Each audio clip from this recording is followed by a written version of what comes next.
Copy that.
Yeah, so as you were saying, Nath, we had some wonderful inboard and outboard races yesterday. We commenced the day with the Ken Waggett Memorial over 3 races. We did throw the form guide out after the second because, it threw up some different results for us. Yeah, it certainly did. It was fantastic to see a couple of the different style of boats. We had some open inboards and reinforced cockpit inboards, and one hydroplane wrap racing was in there too. And as you mentioned, yeah, we did pretty much have to throw the form guide out. Very interesting to watch the first heat. Melody showed a clean pair of heels and showed the others how it was done in the first heat. Then it was a bit of a mix-up again for the second heat. I'm pretty sure it was Trouble. Adam Wood managed to get out in front in the second one, and I'm pretty sure he actually won the third one. So I don't think the official results have been announced yet. No doubt that'll be part of the presentation this afternoon at the completion of racing. But a good surprise packet there in terms of the performance of the respective drivers. Yes, we can see a very big welcome also, not only the people here at the venue, but our good friends at home, Nath, within Australia and of course overseas. We've probably got a couple of Malaysian viewers, Yanto and Boy Cardry, big followers of the Craig Bailey stable. But we can see boats warming up. This is an Australian Championship, our first race today. It's the Bert Hines Trophy. This is one of a couple of races. Pole position, we've got Ransom, Matt Dwyer. Out of 2, Mojo Racing, Tom Carl, big winner yesterday. Out of 3, we've got Hurry Up, Doug Smith. Out of 4, Richie Cleaver in Stealth. Out of 5, Mitchell Perry in Hollow Point. Out of 6, Angelo Testa in Numbnuts Racing. And out of pole 7, Evan Ruder, Nathan Toddhunter. Thank you.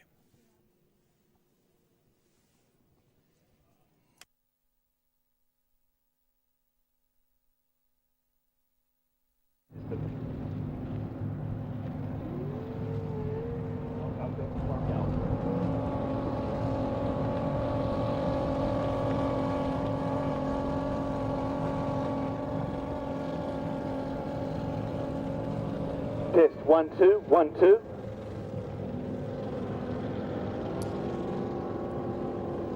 So as we start to prepare for the first competitive race of the day, the Bert Hines Trophy. The Bert Hines Trophy for Unlimited Outboard Mono.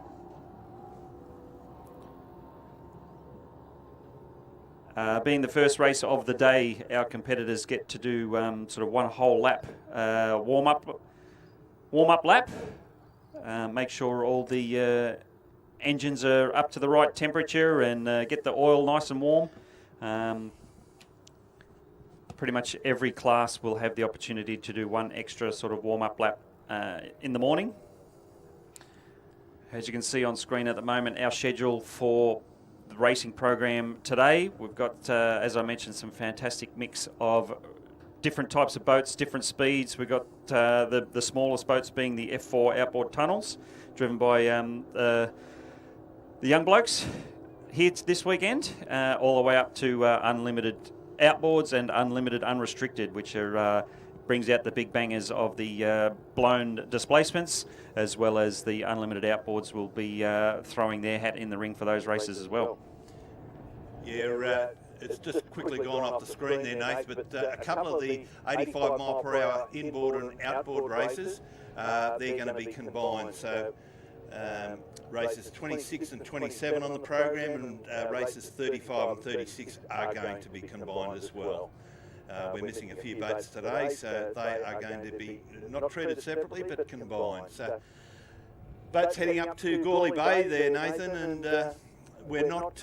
the big problem you and I had yesterday The sun was great. A few people were complaining about getting burnt, but that sun on the water, the glare it provided, it made things very difficult, especially with the boats that were predominantly white. Yeah, well, obviously, being the winter time of year, it's fantastic in terms of water conditions in one way, in the sense that because of the colder conditions, there was a lot less pleasure boat traffic and the like, and a lot less jet skis and personal watercraft and the like. But the downside is that the sun stays nice and low, and so even throughout the day, we had the sun, you know, pretty much straight in our face and reflecting off the water, and certainly from our vantage point, it wasn't helping. Obviously, the drivers on the water, it didn't affect them quite as much because they didn't have the sun at the same angle as we did. But one of the things that we've changed up for today's racing is you can see the boats preparing for the next race. They're actually have pulled up down in the bay area, the milling area, and that's because we're just waiting on all of the rollers and the waves on the racecourse proper to disperse. And we'll just wait another minute or two. We'll see the white flag go up in the start boat. For those watching on screen, it's the boat at the far right of screen. You'll see the white flag come up from it, and that means that the race will start to get underway. And they'll make their way onto the course proper, and it will be all systems go.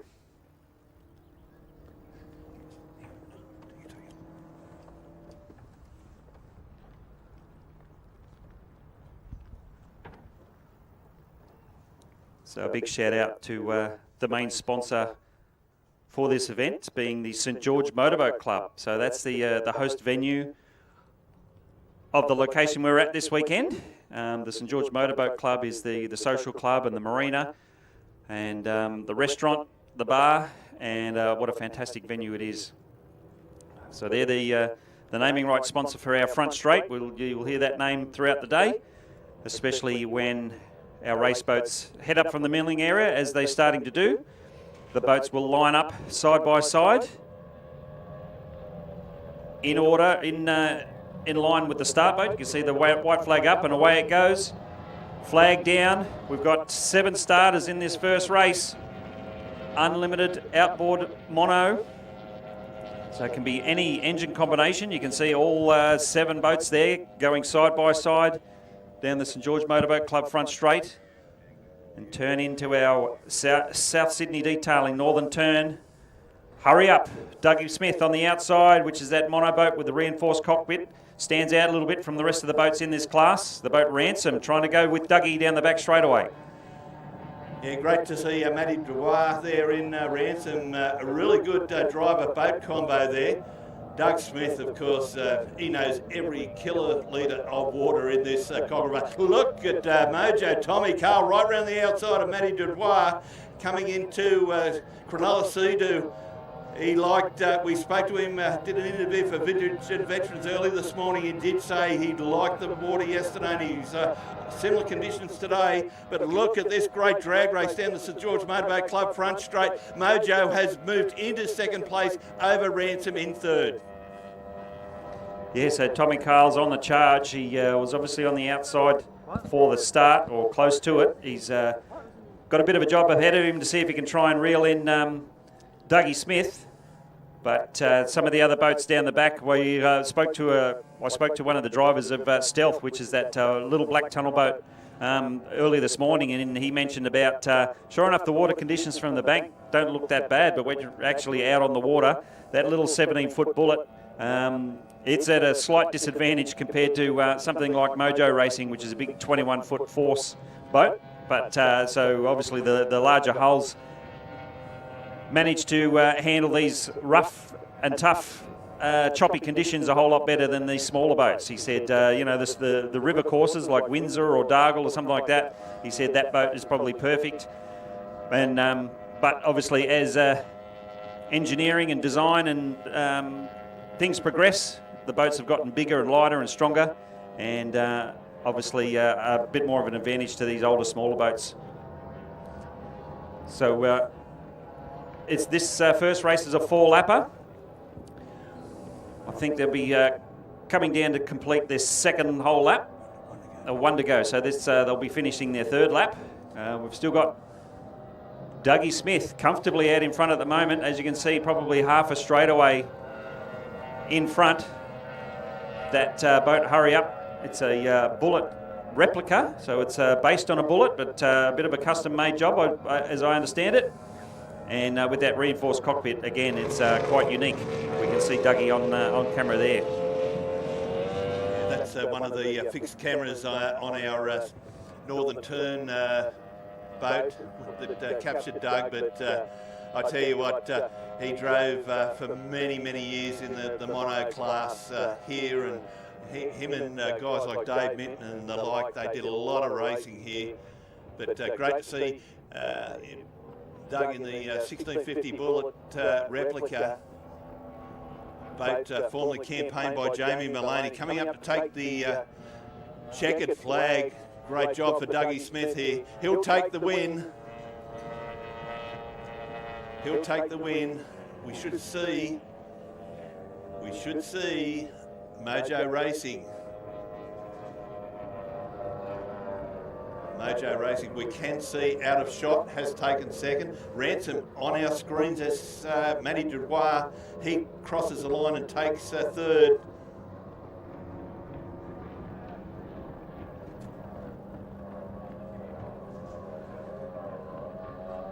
Hollow Point, I suspect, the next boat through. Yeah, Hollow Point it is. Mitchy Perry, the local boy. Looks like Stealth crossing the line. Nathan Cleaver.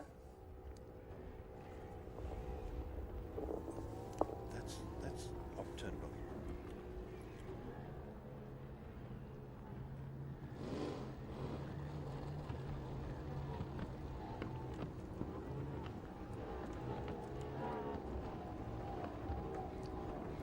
So all boats now across the line to complete our first race of the day, which is our second day of racing here at the 2023 St George Spectacular here at the St George Motorboat Club. We've got F4 coming up, Nath. We've got an addition here. You can just see him being bolted in there. Of course, Carlin Bailey, the son of the legendary Craig Bailey.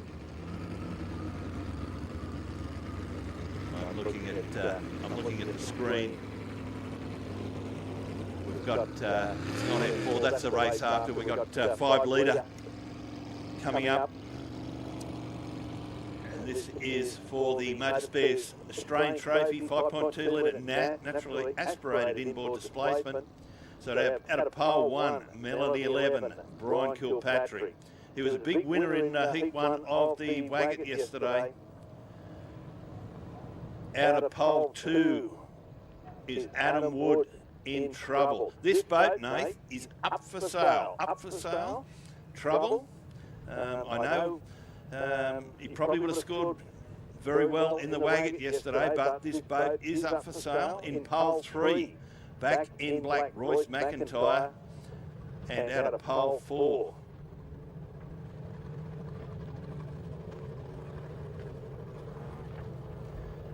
I was going to say Mick Hockley in mixed up out of pole 4, but Mick not here unfortunately again today. So we only got 3. Out of 1, Brian Kilpatrick. Out of 2, Graham Wood, and out of 3, back in black. So good race early in the morning, Nathan. Yeah, it'll be our first inboard race for today. We've got on our race sheet Graham Wood down as the driver of Trouble, which is, as far as I'm aware, Adam's dad. So whether Graham's back in the driver's seat or whether his name's gone down on the sheet because he might be technically the boat owner, we're not too sure. But chances are it most likely will be Adam Wood at the wheel. And as we just mentioned, for those that caught the action yesterday, quite a bit of luck, quite a bit of good driving yesterday as well for the Trouble team. And as Craig just mentioned, if that boat's up for sale and you're interested, make sure you stop by the pit area and have a talk to the trouble team. Admittedly, we're not too sure if it's for sale turnkey, ready to go with engine, or whether the team's holding on to their engine to potentially put into something else. Hopefully, we'll find out a bit more detail about that somehow. But yeah, if you're interested at all, no doubt swing by the pit area and have a chat to the trouble team. Because as well as lots of racing action happening today, we've got plenty of other events coming up in the calendar. Craig, you can provide a little bit more detail in a couple of minutes about a big race meeting up at Bundaberg in a few weeks. But in terms of here in New South Wales or here in Sydney, the next major race meeting after this weekend is probably the Windsor Spectacular. So race meeting hosted by the Upper Hawkesbury Powerboat Club, and that's on the 16th and 17th of September. And that's based on the Hawkesbury River out at Windsor. A fantastic venue for watching powerboat racing out there at what's affectionately called the Windsor Marine Stadium, because just the natural banks of the river create basically a grandstand style spectating view. And yeah, if you like powerboat racing, if you're catching us for the first time here this weekend, that event on the 16th and 17th of September is probably the next major race meeting here in New South Wales.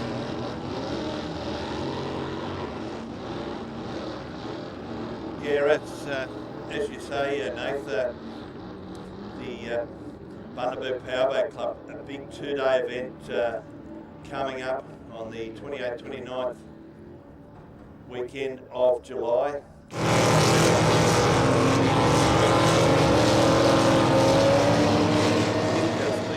With Jason Chiswell here yesterday, of course, proprietor of Extreme Marine. Jace was saying that they've got some really big numbers entries-wise already, and I believe I did hear last night that the Fury team are travelling up with the blown alcohol displacement boat to compete. They've got some heavy number of F1 tunnels, around about 7 or 8. And their support classes are second to none. So a wonderful little club up there, and the local town, the town of Bundaberg, get right behind it. So we're just also there's a really big meeting coming up at the Raymond Terrace Aquatic Club. I'm just going to check the date. It is in October. It's about the third weekend. I'm just going to check that in a moment. But a big hi to Warwick Lang. And of course, Peter Hall from Raymond Terrace. They're holding the Andrew Walmsley, the Ray Walmsley, and the Greg Lewis trophies on that weekend in January. It was a huge weekend of racing in honour of those two guys. We had blown boats and some of the heavy hitters in our sport support that meeting. I haven't seen a crowd, Nathan, on the banks of the Hunter River like I saw on that weekend. Yeah, I heard all about it. Unfortunately, I couldn't make it there myself physically, but yeah, like I said, heard all about it. And as you mentioned, as far as I'm aware, most likely the biggest racing event they've actually had on the water there at Raymond Terrace on the Hunter River there, up in basically the Hunter Valley. So, yeah, fantastic for that local Raymond Terrace Aquatic Club. And as you mentioned, the next one coming up in October. So we'll provide you the exact details when we're able to confirm. And, yeah, no doubt if you're up in that region, that area, it's easy enough to get to. And come and check out some excellent racing on the water. Next race on the water here at St George, we've got the 5.2 naturally aspirated inboard displacement. So being a displacement race, we don't have the hydroplane of wrapped racing that will be joining the 5.2 open classes and potentially some of the unlimited, unrestricted races a little bit later. And that boat is quite spectacular to watch here on Kogarah Bay, especially when running against the displacements. But we can see the white flag is up, and our 5.2 naturally aspirated inboard displacements making their way down onto the course. So out of pole 1 we have Melody 11, Brian Kilpatrick. Out of 2, Trouble. This is a boat up for sale. Adam Wood. And on the outside, Royce McIntyre. This is a guy that attained the 100 mile per hour badge at the age of 16. So we've got Motorspares Trophy, 5.2 litre, naturally aspirated, inboard displacement, an Aussie Championship. This is heat 1 of a couple. But we see Adam Wood charge for an early lead. Royce McIntyre, however, is going neck and neck, gunnel to gunnel, heading up to South Sydney Detailing, Northern Turn. I tell you what, Kilpatrick, courtesy of that good real estate on the inside, made up many, many lengths. But McIntyre comes up on the outside. So a great battle here for second and third on our blendline screens. Adam Wood has probably charged out to about 20 or so boat lengths in front of our second place getter. Boats coming out of Bankstown Helicopters into Cronulla Sea-Doo. Yes, as we can see, the boat Trouble with the advantage at the moment. Melly trying to go with him, managed to comfortably get up in front of Back in Black at the moment. I was talking to Brian early this morning and he mentioned that he was a bit surprised at the pace that Back in Black was showing yesterday. So fantastic for that team with the speed they're showing this weekend. It's as you can see there, Royce running nice and tight, pin to pin as they call it, the shortest distance around the corner, where the boat Trouble, Adam Woods, staying out in lane sort of 2 or 3, managing to go around nice and smooth and able to keep that boat speed up. But Melody still trying his best to reel in the boat Trouble, but also at any point in time he's at risk of falling back into the clutches of young Royce McIntyre of the boat Back in Black. So it's probably advantageous for the Melody team to run their carburetted motor this weekend. They do have a couple of engines. One of them's got an electronic fuel injection system on the top of it. Whether that's by design because of the trophies on offer here this weekend, they're running the twin carby tunnel ram setup so they can run in races such as this. So if he was running electronic fuel injection, he wouldn't have been able to run in this APBA Motorspares Trophy. So with the last lap to run, we've got Adam Wood coming out of the Cronulla Sea-Doo and Can-Am Southern Turn for the final time. Melody looks as though he's caught up a bit. So whether Trouble's just eased off to make sure he didn't push the boat too hard on this final lap. But the checkered flag goes to Adam Woods in Trouble. Second place to Melody and young Royce McIntyre. Young Royce McIntyre in Back in Black comes across the line in third. Those the boats spread out nicely over those 3 laps.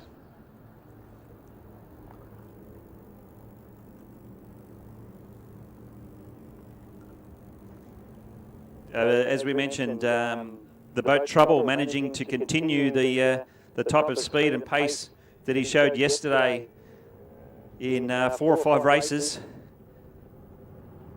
So the boats here this weekend are getting plenty of races, that's for sure. I don't think anyone would complain about the number of races they get here. So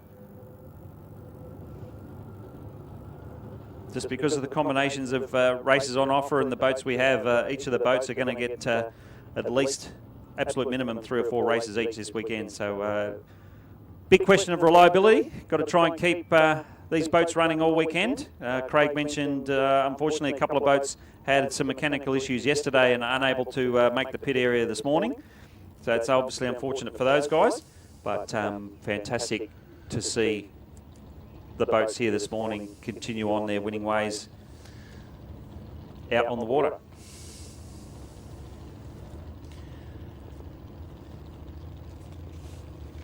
Yeah, as we did mention a little bit earlier, Nath, not having the sun has certainly worked to our benefit because we really struggled at different times yesterday with the sun hitting the water and the glare, and it was very, very hard deciphering which boat was which at certain points of the course. For those people at home on watching Blendline TV, you can see this magnificent building here, the St George Motorboat Club. You can see up on the top deck a little bit later this afternoon. A lot of people will be coming for lunch and watching the powerboat racing. That'll be absolutely jam-packed. Our main ramp is just to the right of the white building, to our right. You can see in the background there, you can see the Captain Cook Bridge, and that leads out into Botany Bay. So a beautiful part of the world here at Sans Souci. F4's coming up, Nathan Mills. We've got a new boat here today. Carlin Bailey driving the Tracy Pugsley owned Queen Bee. Carlin took out the Australian Formula Powerboat Grand Prix Series last weekend at Moree. So he's doing some great things, and I know he wants to really thank Tracy for the opportunities that she has given him. Speaking of Formula 4, they held their first Aussie Championship last week, and the young Victorian Lockie Bride, congratulations to Lockie taking out the Australian Championship for Formula 4. Well done, young fella. He's been here to the St George Motorboat Club, Cogra Bay, a few times now in the Formula Future, but he's moved up. He stepped up to the Formula 4 this year, and he's taken out the Formula Powerboat Grand Prix Series. So you mentioned yesterday, Nath, this class, the Formula 4, is generally a stepping stone for our Formula Futures. Yeah, as the kids grow up, as they do, as all kids do, they step up out of the junior classes. There's 3 different junior classes on offer under APPA classes, and as the kids, they can start as young as 8 or 9 years old in the smaller class and go all the way up to 16 with most of the state-based maritime rules. When you turn 16, you can get yourself a senior boat licence, if you want to call it that, even just for regular pleasure boating. At 16, you can get your full licence, and with powerboat racing, it's the same scenario. But actually, with these F4s, if the particular driver has some experience in the junior classes, they are actually able to step up into this F4 class when they're 14 or 15, I believe. But there's no maximum limit. There has been some grown adults running in this class as well in the past, but it's generally seen, as you mentioned, as a bit of a stepping stone out of the junior classes into the senior outboard classes. And it's fantastic to see Carlin Bailey join these other 2 here today. As mentioned, we only had the 2 of them yesterday, Max Cook and Brad Beasley, but we've got a third amigo here today. Yeah, I just noticed on the screen here, Nath, and it's no fault of Blendline. This race, the races today for our Formula 4 drivers will be the running for the Vintage and Veterans Club, Powerboat Club. The Ron Lawton was completed yesterday because we only had 2 boats. Unfortunately for Carlin, he had to work, so we thought it was a little bit unfair. So we've broken up the Formula 4s over 2 days. So the Ron Lawton covered both Brad and Max yesterday, and the Vintage and Veteran Series will be run for the 3 boys today. So we just thought it was a little unfair for for Carlin, through no fault of his own. He couldn't attend yesterday. He wanted to be here. He didn't want to work. He's a race driver, Nath. He wanted to be here. Yeah, certainly, as you would. And for those unaware that the name Carlin Bailey, that surname Bailey, very famous in powerboating in Australia. Father Craig Bailey. We actually can see him in the pit area getting ready, getting prepared to take part in the next race on the program, which is an unlimited, unrestricted race. So there's outboard tunnels, outboard monos, inboard displacements, and as far as I'm aware, I think the 5-litre hydroplane wrapped will also be in there as well. So, yeah, as mentioned, Carlin Bailey, the son of the famous Craig Bailey, certainly in Australian powerboat racing circles, a very famous name. being Craig Bailey. So no doubt Dad Craig is hoping some of that those family traits has transferred into young Carlin, and no doubt Craig will be eagerly hearing from his team to see how the young bloke goes, because as we mentioned, Craig literally getting ready to go into the next race on the program. So I was actually talking to Max Cook, the driver of Maxed Out, the white boat that will be starting from pole 1 in this next race. Having a quick chat to him after yesterday. It was a little bit down because the team tried a new propeller yesterday afternoon, a 4-blade style propeller, and he said that boat just does not like 4-blade propellers. So no doubt they've changed back to a setup today which is a little more suitable to this course. And no doubt young Maxi will be waiting and hoping for a better result in this race. But as we'll see, we mentioned yesterday, these F4 boats, they're all evenly matched. A stock standard 60 horsepower Mercury outboard on the back. Very much a controlled specification hull. And the flag goes down. We've got Maxed Out in pole 1. Brad Beasley in fully sick mate, the red boat in the middle. And then Queen Bee, Carlin Bailey on the outside. And I mentioned about evenly matched. And as we can see on screen and out on the bay, they're proving exactly that. The 3 boats running side by side all the way down the front straight into the South Sydney Detailing Northern Turn. We saw a great corner there by Max Cook on the inside. We saw great footage from the fixed camera down there at South Sydney Detailing. Boats currently on Bankstown helicopters back straight. Look at this. Cookie and Bales, gunnel to gunnel here. The maxed out machine of Max Cook. Cook's Fencing providing the sponsorship there. He leads in, has a bit of a dipsy there, leading into Cronulla Sea-Doo, coming onto the St George Motorboat Club front straight. But it's Cookie on the inside, Bales on the outside. Here he comes in, Queen Bee.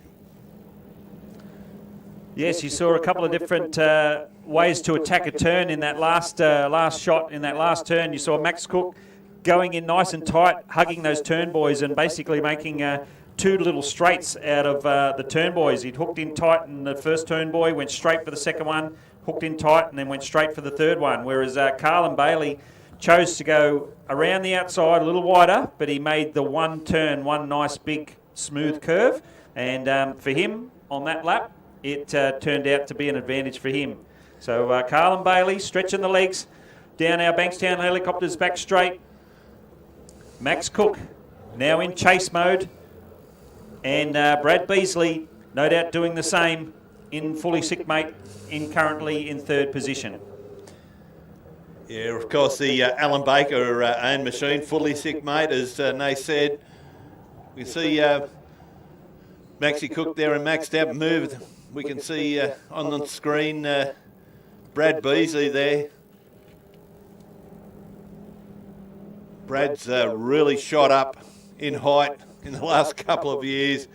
For people like myself and Nathan, we've seen the kids grow up from very, very early years to now growing into young adults. Of course, the Beasley clan, I don't know how many generations it goes over, but Brad, good corner there into South Sydney Detailing on the lead out boy onto Bankstown helicopters.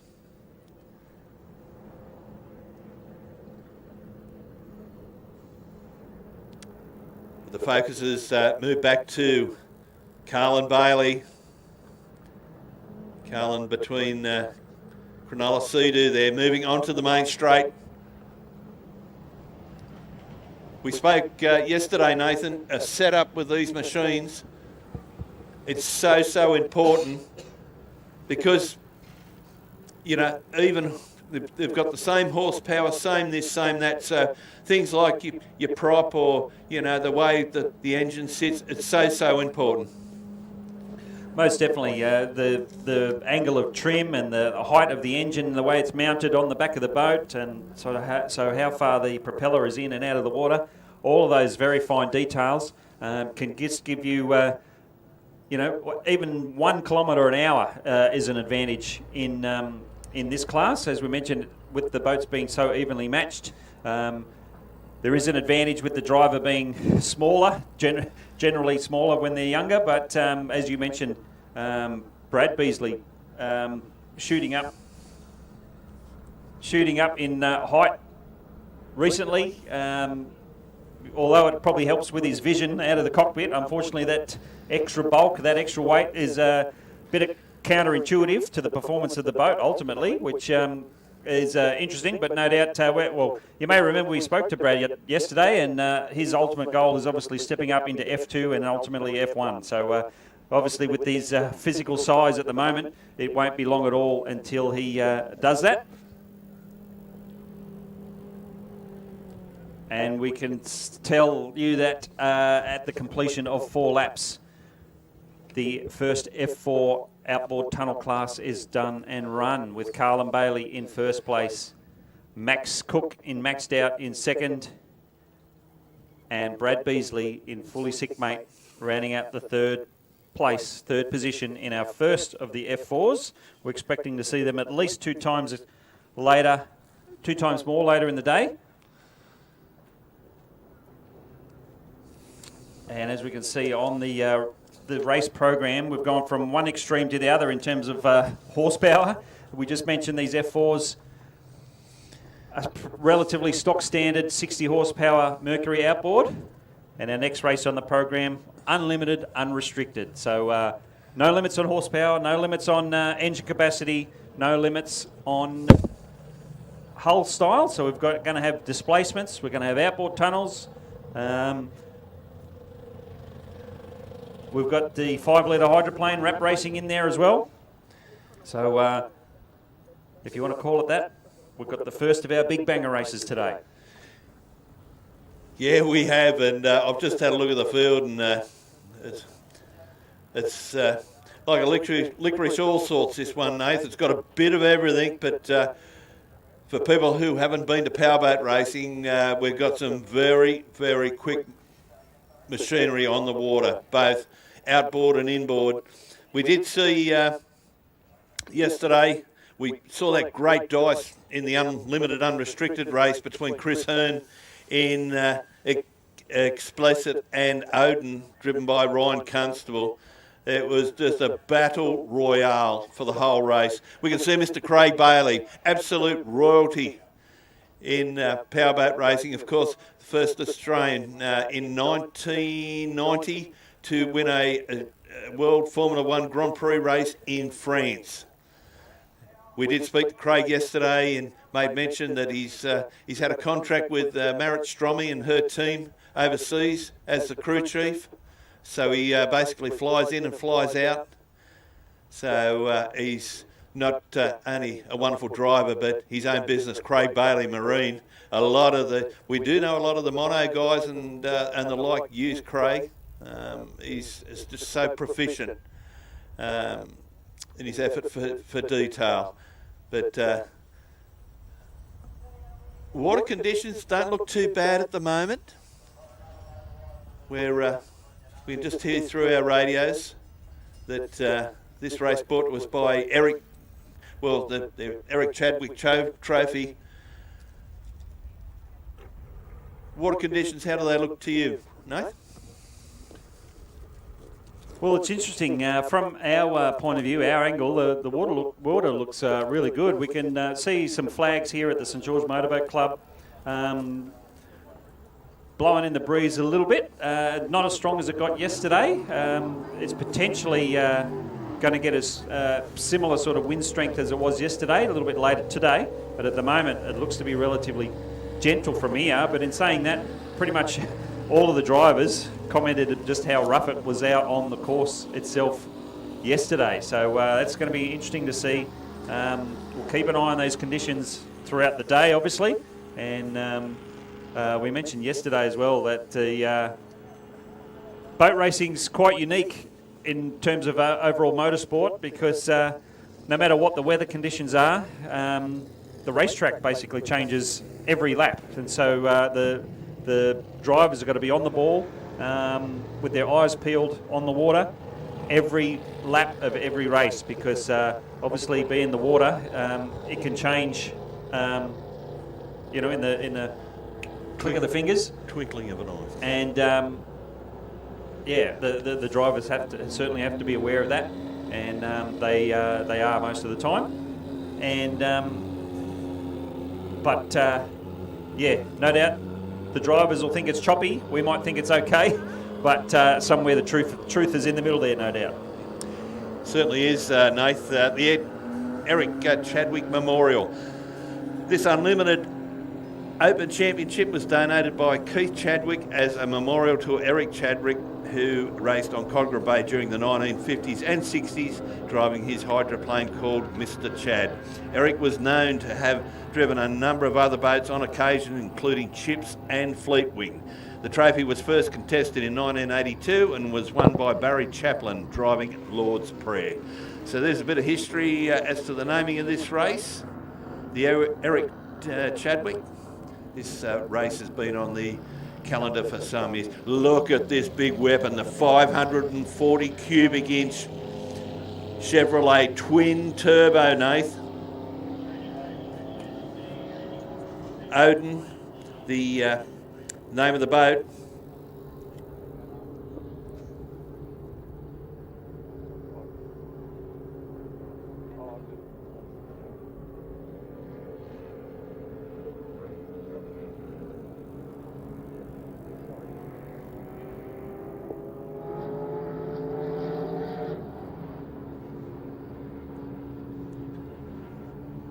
Yes, Craig, you mentioned the boat Odin, which is the boat on screen at the moment, the big grey Child's Play marine boat.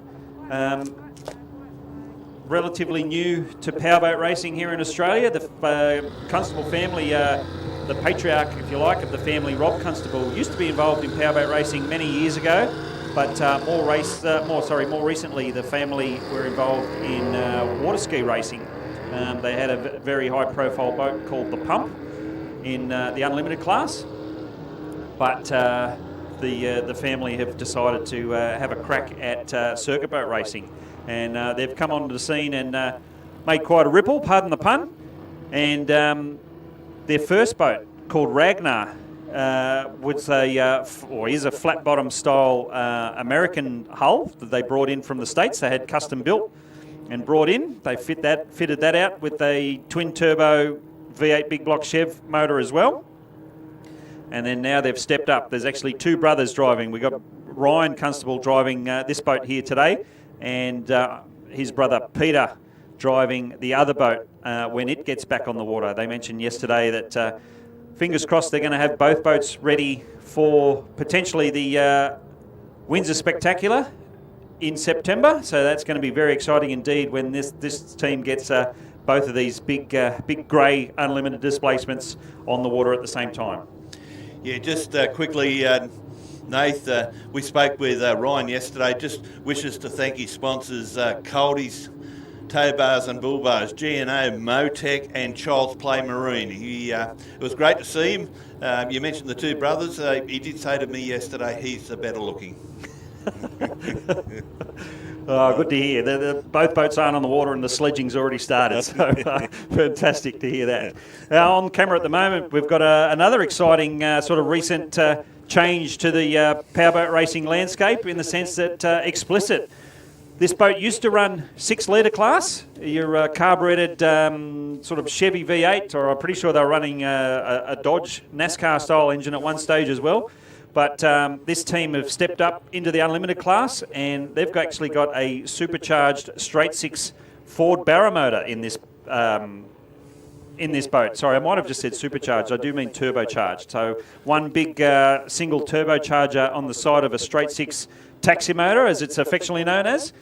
But this team running this setup last probably 18 months, 2 years, and getting faster and faster all the time. They're taking little steps with every race meeting. They have had some success and some luck, but they've also had some reliability issues as well. They did have a pretty good run yesterday. Craig mentioned the race yesterday afternoon. Both of these boats, Explicit and Odin, had a ding-dong battle full for the whole 3 laps of their afternoon race yesterday. Yeah, just we can see the yellow and blue number 66 of Joel Smith there. It's a Bubba, powered by an Optimax outboard motor, and their proud sponsor is Hunter Valley Fire. A big hello and cheerio to Shane Martin, their Hunter Valley Fire Service, his chief sponsor this weekend. One of the other boats out there, Wrapped Racing, close to my heart in the sense it's an inboard hydroplane, so fantastic to see the Sherry family and the Wrapped Racing team representing the hydros here this weekend. And had a mixed bag yesterday. They had a great run in their first Ken Waggett Memorial Heat yesterday. Started off a little slow, but something, as the engine temperature warmed up, something clicked into gear, and young Blake Sherry was hauling backside, you might say, the family-friendly way to say it, and was charging home strong, and then ended up second place.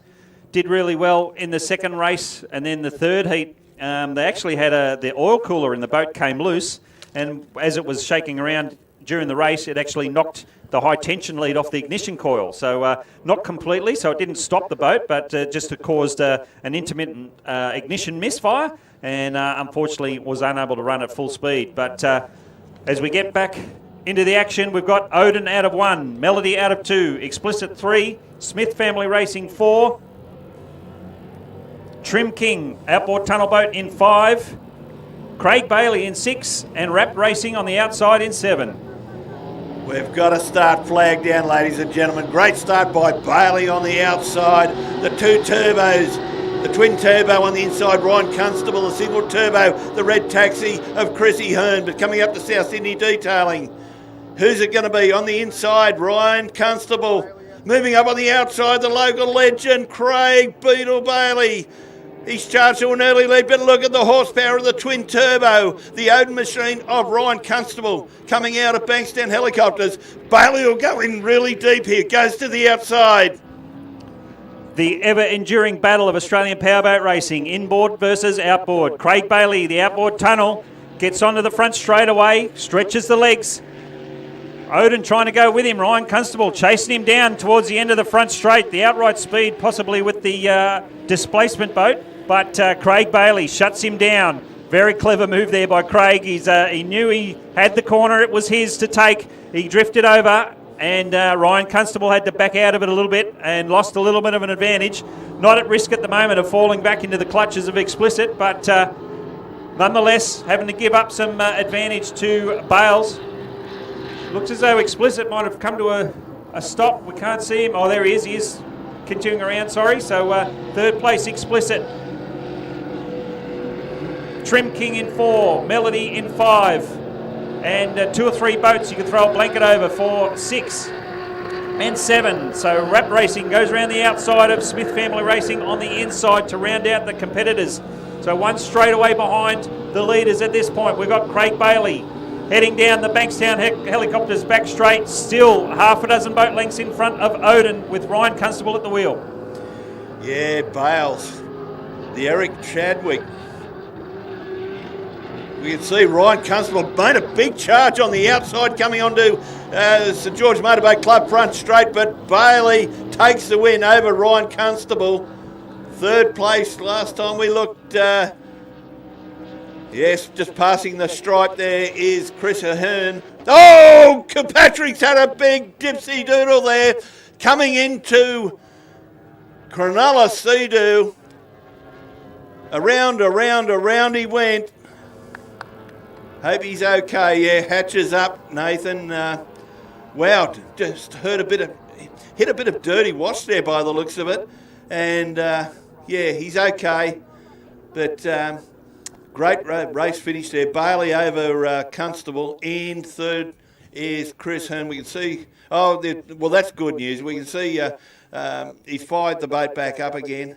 So, but sometimes it can be concerning when a boat is at full speed and goes into a spin. Some drivers have been known to have been knocked out with some of those incidents. But great to see everything okay with Brian, Nathan. Most definitely. You asked me before about the water conditions. Well, poor old Brian just found out about it. It looks as though as he backed off and went to commit to turn into that turn, he's obviously hit the wash in a less than desirable way in some way, shape or form, and the boat's just hooked hard left and caused him to spin out there. We also might have had the hydroplane wrapped as register a DNF. I'm not too sure. We saw young Blake Sherry come home to greet the checkered flag, so we'll try and get confirmation of that. Here at St George, our vantage point, we've got great view of the Blendline TV cameras, but where we're situated here, it's a little bit hard to see the racecourse proper out the window, but we can see actually off in the distance the wrapped hydroplane getting towed back to the ramp now. So unfortunate register of a did not finish, DNF, for the wrapped team. And it'll take a couple of minutes for the course crews to tow this boat back to the ramp. And fingers crossed the team will sort that issue out. I did mention that they just had a relatively minor issue yesterday with an ignition coil causing some issues. Basically, the high tension lead got bumped by something else and caused an intermittent misfire. But what a fantastic run from this unlimited, unrestricted race. I think that's just a taste of what's to come throughout the race program today. The last race of the day, traditionally at the St George Spectacular, is the Champion of Champions, which is essentially an invitational race from the fastest boats of all classes, mixed in for one final race. And if this race just on the water is any indication, it's going to be a coin toss even. Sorry, a coin toss between Odin and Craig Bailey. So Craig Bailey, very smart, very clever racing in the turns there. He was all completely to do within the rules and exactly what he was able to do, but a very clever move in a choice of lane there that caused Odin to have to back off a little bit and then ultimately go around the outside. So very smart move there by Craig Bailey. I guess you can't race all these years, Craig Lynn, without learning a few tips and tricks like that. Yeah, I did. Yeah, spot on, Nathan. I did notice during commentary you did mention how Craig had legally closed the corner for Ryan, but that kind of stuff doesn't come overnight. And this will be the stuff that father tells son, as in Craig tells Carlin, to do in future years. And of course, you know, he's a local driver here, and he's been driving this track and within Australia and obviously outside overseas. But Craig knows every kilolitre of water here at Cogra Bay. We can see heart and soul Toddy Gallant on screen. There's Mick McIntosh, the boy representing the Raymond Terrace Aquatic Club, waving to all the fans at home. Great to see. Hopefully Emily's daughter's here today, and he's deep in thought there, Nathan. We can see the local boy there, Hollow Point, Mitchy Perry. His dad, Richard, was part of the committee here for a number of years. I tell you what, of the mono boats, he's probably been one of the most consistent all weekend. Most definitely. He's been up the pointy end. Sometimes, most of the time he's been up the pointy end. Probably not right in front sometimes, but as you mentioned, one of the most consistent performers here at the St George venue. And from memory, again, one of the other races that's been part of this resurgence of the mono class, taking part in a couple of other events like the Dargle Spectacular back on the June long weekend. Mitch's boat is a 1850 Bullet and running a 300 horsepower Optimax Mercury. And Mitch would appreciate the support from Neptune Marine and Silver & Co. Real Estate based at Alexandria. So fantastic support there as we see a replay of the start of the Just Run Unlimited Unrestricted. This point of view from the drone hovered above the racecourse. fantastic first turn there by Odin. Very smooth, very tight. Craig Bailey taking the outboard tunnel the long way around the outside, managing to keep the boat speed up. Very smooth, very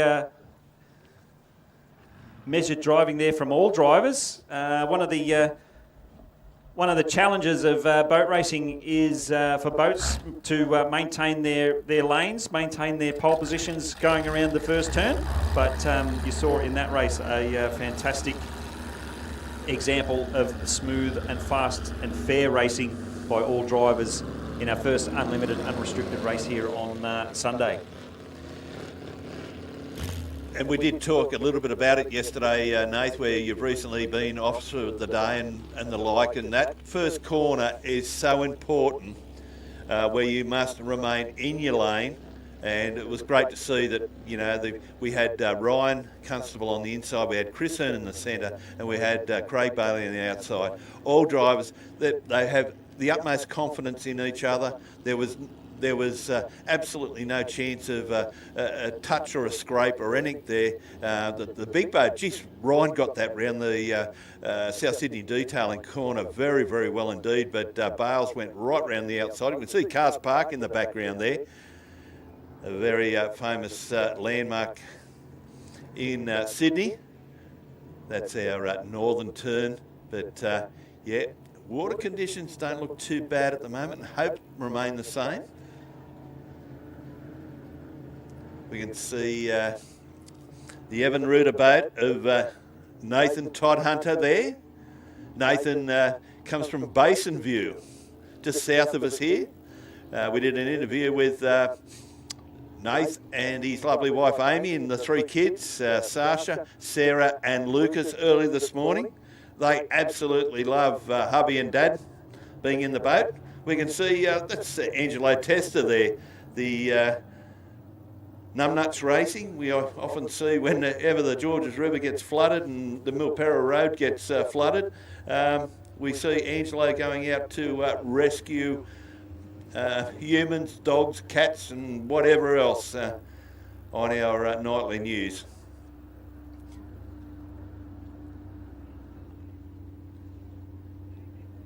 Boat's just waiting for officials and our officials to give our start boat the AOK to send them on their merry way. We can just see off screen here, and to the people at the venue, we get our course boat, our yellow course boat driven by Paul Wallington. That's just retrieved one of our boats and is heading out to the centre of the course. So that's what the delay is at the moment. This race, 85 mile per hour combined, inboard and outboard, proudly brought to us by South Sydney Detailing and Cronulla Sea-Doo. 3 laps, a 3-lap screamer for the 85 mile per hour inboard and outboard. We're going to have the separate races for inboard and outboard, but we've had a little bit of carnage overnight, we'll call it, and we've decided to combine the two.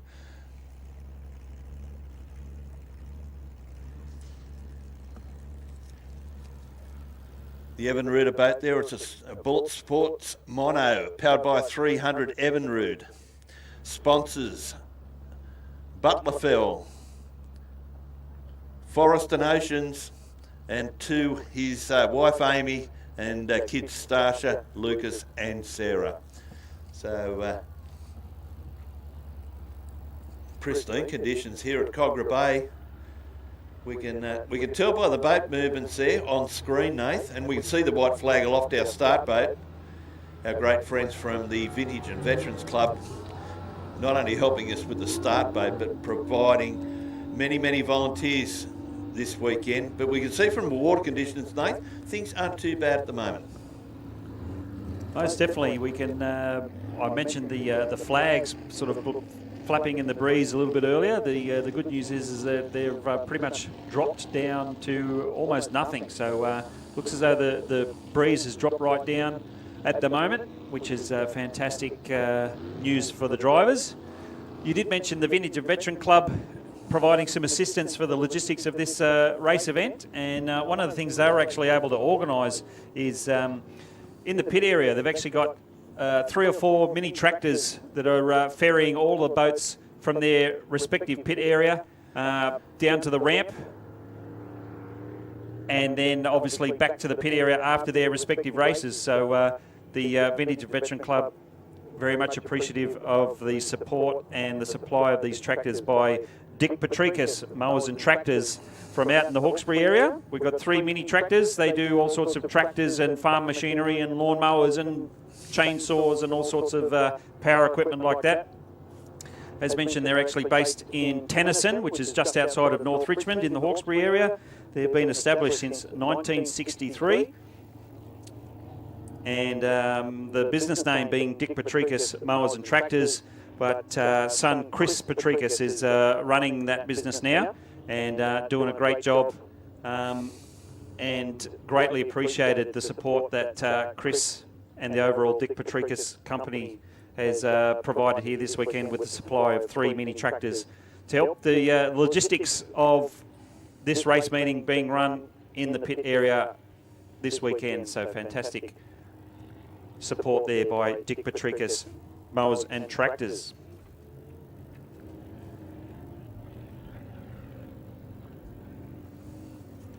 So as Craig mentioned, 85 mile an hour combined inboard and outboard race next on the program. We see all the boats headed down into the milling area.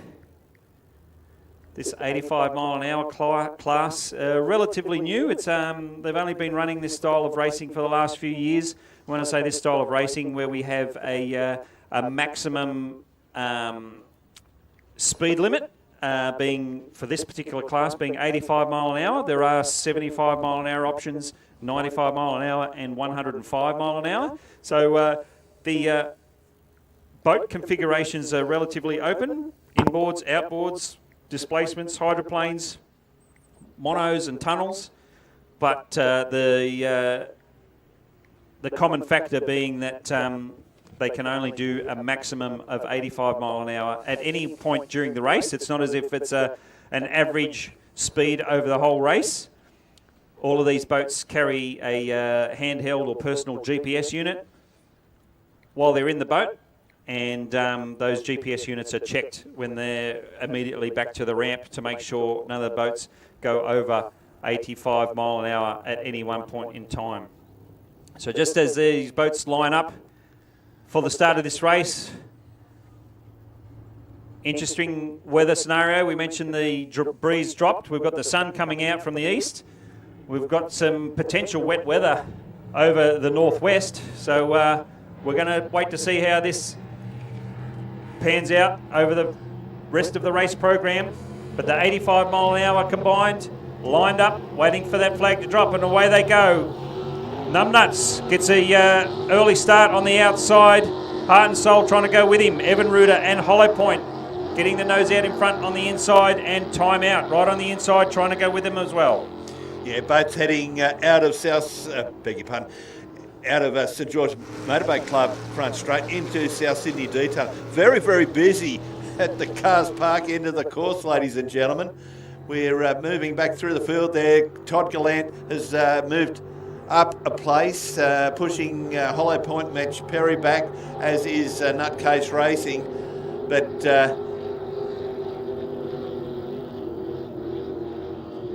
a good little battle here. We can see Evan Ruder there, Nathan Todd Hunter putting a big push on Gallant. Hollow Point just out of we've had Evan Ruder there. Nathan Todd Hunter has absolutely lost the compass. He's had to do a loop. He charged on the inside of the turn buoy there. But boats on the St George Motorboat Club front straight. We're just trying to pick up the lead boat. So it looks like to be a time out. Mick McIntosh from the Raymond Terrace Aquatic Club there, Nate. Yes, so the Inboards making some inroads into the pointy end of this field. We can see the purple boat, Time Out, heading down the Bankstown helicopters back straight away. Got the nose out in the clean water. And Heart and Soul trying to go with him, as is Hollow Point. So we've got Heart and Soul coming up on the outside of Time Out. So 1 whole lap down. Just coming round to complete their second lap. Side by side now, Heart and Soul on the outside, Time Out on the inside, heading down the St George Motorboat Club front straight, side by side into the turn. With 1 lap to go.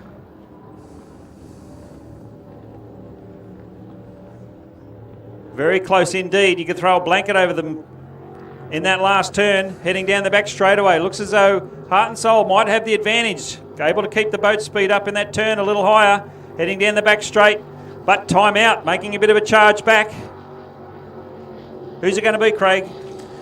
Yeah, of course, Toddy Gallant there, the Tom Wrong Tornado in Heart and Soul, the 2022 champion here for our Club Day racing, and he's coming up to take the checkered flag from Mick McIntosh. Great drive from Mick from the Raymond Terrace Aquatic Club.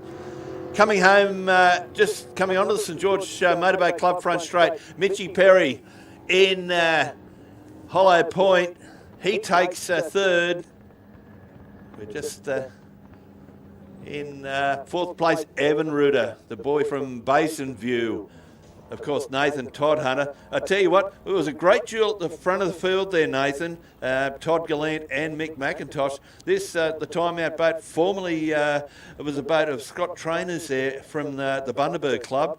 So he certainly purchased himself a really good boat in the process. That's for sure. And I don't know if Todd Gallant, driver of Heart and Soul, whether he was out watching that previous race from Craig Bailey, but Todd, I suspect Todd might have learnt something from Craig. On that last turn, we saw Heart and Soul a handful of boat lengths in front of Time Out, and so Todd took the boy, as they call it. He went round in lane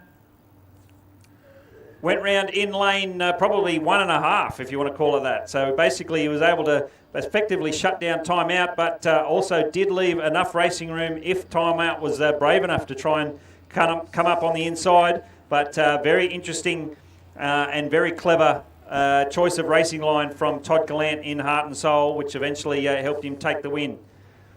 On screen at the moment, you can see the two-boat team of Bailey Racing. Craig Bailey, the boat on the right-hand side, getting ready for their next race. And Craig's son, Carlin, preparing the Queen Bee for its next race. So father and son next to each other in the pits. Craig, that's what it's all about, mate, isn't it? Powerboat racing in Australia is very much a family-based sport. Yeah, and it certainly is, Nathan. We can see, I think that's the boat to our left. We can see the young fellow with the Bailey shirt on and the overalls there. I think that's the grandson of Jeff Javal. So we can see, I think that's young Bailey from memory. We can see him out there assisting. But, yeah, very much a family sport. Craig has got one of the biggest crews going around. He's got all these regular guys that if he goes to, Adelaide or Berry or whatever, he's got a number of family friends that help him out with the driving duties and the like. So it's not all about the boats, it's getting to and from. We can see... once again, I'm sure Carlin would like to thank Tracy Pugsley for the provision of this lovely Queen Bee. This was one of the first boats to come to Australia from memory, no? Yes, we mentioned quickly yesterday that when the F4 class first started in Australia, I think it was a few of the parents, a few of the families got together and organised the importation of 3 or 4 of these boats all in one go to kick this class off.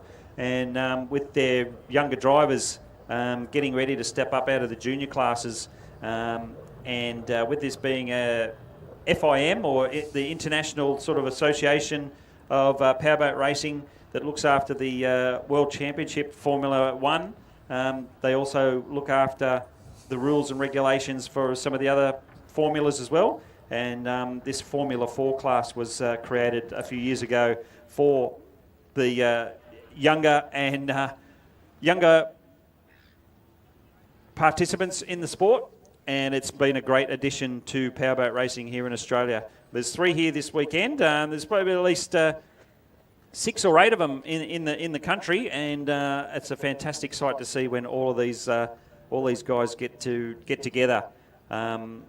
there are a couple of them for sale at the moment as well. So I know there's a boat called Nitro, which is campaigned by Travis North. That boat is currently for sale. Travis is also in a situation we mentioned earlier about growing up, growing a bit older, growing a bit taller, and Travis is quite literally outgrowing the boat. He's getting to the point where he almost physically can't fit in the cockpit anymore. So he's looking to step up into a 5-litre hydroplane that him and his dad are preparing at the moment.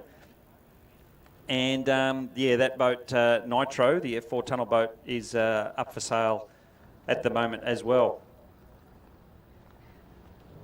As we mentioned, powerboat racing in Australia is a bit of a family affair. We spoke to Brad Beasley yesterday, who was who's the driver of the Fully Sick Racing, Fully Sick Mate.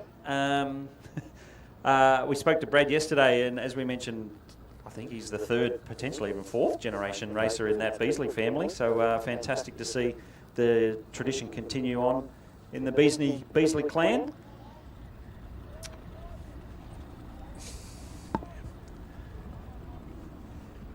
Whilst you just been talking there, Nathan, I've just been checking the Bureau of Meteorology, the weather site there, and I'm no weatherman, but I think we may get a little bit of precipitation in the foreseeable future. It's a little way off yet, but it's headed our way. It's only light, but I do know there's considerable rainfall out far north, well, the northwest, around the Putty region, all around there. So we're going to see how we go. I'd imagine officials would be fully aware of this, so we're going to push ahead. The big factor here is not so much if we get a little bit of rainfall, that's okay, but it's the wind issue here at Kogarah Bay that we're most concerned about. So we've got Bert Hines Trophy. This is Heat 2, 4 laps. 4 laps coming up. Bit of a cheerio.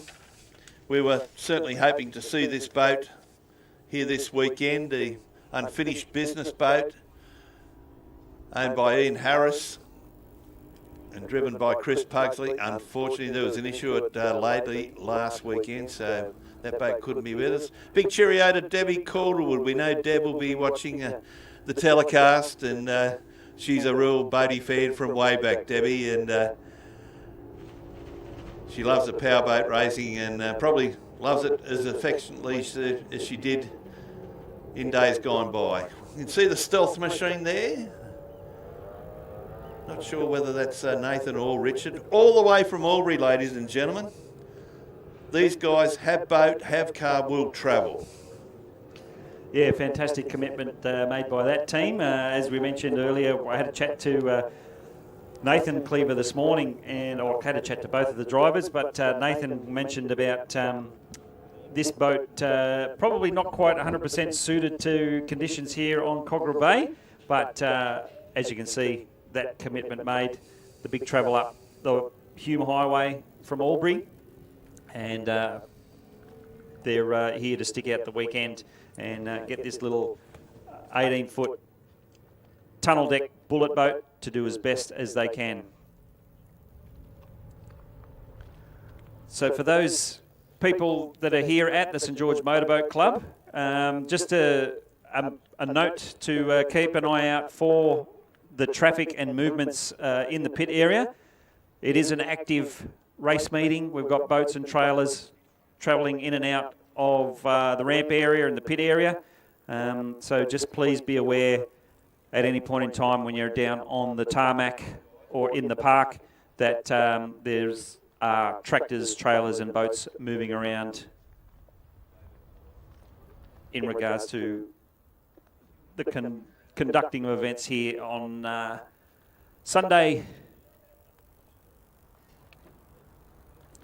You can see the Outboard Monos Heat 2 for the Bert Hines Trophy.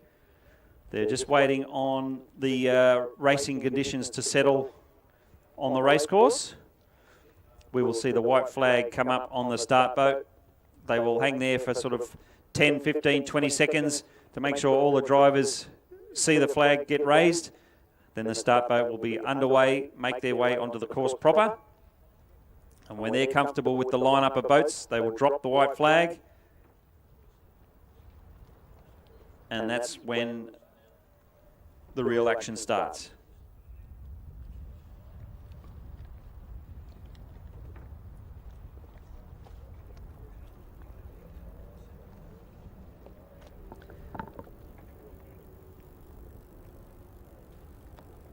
Carl and Bailey, if you're available, if you can make your way into the Sapphire room, please. Carl and Bailey, make your way into the Sapphire room. Thank you.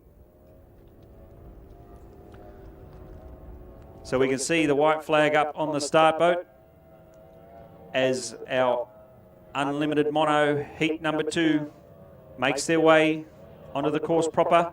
Mojo Racing in 1, Hurry Up in 2, Stealth in 3, Hollow Point 4, Evan Ruder 5, and Ransom on the outside in 6. Well, Numbnuts outside in 7.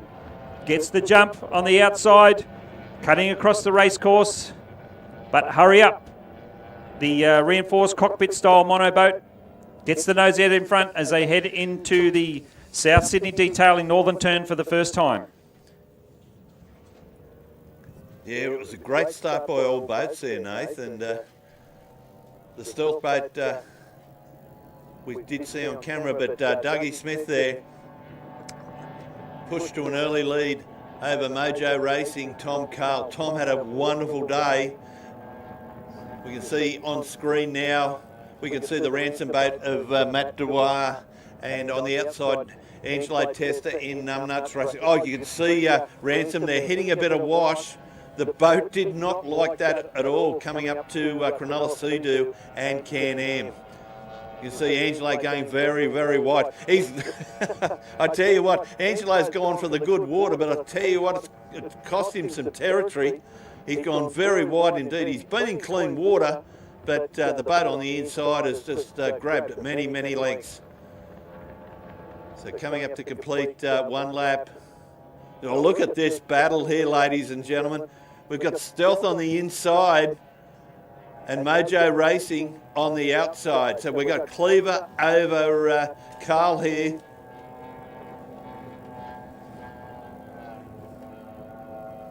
Oh, yeah, you can see the wash, you can see the nose of Stealth rising rapidly there, hitting a bit of a bump approaching Cronulla Sea-Doo. Tom Carl's gone round the outside sprint car style. The big fella, Nathan Todhunter there. Hollow Point, I tell you, Mitch is back a fair way compared to where he has been all weekend. Be a little bit disappointed, Matt. Maybe there's an issue with the boat. Angelo Testa coming up onto the outside. Yes, we commented about the difference in hull configuration and hull size between Stealth and Mojo Racing. You can see an example of it here with Thomas Carl gets the nose up into this choppy water conditions. The bigger boat, the bigger hull, able to run the choppy conditions possibly a little bit harder, a little bit faster. But Stealth trying his best. He's got the inside run. I think it's on the last lap. Nathan Cleaver trying to keep the nose out in front, but Thomas Carl working hard, working the wheel hard to keep out in front. You can see him chopping and changing on that steering wheel left and right to keep that boat nice and straight. We've got the nose up into the St George Motorboat Club front straightaway, and it looks as though that was the completion of that race. No, sorry, we do have a fourth lap, so all boats still underway. Dougie Smith in Hurry Up, clearly out in front at the moment, over the top of Mojo and Stealth. And Ransom, and then Hollow Point and Evan Ruder out the back. But we got Dougie Smith rounding out the Cronulla Sea-Doo and Can-Am Southern Turn onto the front straightaway to greet the checkered flag. So 4 laps.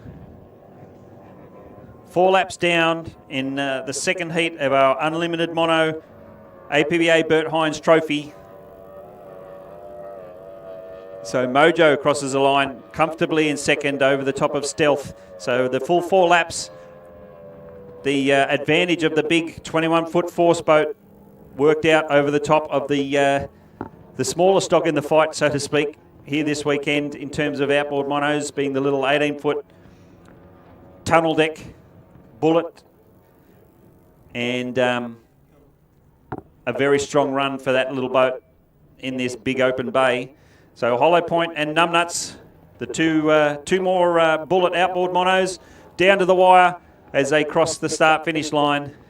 I'm going to have to leave it to the officials to make a call on that one as to who managed to get the nose out in front. But fantastic showing again from our outboard mono class for Heat 2 of the APBA Bert Hines Trophy.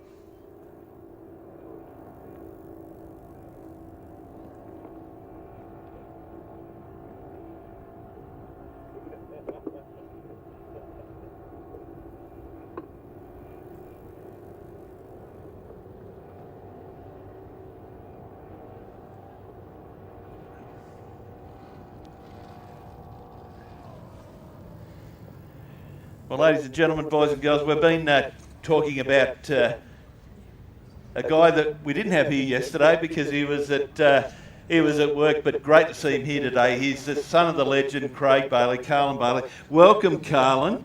Great to see you here today and your first race. You've had a good win already. You must be really happy. Yeah, I am, Linny, thank you. Yeah, unfortunately I couldn't be here yesterday. I just got a job at a cafe in Caringbah called Mr. Paisley's, so yeah, having a good time there, chatting with some of the boys, so yeah. And some of the girls. Yeah.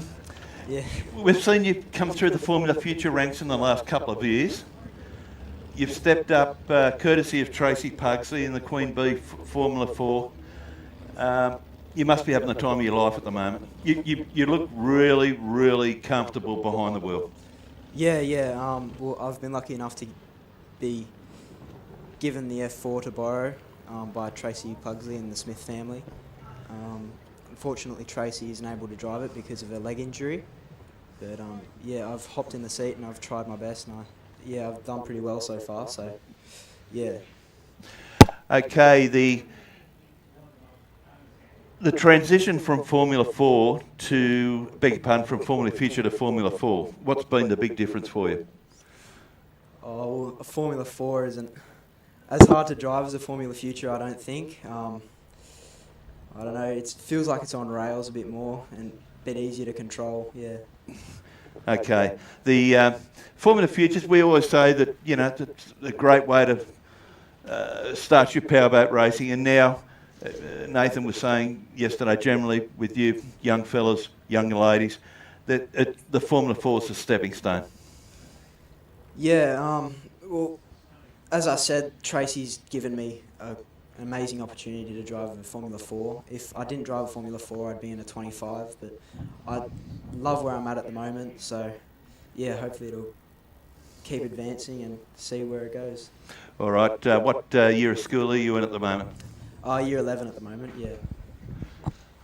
Okay, so get that year 12 completed, get the good results. What does we know what Craig Bailey does? Craig Bailey Marine. Everyone knows about Craig Bailey Marine. What does Carlin Bailey want to do with his life? I haven't decided yet. I'm thinking about following in his footsteps, maybe. Yeah, I do love doing the marine work and everything like that. So, yeah, maybe pick up a few trades along the way. I'll see how it goes. I tell you what, you don't find many poor plumbers or builders, do you? Yeah, that's right. Yeah, that's right. Yeah. Okay, mate. While you got the mic, I'm sure you'd like to thank a few people. Yeah, I'd like to thank all my sponsors: Stone Realty, Southern Plumbing, Sports Film, and Craig Bailey Marine. Thank you. All right there, ladies and gentlemen, boys and girls, a very big thank you going to Carlin Bailey, one of the real nice young fellas in our sport. And a final question, your dad's a mad Cronulla supporter. Is the son the same? Yep, yes. Mad Cronulla supporters. Yeah, a Sharky, go the Sharkies. I know one of your team men, Sean Hughes, is one of the biggest supporters as well. Oh, yep. Every game. Oh, he's an insane Sharks fan, yep. All right, mate. All the best, and best of luck for racing today, and keep going at that cafe on a Saturday. Thank you very much, Lenny. Thank you. There we go. Carl and Bailey. Hang on, I'll take... Sorry.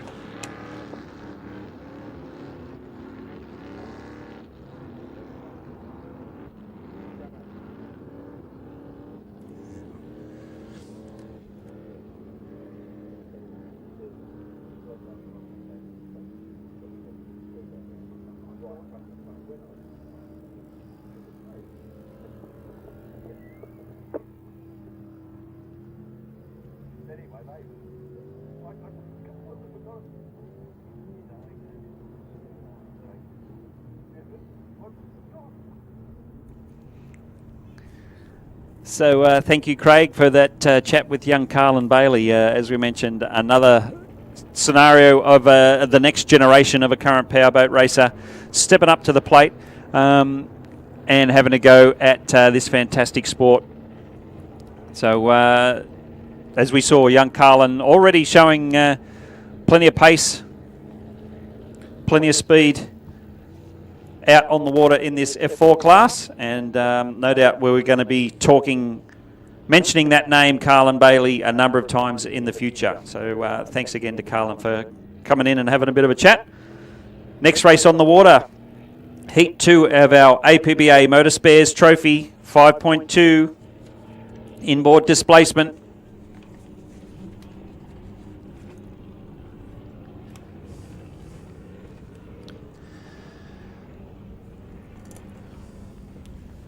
I think we're going to have 3 starters in this next race. Back in black, Royce McIntyre, Trouble, Adam Woods, and Brian Kilpatrick in Melody. We did see in that last race, Brian, I think it was an unlimited race actually, Brian had a bit of a moment in the turns. The boat sort of hooked in and turned hard left. But the boat able to get back to the pit area under its own steam and able to start this next race.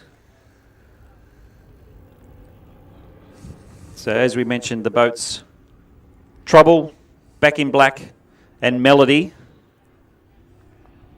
preparing to start this next race, race number 29 on our program.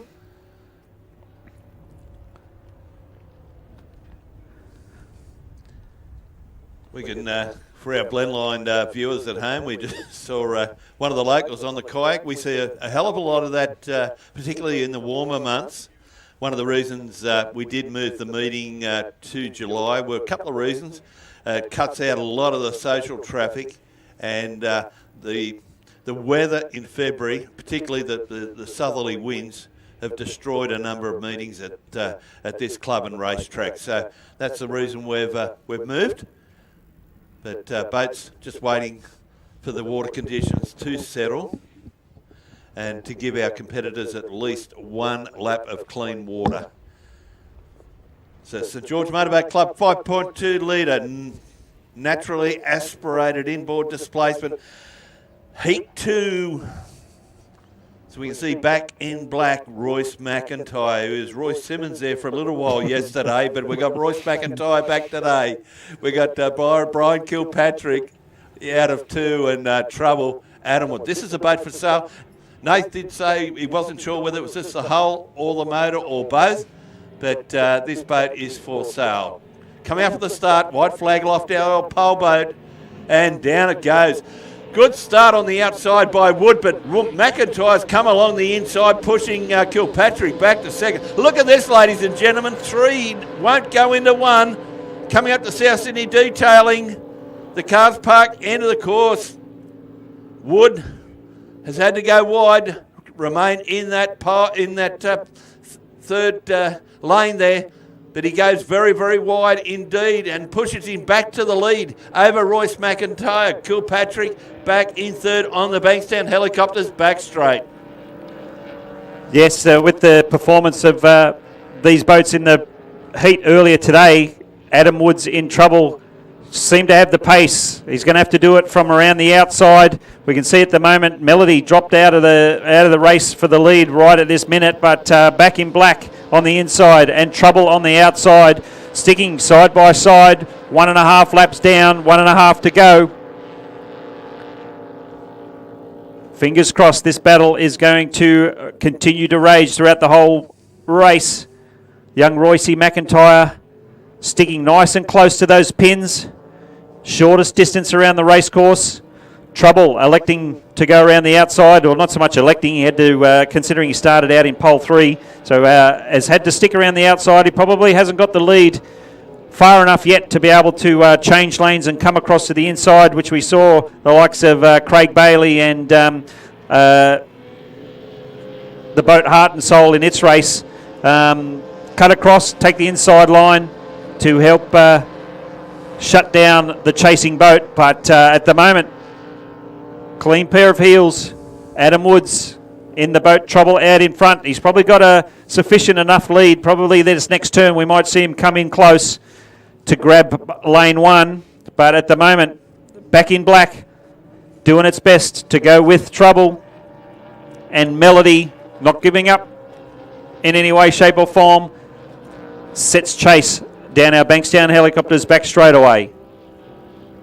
So Adam Wood rounds the turn, coming out onto the straightaway to grab the yellow last lap flag, I believe. And across the start-finish line,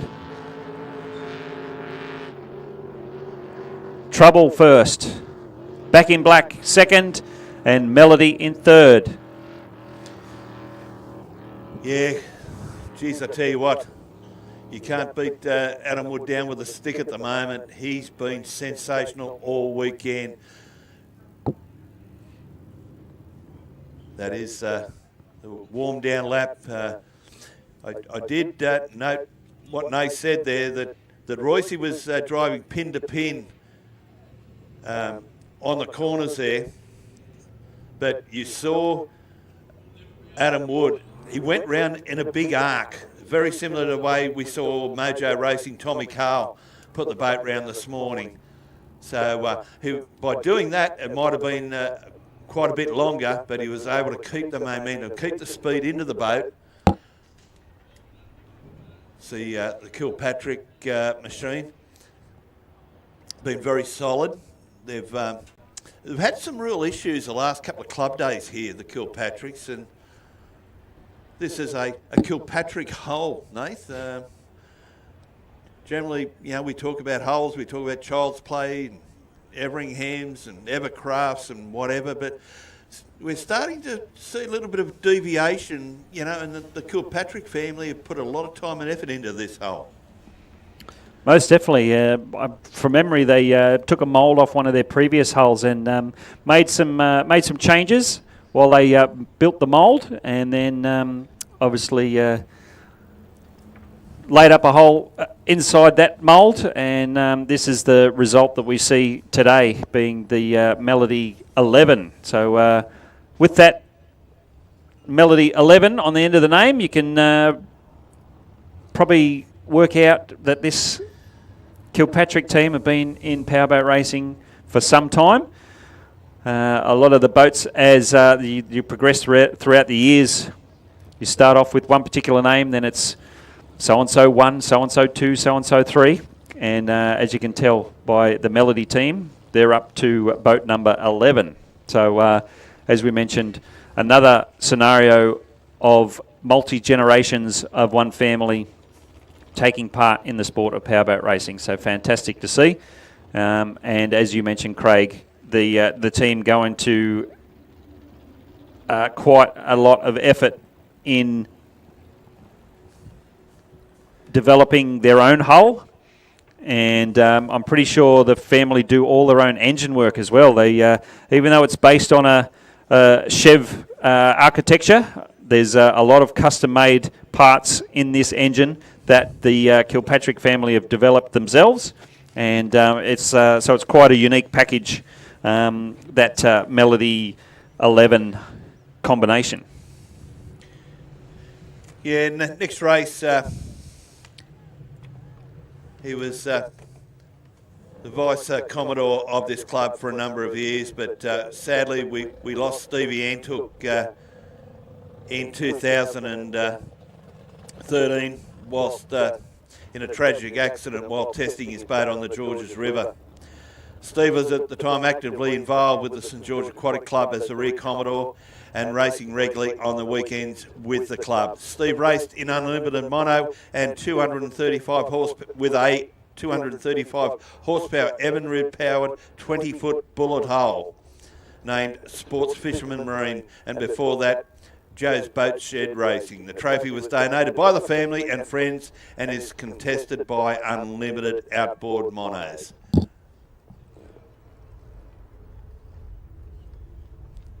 That has recently changed to Unlimited Outboard.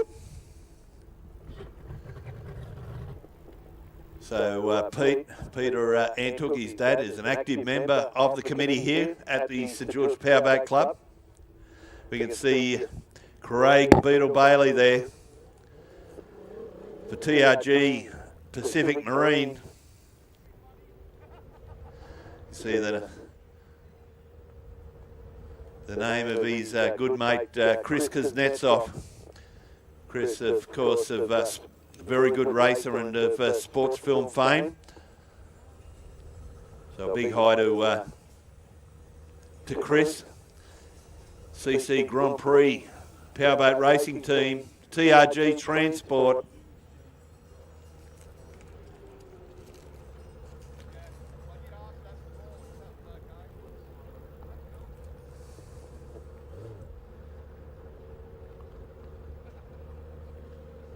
We've had some tremendous help this weekend on the course.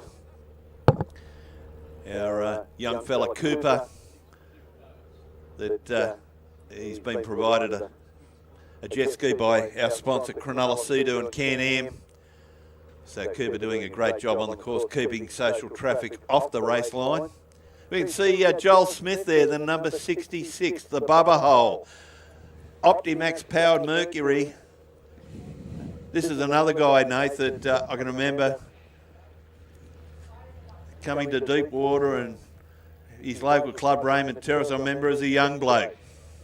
Now his beautiful partner, Tyler Howard, the daughter of Ricky Howard.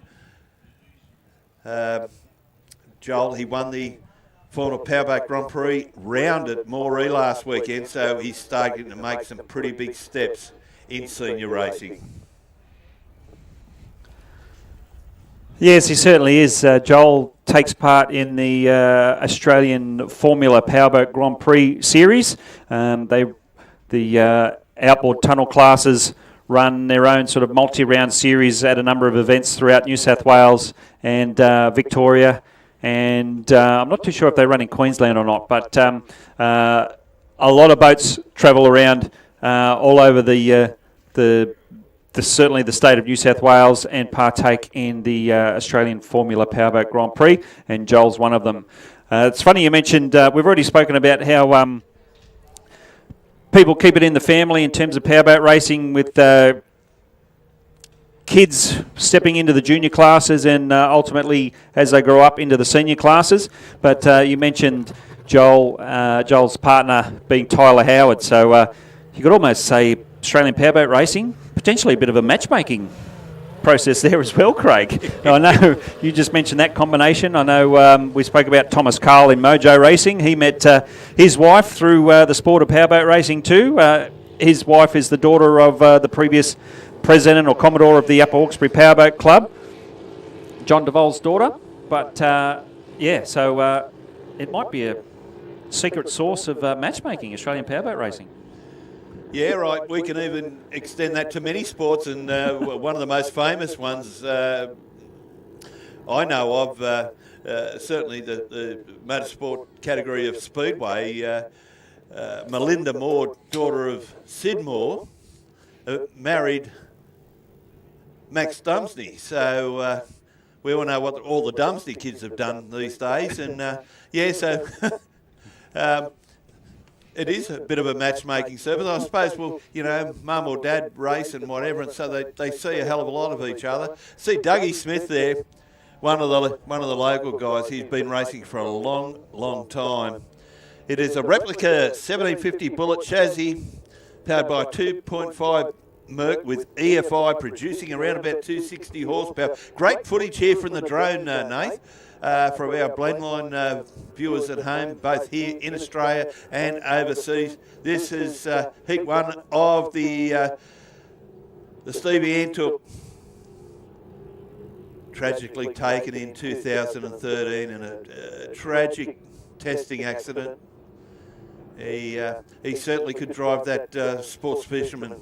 I saw him down in there at Deepwater one day, and I thought he's never going to get this round the corner. He not only got it round the corner, but he high flew it the whole way round. So he was one hell of a driver, one hell of a young guy, and he was really what we wanted here at the club. Someone young that took on the vice commodore, and yeah, he's been sadly missed. But his dad, an active member here on the race committee, Peter Antuch. So boats forming up for heat one of the Antuch. I tell you what, it ain't over till the fat lady sings, Nathan Mills, but you'd have to put a few dollars on Craig Bailey. Most definitely. So with this being unlimited outboard, we can see there again a bit of a mix of monos and tunnel boats. Obviously, the main entry into this class being you need the motor clipped on the back of the transom. And as we can see, all of these boats out on the water, specifically built race boats, even though we've already mentioned the boat Hurry Up being a mono-style hull, a bit of a replica of a Bullet. So that Bullet name, very well known for pleasure boats and ski boats and family boats, but also producing a number of very fast circuit racing boats, which, as we mentioned, there's a few here this weekend, and the boat Hurry Up is being based on one of those hulls. So unlimited outboard, Joel Smith in 1, Hurry Up in 2, Hollow Point 3, Craig Bailey in 4, Trim King in 5. Well, it looks as though we've got a couple of boats missing, so we've got Trim King in 3 and then Craig Bailey on the outside in 4. So a couple of non-starters. Craig Bailey drops the hammer and gets the nose out in front at the moment. He's going to have to go around this first turn the long way. Joel Smith's not going to let him have it all his way. The monoboat drifts out a little bit, forces Trim King possibly to go wide, having to go out through the wash of Craig Bailey's boat. But Joel Smith and Craig Bailey side by side down the Bankstown helicopters back straight away. Joel charging hard into the turn, keeping it nice and tight, nice and fast, nice and smooth. He's doing his best. You can see that boat as he straightened up a little bit in between those two turns. You can see in lane 1, the choice is to go from pin to pin to pin. Whereas on the outside, it seems to be a nice, big, smoother arc. Try and keep the boat speed up that way. But at the moment, Joel Smith and Craig Bailey having a nice ding-dong battle out the front, Craig. Yeah, they are. And, oh, I tell you what, Joel Smith getting the nose, the sponson there, very high indeed. The 66 boat, powered by the Optimax. Craig has gone round the outside.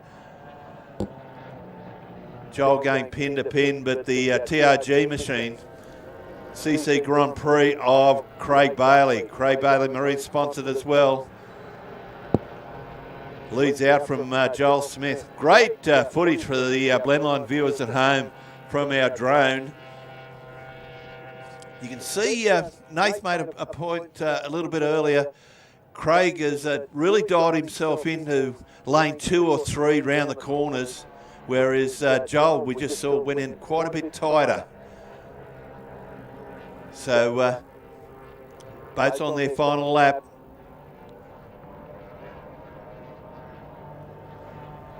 Craig Bailey Marine taking another win here this weekend. That's heat 1 of the Antuch. So Joel Smith second, Trim King Paul Sane in third. Hurry Up Dougie Smith back next. But think the only way we're going to, fellow competitors are going to be able to do something with Craig is get a bit of 6 before and do you know what, Nath.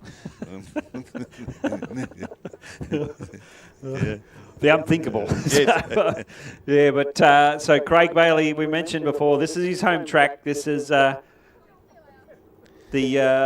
where he's cut most of his laps, and I'm sure Craig would have lost count of the number of race meetings he's conducted here, and so knows this bay, knows this course like the back of his hand, and it's just showing that he knows exactly where to put the boat. No matter what stage of the race, what stage of the lap, he always seems to be in the right place and doing himself the very best chance of keeping out in front, and he's doing just that so far in the races that he's run this weekend, and doing a great job at it at the same time. So fantastic showing by Craig Bailey. We saw young Joel Smith doing his best to go with him, and for the first lap and a half was keeping Craig honest, making him go around the outside, do it the hard way. And yeah, quite successful in holding him out for a lap and a half, but the experience, the power of the Craig Bailey Marine machine just coming to the fore. Yeah, just a really important announcement, Nath.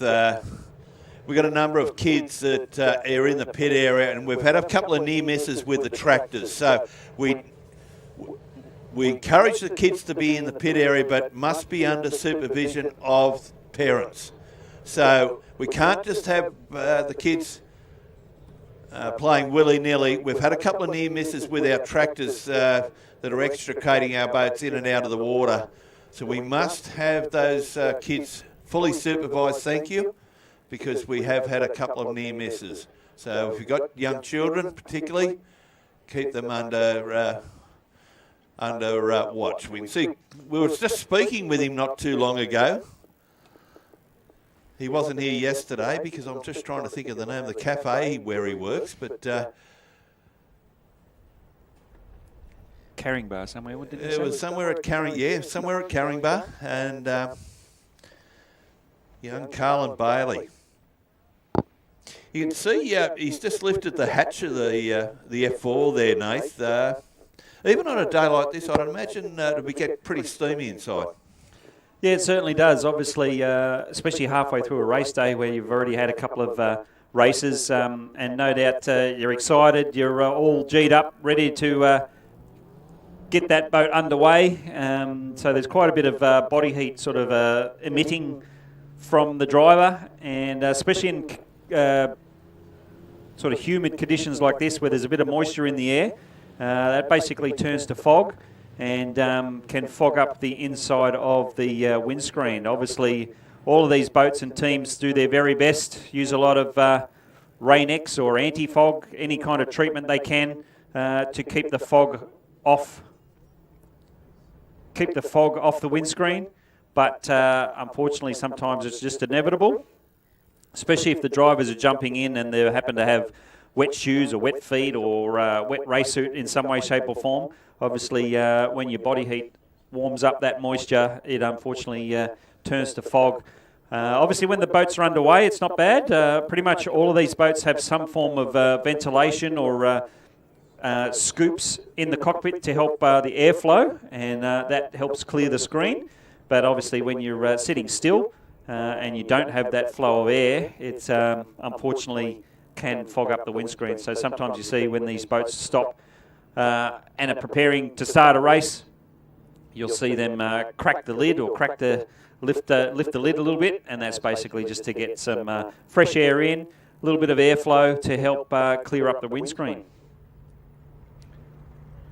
So with our F4 drivers, we've managed to have a chat to both Brad Beasley yesterday and Carlin Bailey a little bit earlier. So the third driver, Max Cook, we might have to try and get him up and have a bit of a chat a little bit later on and get his take on things. Max also taking part in the AFPGP multi-round series as well. We've mentioned before that They ran up at Moree in northern New South Wales just last weekend. And no doubt did a fantastic job. Another example of the next generation driver stepping into the driver's seat. Max's dad, Martin Cookie Cook, was most recently running a hydroplane called Cookie's Monster. Martin stepping out of that, the boat being sold to Victoria probably about 12 months ago. So Martin currently on the bank. Fingers crossed we will see Cookie back out on the water, potentially at the helm of a new hydroplane in the future. But at the moment, it's all focus on young Max, who's preparing, lining up to come down for the next heat of the Ron Lawton, the Vintage and Veteran F4 Tunnel Boat Race. Race number 31 on the program. You can see the rooster tail flying from Brad Beasley's fully sick mate, the red boat in pole 1. So obviously the team have got that engine set up nice and high. And the flag is down and away they go. Carlin Bailey on the inside with a sponsored nose cone out in front at the moment. Maxie Cook on the outside going with him. Brad Beasley having a little trouble getting all that 60 horsepower Mercury power onto the water. Potentially part of that setup, but Carlin Bailey goes into the turn, leaves plenty of room for Brad Beasley. And Max Cook having to go around the outside in his boat, maxed out. So Carlin Bailey with the advantage at the moment in the boat Queen Bee. Maxed out, trying to go with him. Only a handful of boat lengths in it at the moment. Brad Beasley not that far behind either. We spoke about Carlin Bailey being the son of Craig Bailey. He's been watching Dad for years. Looks as though he's learned a few things. Nice and smooth around those turn buoys as part of the Cronulla Sea-Doo and Can-Am Southern Turn and onto the St George Motorboat Club front straight away. Yeah, all three young fellas doing a fabulous job out there. Water conditions really suiting these King Goo boats.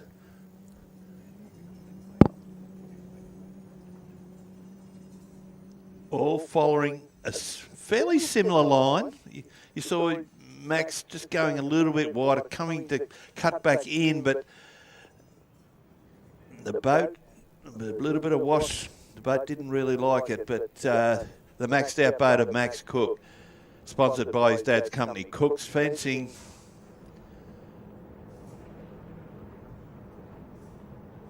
Trying to get a wider shot here to get our leader in as well. The boat, there we go. The Queen Bee machine of Carlin Bailey onto the St George Motorboat Club front straight, maxed out, still second. The Beasley, the red, fully sick mate, back in third. So with boats on lap 3 or 4, yellow flag being displayed to our competitors. Our races yesterday were for the Ron Lawton, and because Carlin couldn't compete because he had work commitments, we thought it a little unfair. So we've broken the Saturday and the Sunday up to give everyone a fair chance. So our lead boat on the Bankstown helicopters, back straight. Sitting beautifully, Nath. You don't find these boats getting very untidy very, very often. No, well, as I mentioned, this class, this hull and this engine combination developed specifically for this particular formula and for this particular sort of next step for the junior racers or the younger drivers stepping up. So a lot of thought, a lot of development has gone into these hulls and this combination of 60 horsepower Mercury outboards, the length of the hull, the weight of the hull. As you mentioned, most of these boats all coming out of the same mould out of China, I believe. And so very evenly matched hulls, and as we mentioned, a fairly stock standard 60 horsepower Mercury bolted onto the back of these things. And as we mentioned, it basically coming down to propeller choice and boat setup. And as we can see, the Bailey team doing a very good job of it at the moment as these 3 drivers are on their final lap.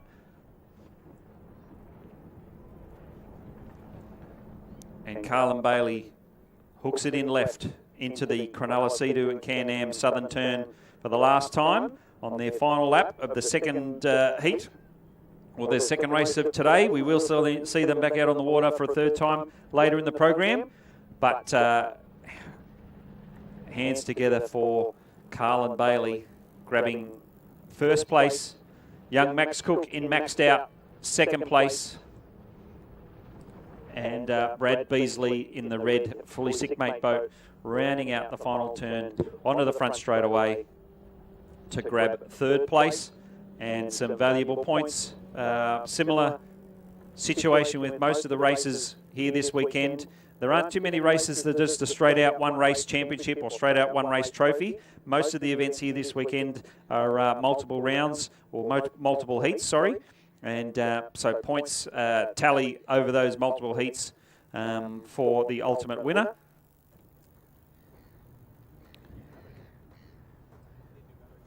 With the F4 tunnel boats being just one more example of that. And again, next up on the program, we go from one extreme to the other in terms of horsepower, in the sense that 60 horsepower outboards on the water at the moment. And then next race on the water will be unlimited open inboards. So again, it'll bring out the big bangers. Slightly different being this next race as part of the APBA Hazelwood Trophy, 4 laps.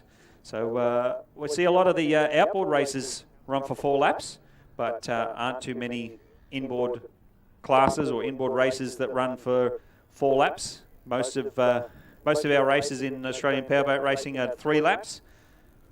3 sprint laps, if you like.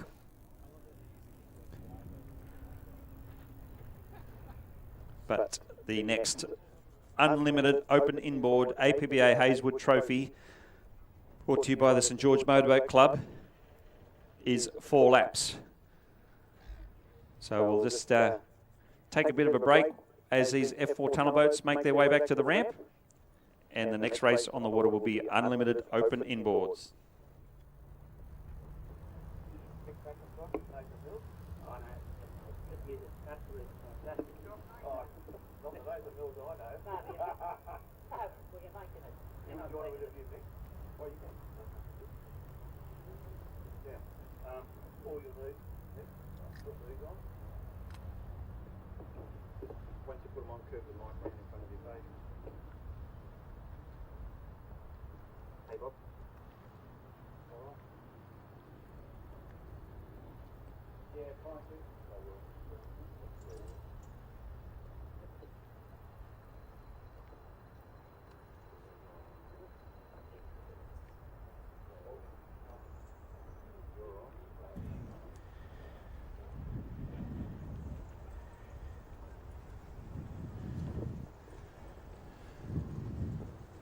Just while we got a moment, ladies and gentlemen, we got a little bit of space between our next race. We've got one of the real nice guys in our sport, Mr. Michael McIntosh, with us, driver of the 85-mile-per-hour boat timeout.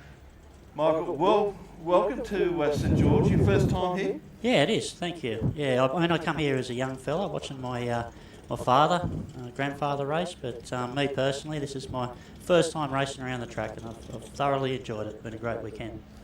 The Michael McIntosh story.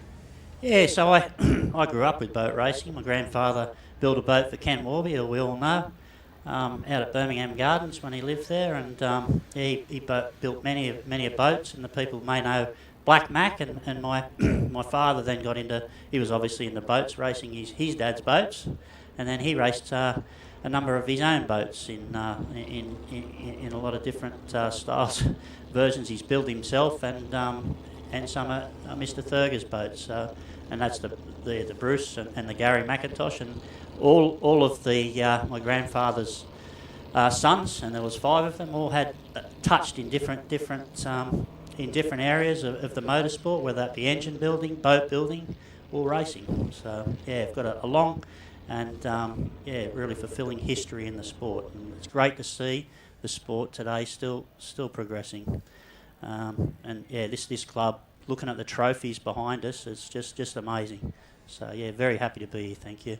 The trophy cabinet here, there's some wonderful trophies, isn't there? Oh, absolutely magic. I've never seen such a proud cabinet of trophies. So, and yeah, there's some great racing with the Ken Wagon. I believe that race Pop could have had that race when he was the rear Commodore at Toronto, but I'd have to look through back some history there. But yeah, it's awesome, the trophies, and well kept, which is a credit to the club.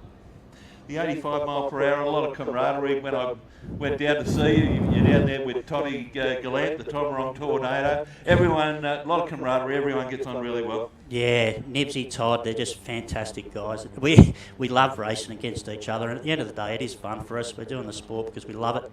And Todd they're all characters in their own way. Todd's a great driver. Nibsy's a great driver and a great person. So yeah, the camaraderie in our groups is solid. So it's great. Good fun. Your boat timeout, lovely machine, very easy to pick for commentators. Sits really nicely on Cogra Bay. It was a recent purchase from Bundaberg. Let us know a little bit about it. Yeah, so Scott Van Trainer was running it up there in Bundaberg. Josh Daisy built the engine and spent a lot of time with Scott, and the boat came up for sale, and I was on holidays. My son, I'd actually purchased another boat. I've got another 17'6" runner bottom, the same as Cranky, I guess, if you look at boats out there. But I'd purchased it, and I had a few problems, and I was on holidays, and my son said, "There's a really nice boat there, Dad, up at Bundaberg while you're up there at Queensland." I went and looked at it, and I couldn't refuse it. It was a fantastic boat, and I've had more fun with this boat than probably most of them I've had in my time. So yeah, very, very happy. We've got Heat 1 of the Hazewood coming up very shortly. Just your daughter Emily, I believe, was here yesterday. Anyone else you'd like to thank, Mick? No, just anybody in my family and the friends, and a lot. It's very sometimes hard. People have got their own lives to come and help you and support you, but yeah, a lot of friends that I have, Rodney and my daughter, my brothers, and family, all supportive of me. So I'm very, very lucky. In closing, mate, we certainly hope to hear the name Michael McIntosh at presentation a little bit later. All the best, mate, and be safe the rest of the day. Thanks for having me. It's a pleasure. There we go, ladies and gentlemen. Michael McIntosh, driver of Timeout, one of the real nice guys in our sport.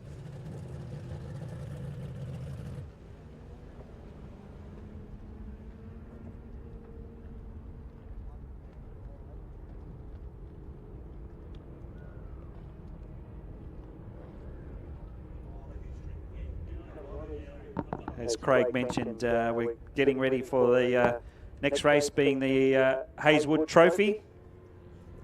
Hazewood Trophy being brought to us by the St George Motorboat Club.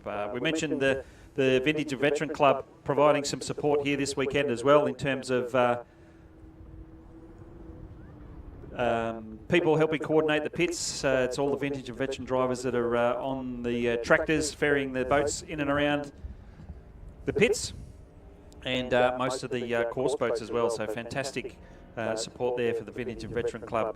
We might mention a couple of their sponsors in a minute, but at the moment we're getting ready for the start of our next race, which includes the big bangers. We've got the big 540 cubic inch Chevy V8 twin turbocharged Odin in pole 1, Melody 2, Explicit in 3, and we were expecting the Rap Racing hydroplane outside in 4, but doesn't appear to have made the start. Ryan Constable, the grey boat on the inside, Explicit, the red turbocharged taxi motor on the outside, side by side at the end of the front straightaway into our South Sydney detailing northern turn. Ryan Constable getting that horsepower down on the water nicely down the back straightaway, gets the nose out in front. Lots of speed out of both of these boats. Explicit trying to go with him, so plenty of kilometres an hour both of these boats achieving. Ryan Constable with the advantage, gets the nose out in front, gets to go around the corner exactly where he wants to go, and again gets the power down onto the front straightaway, gets the nose up, very smooth. the way Ryan's driving this boat. We've mentioned only fairly new to the sport of powerboat racing. His dad racing circuit boats many years ago. As we mentioned, the family then went water ski racing, but now the two younger brothers, Ryan and Peter, at the helm of some circuit boat and some very serious equipment already, that's for sure. We saw the boat Ragnar on the circuit a couple of years ago. That boat currently in the shed getting some repairs done, while they had this hull, this Child's Play Marine hull, finished off by the Child's Play team and got the engine in. A lot of last minute testing, not so much last minute testing, but a very busy testing program to get ready for some major race meetings. The Constable team running up at Laidley in Queensland just a week or two ago, and backing it up with St George here this weekend, and basically putting a lot of the existing teams on notice that they're here and they're serious, Craig. Yeah, they've certainly made an impact in a very short period of time. Coming up for the yellow flag lap 3 of 4, currently on their last lap. We see the Melody 11 of Brian Kilpatrick. Unfortunately, he's down in horsepower compared to the others, but you've got to be out there to get yourself on the dice. So he'd be hoping a boat or two in front of him.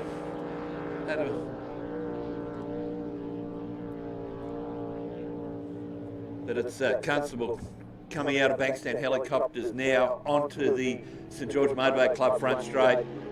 Ryan Constable, there we go. That's probably the performance Ryan was looking for. We didn't see that yesterday, but we certainly saw it today. Second place is coming out of Cronulla Sea-Doo and Can-Am, Chris Hearn, driver of Explicit. This is a single turbo machine, as against the twin turbo of Ryan Constable. You can just see coming onto the St George Motorboat Club front straight, Brian Kilpatrick coming up to close the race off. But there we go. That's heat 1 of the Hayeswood. This is an Australian Championship. So heat 2 coming up a little bit later. But in as far as this course is concerned, Nath, a standard 3 or 4 laps, what kind of fuel usage would some of these big big bangers go through? Well, it's a bit of a how long is a piece of string question, Craig. Obviously, these little capacity outboards, most of them will probably be running sort of a high octane race fuel, but still sort of your unleaded petrol style fuels. They'll probably be using, they still might only use probably 10-15 litres, but then some of the big blown unlimiteds like that, as you mentioned, 540 cubic inch Chevy V8 twin turbos, especially running on methanol racing fuel. Just the fact of moving to methanol, the fuel rate needs to be a whole lot higher, a whole lot more. Basically, even though there's more oxygen, there's more energy in the fuel, the fact is you've got to use a whole lot more of it. And some of these, especially the 4-lap races, they'll probably be using 30-40 litres just to get around these few laps here at St George. So, and obviously those bigger, heavier boats need that extra horsepower, need that extra fuel flow to push those bigger, heavier boats through the water. We can see, especially with the pictures, especially on the back straight, not too much of the boat in the water as they get up and going, but obviously the amount of horsepower, the amount of fuel needed to get the boat up to that speed is pretty impressive. Yeah, that's, you talk about a significant amount of methanol being used during that period. I suppose it's not as bad as I was out at the drags recently, and you see some of the top fuel and what they go through, and just during the engine starts and engine warm up. But on a quarter mile pass and the like, I tell you what, you'd have to be sponsored by ANZ, Commonwealth Bank, ANZ, all of them, you know, it's just unbelievable. Just going back to Mick McIntosh, we just did an interview just prior to that last race. A lot of history there. He mentioned some of the names, the Thurgers and the like, and it's great to see him here, Mick. He's got himself one hell of a boat, and I know our good friend Warwick Lang, the acting New South Wales APBA Secretary, and doing a wonderful job. I know he'd be up there in his living room currently saying, "Go the Terrace." Yes, a fantastic character in powerboat racing is Warwick. We made mention he's been on the water himself at the wheel of his boat a number of times, and more recently, as you said, spending a bit more of his time helping the running of the Raymond Terrace Club, but then also the New South Wales APBA State Council. So that's basically the collective of all the clubs based in New South Wales, helping to officiate powerboat racing in the state, and then obviously the main connection through to the national association, the national organisation. So as you mentioned, Warwick doing a fantastic job as our interim secretary, and as we mentioned, doing a great job. So we touched on the fact that the Vintage and Veteran Club providing some of the helpers and some of the bodies here this weekend, our tractor drivers. So again, just another reminder, especially for those people here at the venue, when you are in the pit area down on the asphalt in the car park, please be very, very careful of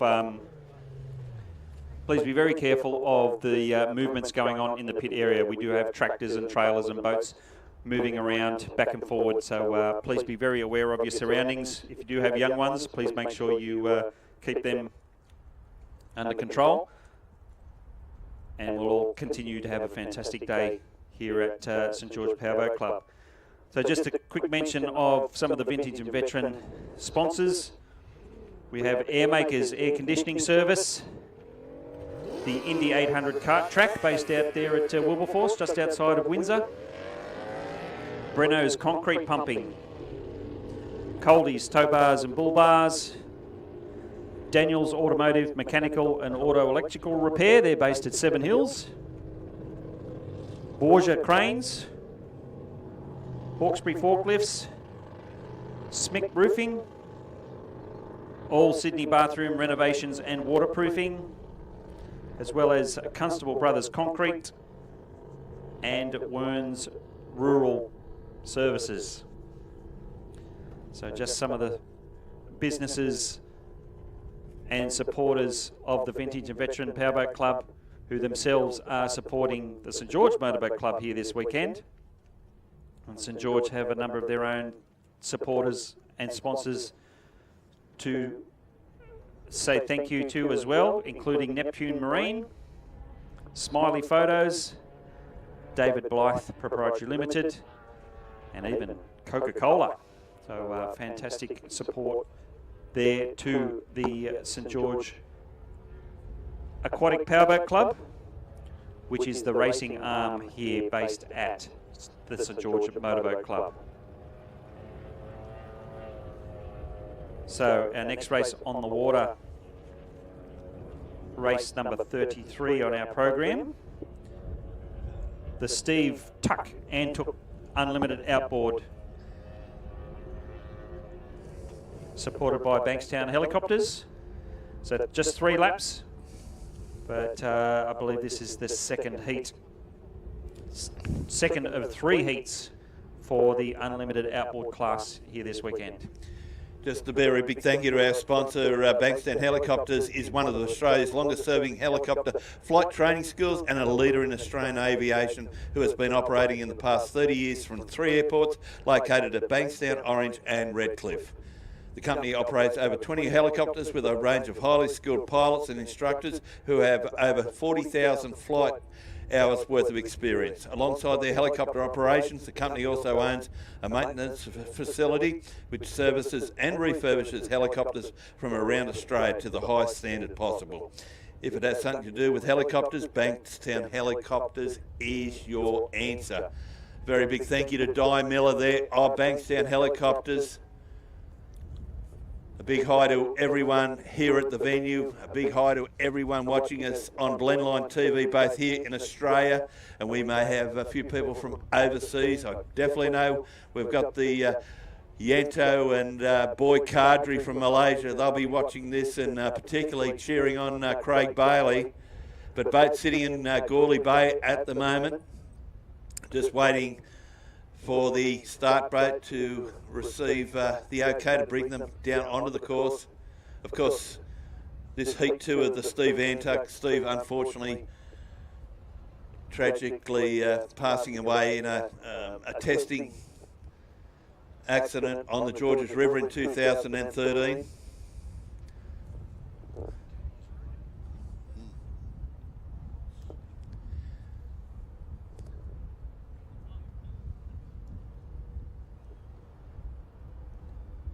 So great to see a big crowd here at the venue. I'm sure we've got a large audience at home enjoying the racing here from St George. Down in numbers a little bit. We've had some really big meetings recently. Of course, the Dargle Spectacular on the June long weekend, there was a number of boats there. Unfortunately, that had issues that couldn't back up for this weekend. Of course, there was a big meeting at Laidley last weekend. So, and there are some boats as well. Some drivers, you know, they dedicate a lot of their time this time of year to their families. So, a number of our drivers do have young family playing a lot of sport and the like, and they put the boat back in the shed for a couple of months while it warms up. But, not too sure in the delay. Boats all sitting in Gourley Bay. A good field here out of pole 1. Paul Sane in Trim King. Out of 2, Hollow Point Mitch Perry. Out of 3, Craig Bailey. Out of 4, Hurry Up Doug Smith. Out of 5, Evan Ruder, Nathan Todd Hunter, the boy from Basin View, a couple of hours south of here. And out of 6, for Smith Family Racing, Jumping Joel Smith. He was the winner of the Australian Formula Powerboat Grand Prix round at Moree last weekend.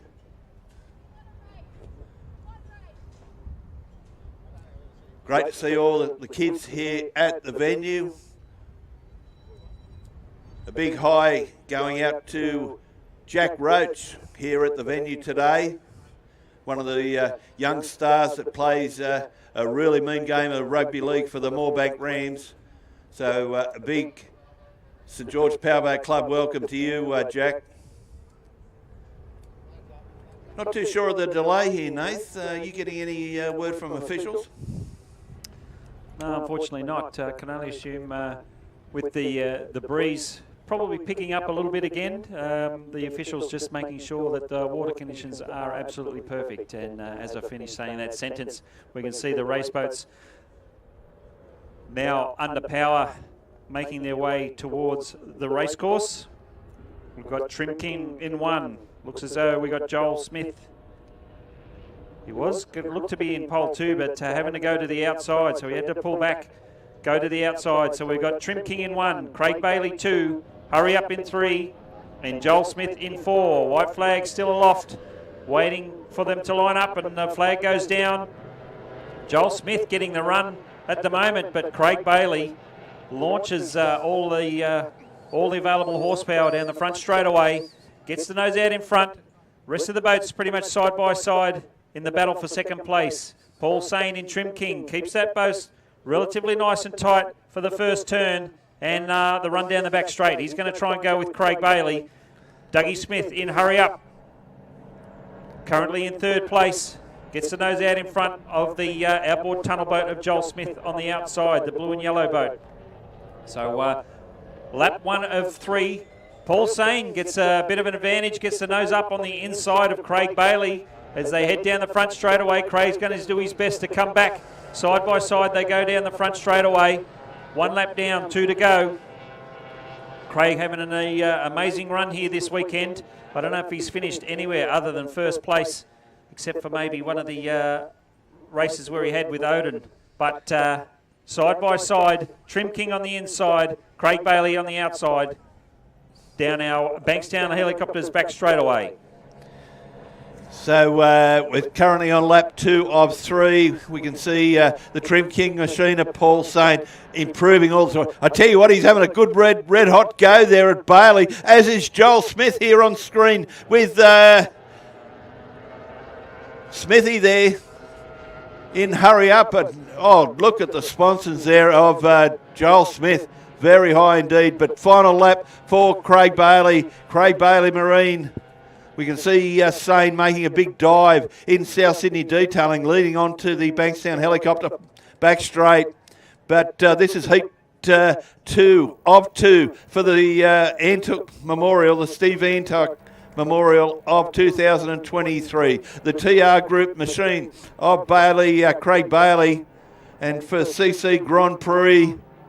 Final time out of Cronulla, Sudo and Can-Am onto the St George Powerboat Motorboat Club front straight, and another checkered flag. Craig Bailey wins from Paul Saint. What a drive from Paul. A wonderful drive there in second place. Third, Dougie Smith, beg your pardon, Joel Smith in the Optimax there, and Dougie Smith in the 1650 replica Bullet, bringing up the tug. Great race there, Nathan Mills. Yes, another demonstration of the experience and horsepower brought to you by Craig Bailey Marine. And we just saw in that last, probably that last turn, Craig Bailey managed to get the nose out in front far enough for him to drift across in for the last turn and take that pole sort of winning position, that winning course through the turn, nice and smooth, nice and fast, and coming out onto the final straightaway, clearly out in front of Paul Saint in Trim King. Paul Saint doing his very best to go with him for the first couple of laps. He was able to stay on the inside, but again, the experience and the horsepower that Craig Bailey's been able to get out of that little outboard engine, little outboard V6. A fantastic result for Craig. One more race, one more win, and no doubt Craig will be continuing on that tradition later on, deep into the afternoon, for the final race of the day, being the Champion of Champions. He's got his name on that trophy a number of times already. No doubt he'll be doing that again. Certainly looking to do that again. We will see him match it with the likes of Odin and Explicit, and it's going to be very interesting indeed, the lead up to that race. And as the form guide firms up throughout the day.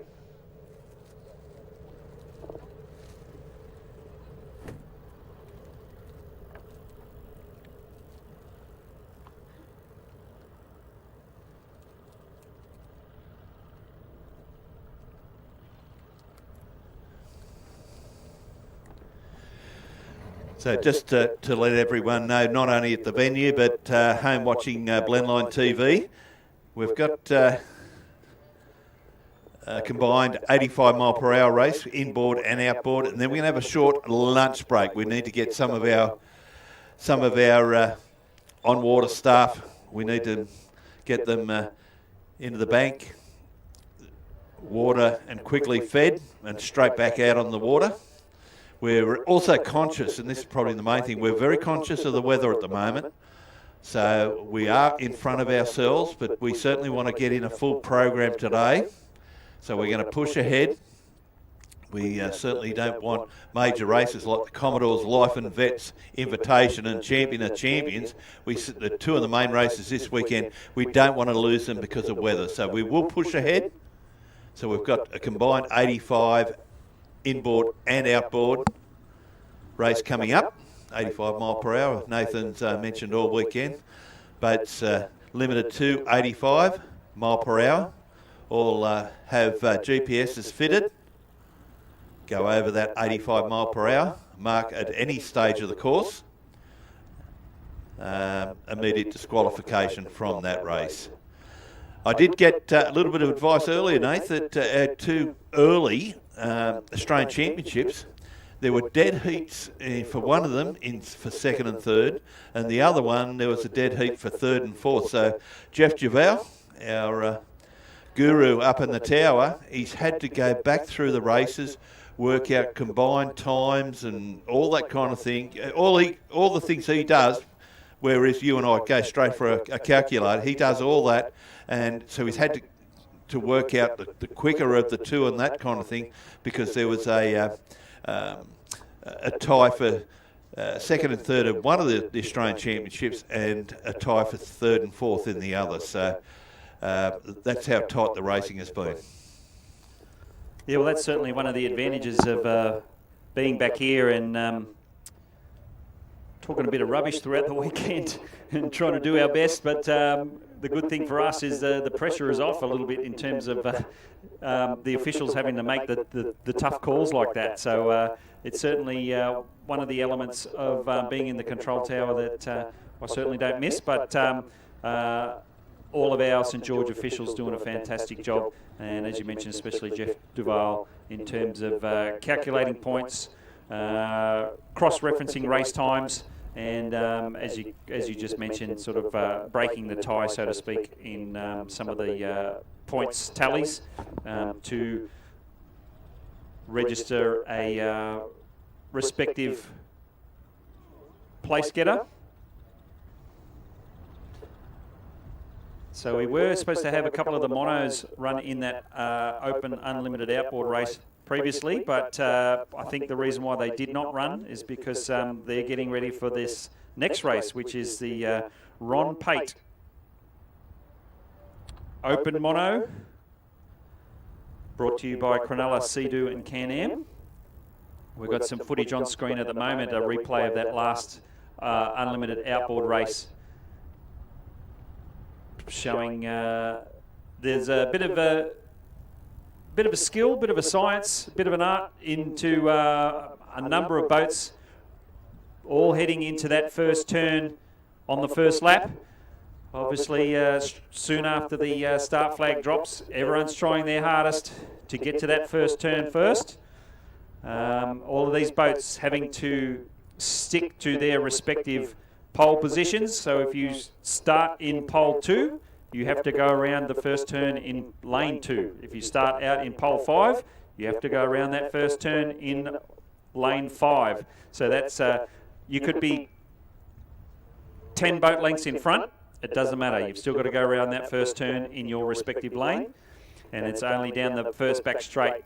If you have a sufficient lead, are you able to come across into the closer and tighter racing lanes. So all of our drivers have to go through a number of club days to get what we call signatures to make sure that they're able to run in these major spectacular events like we've got here this weekend. And all the drivers doing their very best to have fast, safe and fair racing for all.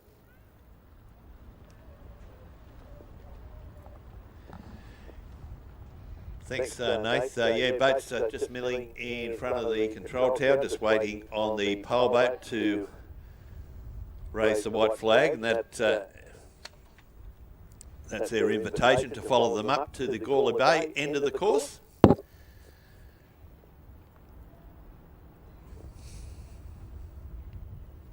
All the kids go back to school this week. Some are lucky to have a pupil-free day tomorrow, so all the kids go back to school this week. Just had a word, Nate, to Len Cave, our Vice Commodore here, and I was a little bit concerned about the weather. He reckons it's going to be okay. We can see the flags at the front. The wind's really swung round.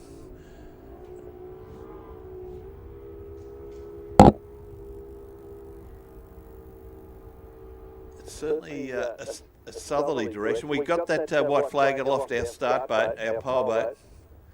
So we can see our all our starters for the Ron Pate Open Mono. So out of pole 1, Ransom Matt Dubois.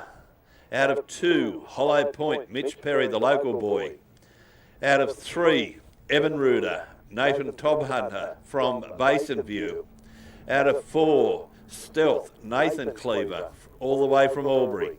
Out of 5, Tommy Carl in Mojo Racing. Out of 6, Hurry Up Doug Smith. And out of 7, Angelo Testa, driver of Numbnuts Racing. You mentioned the breeze picking up and swirling around a little bit. We've been having one eye on the Bureau of Meteorology rain radar, and it looks as though most of the rain seems to be going around the north of the city and sort of across and hitting the coast a little bit further north up on the central coast of New South Wales.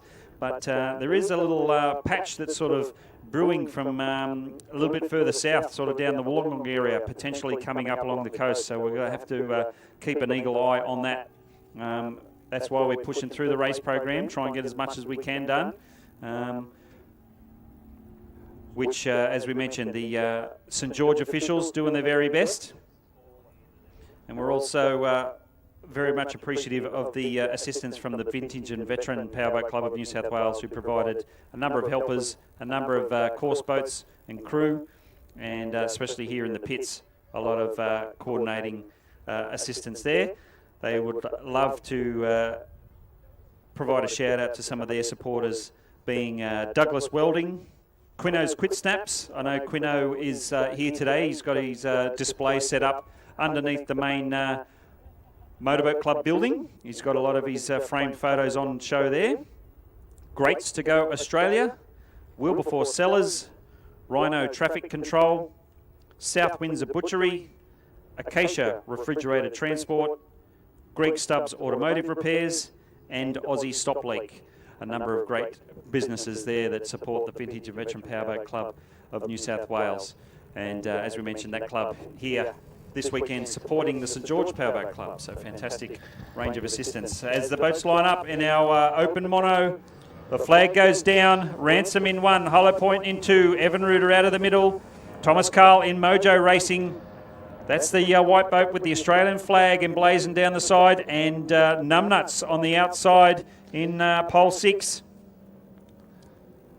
Very evenly matched down the front straightaway. Ransom keeps it in nice and tight, nice and smooth. Hollow Point just on his outside hip, around the outside of the first turn. Thomas Carl in Mojo comes out on the outside of Evan Ruder with the nose in front, heading down the back straightaway, taking full advantage of that 21-foot force hull.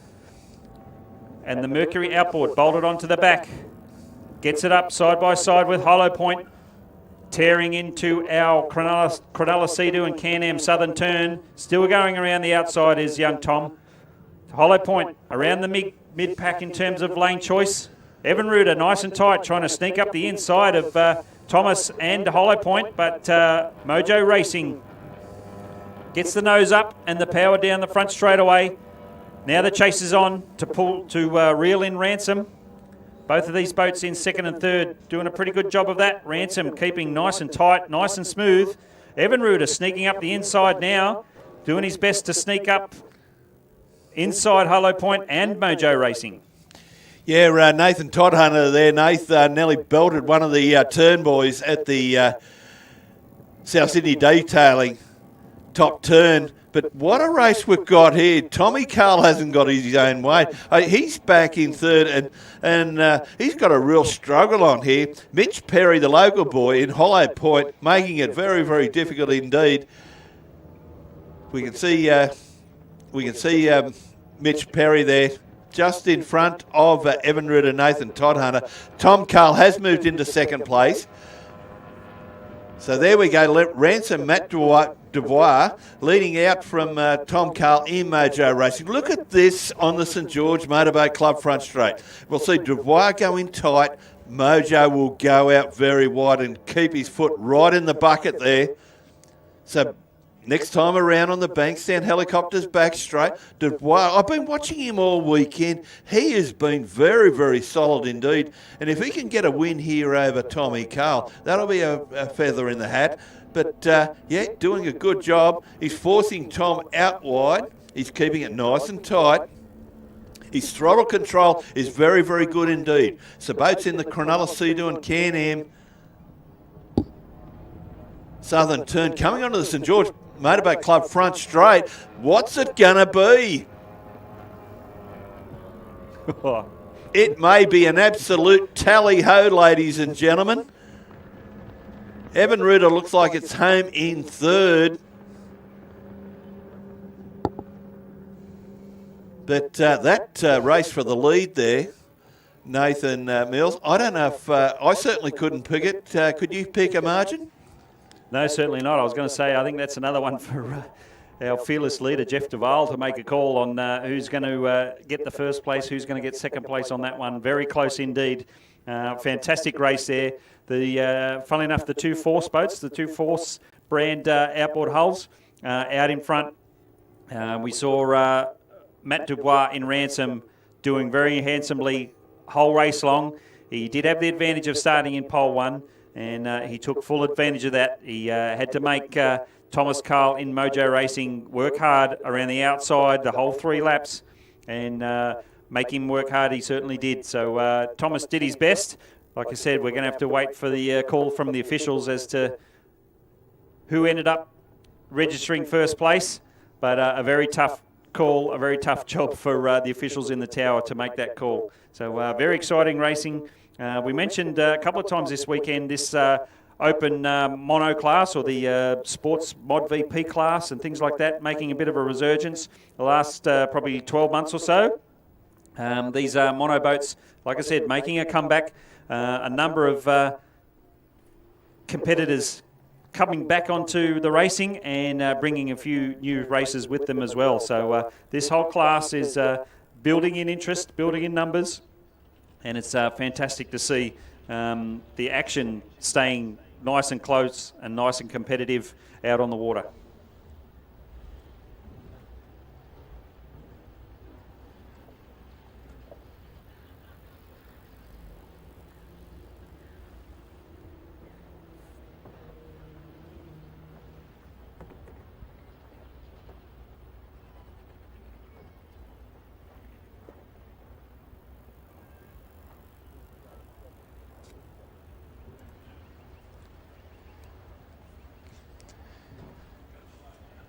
So just for everyone here at the venue, we've got 85 mile per hour inboard and outboard combined. Our next race to come up. It'll be followed by a very, very short lunch break.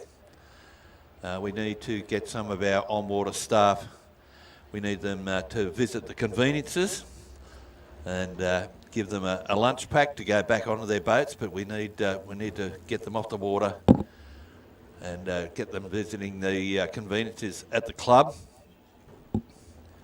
And it will be a very short lunch break. We're fully conscious of the weather, ladies and gentlemen, boys and girls. We're in front of our program, but we certainly don't want to lose races like the Champion of Champions and the Life and Veterans Invitation. They're two of the major ones here at the St George Powerboat Club. Even it will probably finish quite a bit earlier than we normally would, but we need to be conscious, and we can see those flags.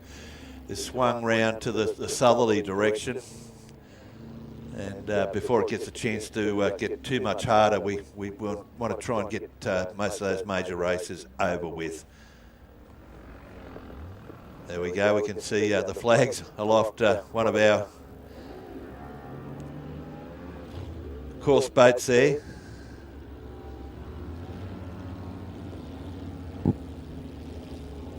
Flag's very, very busy indeed.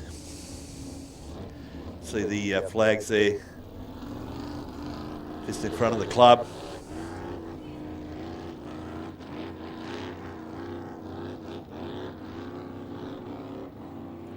But 85 mile per hour inboard and outboard combined. Speaking of the St George Motorboat Club, I was saying to you yesterday, Nathan. Brought the daughters over during the school holidays for lunch, and I tell you what, this restaurant here is second to none. Very well priced, and I had a family member with me who's a bit older than me. He actually said it's the best seafood he has eaten for a long, long time. Yeah, it is certainly a great venue. I myself has actually taken advantage of the seafood platter here at the St George Motorboat Club once before. Yeah, very nice indeed. So fantastic venue at any time of the year. Obviously, we take advantage of the colder conditions in terms of less pleasure boats and things like that, the cruise boats out on the water at this time of year.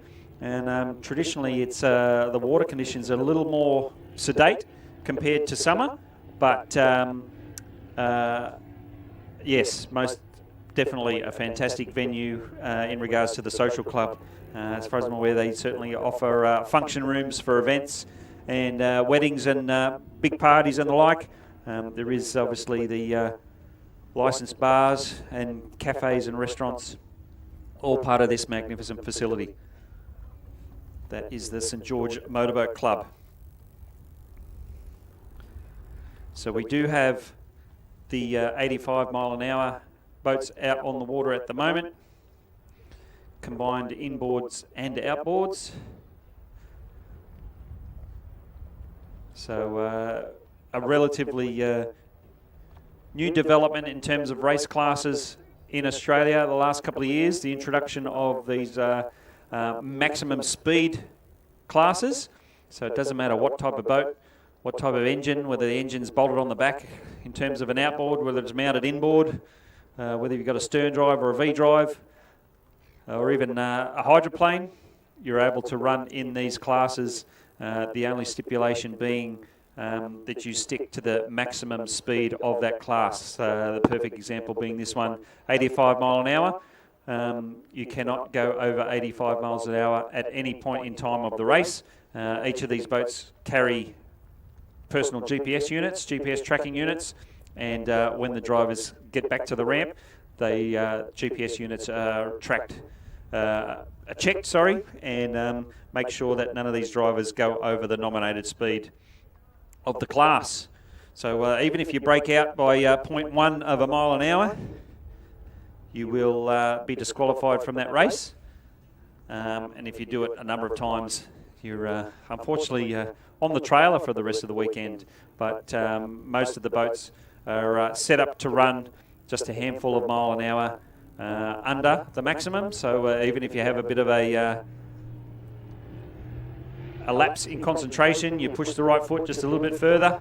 If you trigger a speed faster than the nominated speed, you will be out of the results of that race. So flag down and away they go. Inboard, Heart and Soul on the outside. Numbnuts just inside that. Timeout in the middle of the pack. Evan Ruder, and it may be a Ransom in pole one. No, it's Hollow Point, sorry. Hollow Point, pole one. Evan Ruder in two. The inboard timeout goes around the outside of Evan Ruder, nice and tight.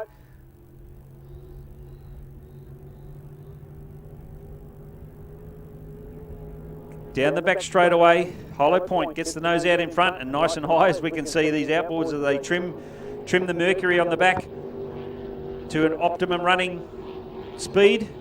Timeout going around the outside, doing very nicely indeed with that LS Chev powered inboard. We did talk to the driver here at the commentary table a little bit earlier today, and he's absolutely loving his racing here this weekend, and generally the last few years after the purchase of this boat, and partakes in a number of these maximum speed class races. He's got the advantage over the top of Hollow Point at the moment, goes in nice and tight, shaves the corner in lane one, which he can do. He does have enough of a lead for him to call that, make the call that it's his corner, it's his lane. Heart and Soul now switching over, back up the inside. And now the inboards having a run to try and take 1 and 2. Hollow Point trying to fight back, going into our Cronulla Sea-Doo and Can-Am Southern Turn. Time out, comfortably out in front at the moment. Heart and Soul now comfortably in second. Evan Ruda sneaking up on the outside of Hollow Point. So after a very strong first lap or two, Hollow Point falling back into the clutches of some of the other boats as they head into their final lap.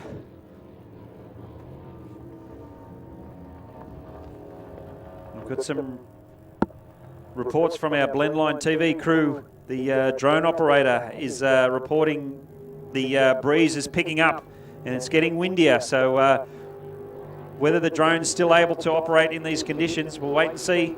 But at the moment, the action's still out on the water. As we mentioned, water conditions change throughout a race, no matter what.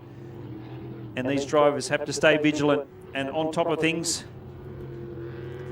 Every corner, every straight, every lap, they've got to keep an eye on the conditions and race to those conditions that are presented right in front of them. So it looks as though timeout registers a first place. Heart and Soul, a second. Oh, a close call there between Evan Ruda and Hollow Point. Again, we'll have to leave it for the officials in the tower to make the tough call of who's going to be on top of the race results. And Numbnuts comes across the line to round out our competitors in our 85 mile an hour combined inboard and outboard class. No, you do. I was just going to say, Nath, we've just got a short lunch break coming up, and I thought particularly for our people at home, we've got absolute Ford royalty up here at the moment. Yeah. We're looking at there, Chris. Bring it around. Bring the chair around so we're facing it. You sit here, mate. So we've got absolute Ford royalty here. Of course, Mr. Chris Hearn. Okay, we've just got an issue. Just at the moment.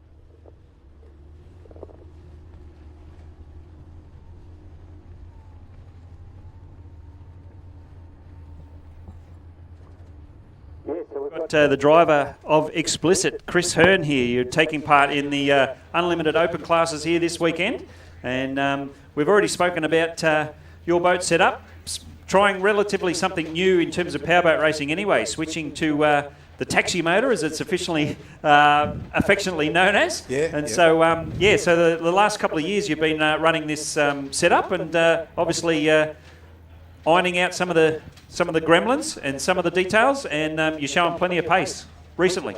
Yeah, starting to get on the pace now. It's pretty hard out here for our little boat this weekend. It's quite rough. So obviously the bigger boats, they've got 3 foot on us and about 500 kilos. So they tend to handle the rough water a bit better than us. We're in a bit of a transition period at present. My eldest son is starting to want to have a drive. He just had a drive there in that last unlimited displacement race. And he came back and he said, "Dad, when you try to turn into the corners too hard, it's that rough out there, it's just pitching the boat sideways." I said, "Yeah, you can't really see it from the bank, but I know where you feel." So. Yes, for sure, and it's a common for all the classes. We've seen, especially in the outboard monos, some of the smaller boats suffering severely compared to some of the bigger boats. They just those extra 2 or 3 feet of hull length and a little bit of extra weight, and it's very much an advantage for them. So we have mentioned that the Explicit team previously running 6 litre, and then a couple of years ago stepping up to the unlimited with the turbocharged Ford. So what brought on that thinking? What brought on that change in power plant? Well, we'd heard a few of the Dodges. We were running Dodge NASCAR engines, and thought we're looking around. Thought it'd be good to have a go at unlimited, but didn't really want to start importing things from America again, and didn't want to go the old route of the superchargers and everything. Looked around, and saw there was a lot of people pulling decent horsepower out of the Ford Barras, so I thought it doesn't cost that much to try it. So we did a bit of a cheaper version of it to see if it would work, and it worked a lot better than anybody thought it was going to. So now it seems to have taken off a bit. Yeah, no, good stuff. And you mentioned the cheaper version. It probably started out that way. I'm sure it's probably hasn't continued that way. Like any form of powerboat racing, there's obviously a potentially cheaper way of doing it. But as we know in this sport, there's not cheap doesn't come into the calculation much at all.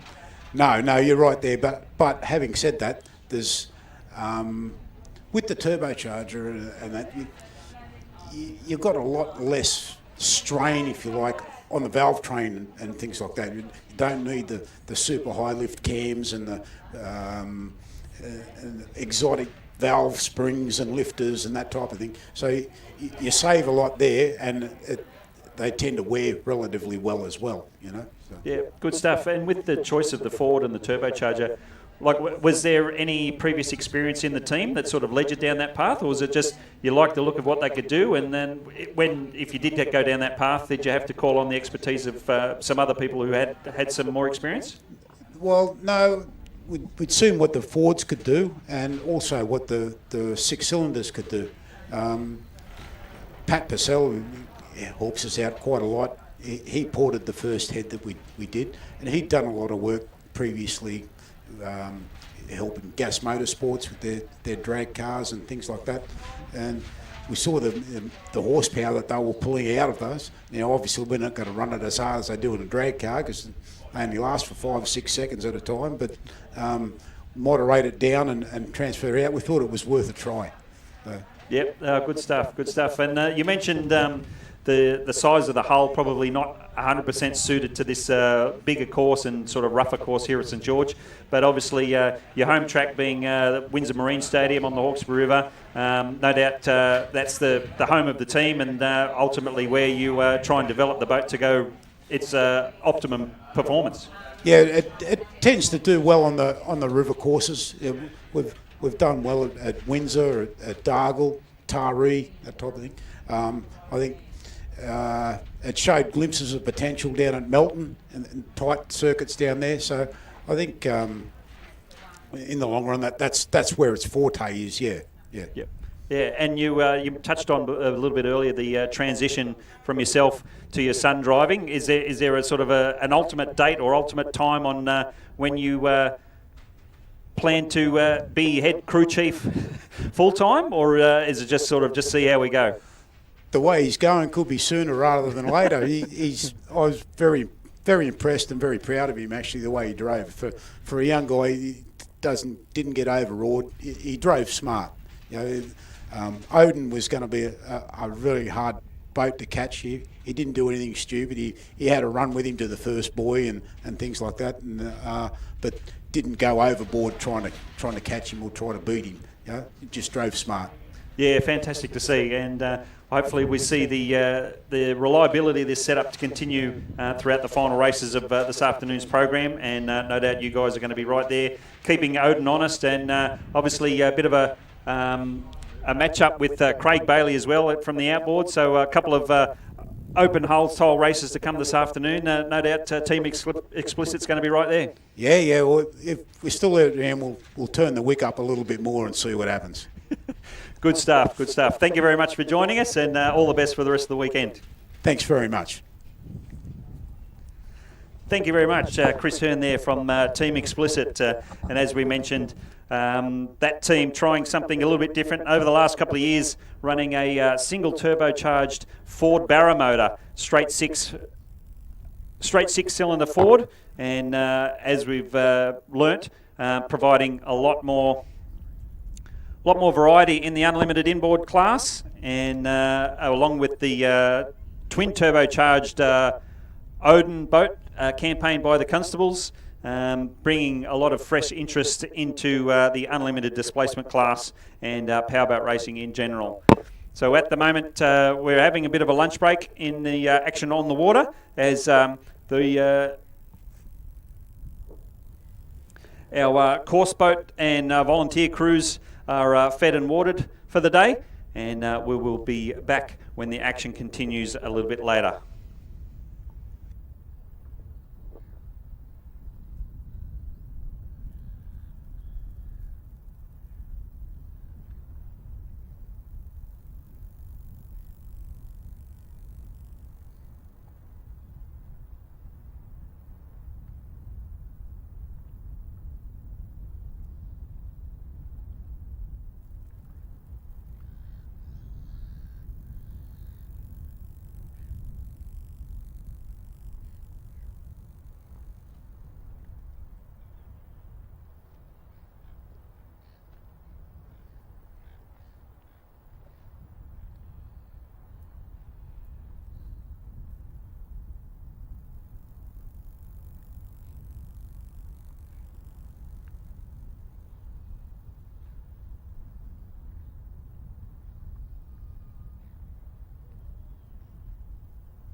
Yeah, top your lamp to the sapphire rim, please. Drop into the sapphire rim, please.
Well, ladies and gentlemen, whilst we're on this very short lunch break, and particularly those people at home watching us on Blendline TV, we've got someone very special up in Central Commentary with us. He was the 2022 Series champion here at the St George Powerboat Club. He's known as the Tom Rom Tornado, Toddy Gallant. Todd, a very big welcome, mate. The weekend's been really good to you so far. Yeah, it's yesterday was, sorry, I'm just catching my breath after last race. Yeah, look, yesterday was a nice day, mixed conditions with the water. Credit to all the guys out on the track. Everybody's been respectful and that of space, and there's been good racing. I've unlucky. I think I've had a few, mostly outside poles, but it is what it is. You need to do with what you got to deal with. A couple of those guys in the wagon yesterday, the 5.2 litres, some drew inside, and there was, I think it was Dave Freeman in Cranky. He drew every 5 and 6 marbles. So I suppose it's just the luck of the draw. It's the luck of the game, mate. Yeah, it's the luck of the game, and it's how the officials call it, and you work with what you got. Okay, we've seen you for the last couple of years at St George, along with Anthony Nibbs. Great to see Mick McIntosh here today. Normally you see Cliffy Hayes. Cliffy's here today. He's here today. Benny Towell's here. The boys that we've sort of come through the ranks the last couple of years and had nice competition together. They're here today, but not racing. Okay. Unfortunately, Nibsy had a breakage yesterday. It was a nice picture with a rod through the side of the block, but just unlucky. But you got to give that guy credit. 150% tenacity. He just turns them around in breakneck speed. But maybe this time he needs to take a little bit more time and get it right. But he's amazing. And he's someone that, as he's been around a long time, and it gives us guys that haven't been doing it for that long, like, we've got to step up. We're a long way to catch up to him. So it's just good to be around him. It's good. So we're seeing, we're not only seeing you here at the at Cogra Bay at St George Powerboat Club, we're also seeing a lot of you at places like the Windsor Marine Stadium and the like. That's a journey you want to take now? Well, the last, I don't know, what's the journey, 3-4 years. I've raced in Albury, Wagga, Raymond Terrace. It's a nice track, nice people, great people up there. But I live at Jervis Bay, so it's a bit of a haul, and racing is great. It's a great hobby, but it's not our only thing in life. Got farms and businesses, so we do what we can. But it's great to be part of helping St George get back up to speed a bit, I guess, in the last couple of years. Look at it today. And not only with you guys in the speed bracket classes in the inboards, but we're starting to see quite a number of monos starting to come back in the club. Yeah, great guys, all fun. There's a couple of guys from down our way, Matty and Nathan Todd Hunter. I see them down the ramp practicing and trying, and all the stuff that I used to do. Took me a year to get the boat right once it was together. Finding your speed, finding where your revs are at, because I don't, I've got no GPS speedo as such, so it's all off revs and then just your race skill, I guess. It's really good to see the mono, and they're having a lot of fun. And there seems to be a bit of a network within themselves, and there seems to be a lot of respect in the paddock for within themselves too. So it's great. Yeah, the weather conditions for heart and soul.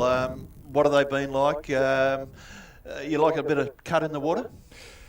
I don't mind the rough, and sometimes it can, like at Windsor, it can be really smooth, but then be rough and throw you around, and all of a sudden you might be in the air. But I grew up here and had ski boats and whatever, like the mono boys. I don't mind the rough, but the flat bottom 17.6 Everingham can be a bit of a handful. And had a bit of a dicky back last night. It took me a bit to warm up this morning, but I'm all right. The motor package you've got is I'm not going to put the Mozzes on you here, but it's been a very consistent one. Well, Greg, I just wanted to come and have fun and go home and try and have it in one piece. Look, they're mechanical things; anything can go wrong. But I wanted to come, have fun, hang out with the guys, meet people, learn, and go home, hose it down, put it away, change your oil, spark plugs, whatever. I didn't want to have to rebuild engines. And look, and that, touch wood, has been my journey. And I've had good people. Noel Kilpatrick's been a massive help. Dave Flood. So, you know, I've had guidance there and some help with that. I do a little bit of work myself, but I don't know enough to completely do start to finish. I've done it, but they watch over my shoulder. So, but look, yeah, it's a 6.2 litre LS, a mild cam, and it's great for what I do for the 85. You know, so it's pretty much maxed out at 90, 91. But yeah, like I said, I want to go home. I want to wash it down. I want to be Nibsy and come back, but hopefully go home with it in one piece. We were, Nathan and I regularly say in commentary, there's not a track that Anthony doesn't compete on. He's unreal. He's just unreal. He's, it's just next level. He is the pinnacle of the sport. Yes, and look, we've got some wonderful trophies to be presented a little bit later. I'm sure Todd Gallant, not only the series point score for the club racing, but you want to get your name on a few of these this afternoon. It'd be nice, but yeah, we'll see what happens at the end of the day. I've done the best I can. I can't do any more. Within the races I was, and what I was given, and polls and stuff, so we'll see what happens. I'm sure you'd love to thank your beautiful partner. Anyone else? Look, yeah, Kerry's amazing.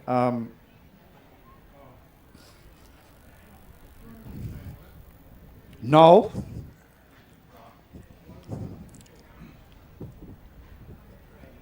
Just everyone involved. Okay, there we go.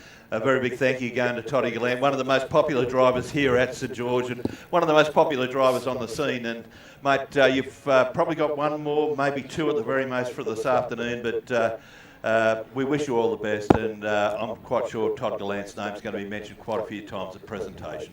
Thanks, Lenny. Champion. Okay, there we go. Toddy Gallant, ladies and gentlemen. All the best to Todd, heart and soul.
you desirous of a flip? A what? That's a soft.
shouldn't be too long, ladies and gentlemen. We can see some of our on-watercraft rescue vehicles and the like heading back onto the water, so this will be quite a short interview. We're down here with one of the legends from the Newcastle area. Nathan Mills and myself, we've spoken regularly about our Formula Futures stepping up and moving up through the grades, moving up through the classes. Joel Smith, welcome, mate. I remember you as a young bloke, and you know, yourself there at Raymond Terrace, Deepwater, all the clubs. You've come through the grades. Now, mate, you've got that weapon out there, the number 66, the Bubba chassis, of course, powered by the Optimax. Mate, you must be really happy with the way you've gone this weekend. Oh yeah, as you know, Craig, there's always room for improvement. That's what we try to do every time we take the boat on the water. But yeah, it's been really good this weekend. The water's been a bit sloppy, but that's okay. That's just part of it, unfortunately. So. A big feather in the cap last weekend at the Australian Formula Powerboat Grand Prix. You took out one of the races. Yeah, it was really good to do that. It was our first weekend running the Optimax. Actually, we took the engine off Dad's boat. Mine had a bit of an issue, so it was just easy to change the whole combination the week before the event, and it ended up going very well. So back to here this weekend, and we'll probably end up keeping that engine on there for the future. I'd imagine Joel Smith's learning all the time still. Yeah, always. Every time you do a lap, you learn.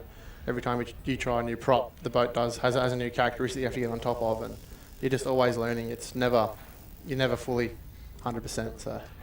Formula Futures, it's a great education, isn't it? Yeah, it's unreal. Like, I recommend any kid who's looking to do a sport or get into motorsport, try boat racing. It's awesome fun. You make a lot of good friends and family the whole way through. It's just awesome. Your progression has been from Formula Futures, has it been straight to the big end of town, or was there something in between? So I went to Formula Futures, then I went to Formula 3, then I went to Formula 1, and now I've gone back to the Formula GP class. Okay, you might want to explain that. So the Formula GP class is basically F2. So you've got your SST 120s, your 2.5 carburetors, and your Optimax engines, and we run them all together in the one class. We average between 10 to 15, 16 boats a weekend, and it's just unreal. It's very competitive, and there's a lot of great people and a lot of great teams involved with it. So it's been absolutely awesome to be a part of. Okay, so you mentioned before you were Formula Futures F3, straight up to the big boys and girls. Then you've gone back a notch. Any particular reason? When I was running Formula 1, we were doing the series, but it was slowly fading out, the class. So we had to make a decision to either come and run the spec stuff or step back to Formula 2 and go and run with the series again. So we decided to make the decision to go to Formula 2, and both me and my father both raced in the class, which was a lot more affordable and better logistically than running two Formula 1 boats. Okay, the Grand Prix series going very well? Yeah, it's an awesome series. We just need a few more boats to continue turning up, and the class is forever growing, so we're hoping to see 20 boats at round 1 at Rathmines in October. So we'll wait and see what we get then. Okay, the boat itself, how long's it been in your hands? I've owned the boat now for 12 months.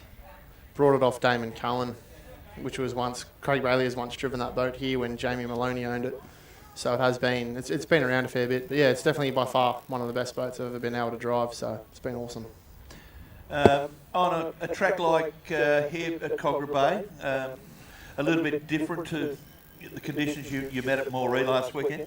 Yeah, Moree was dead flat, and it was 1 kilometre up and back. Each straight was 1 kilometre. Here, I think we're doing 600-700 metre straights, and you're driving into cruiser wash and everything else. It's awesome fun out there, but yeah, it's just a bit sloppy at times, but it just is what it is here. So the Joel Smith in 12 months' time, where are we going to see you? I'll be doing the Formula GP series again. Maybe Windsor Spectacular. We'll wait and see.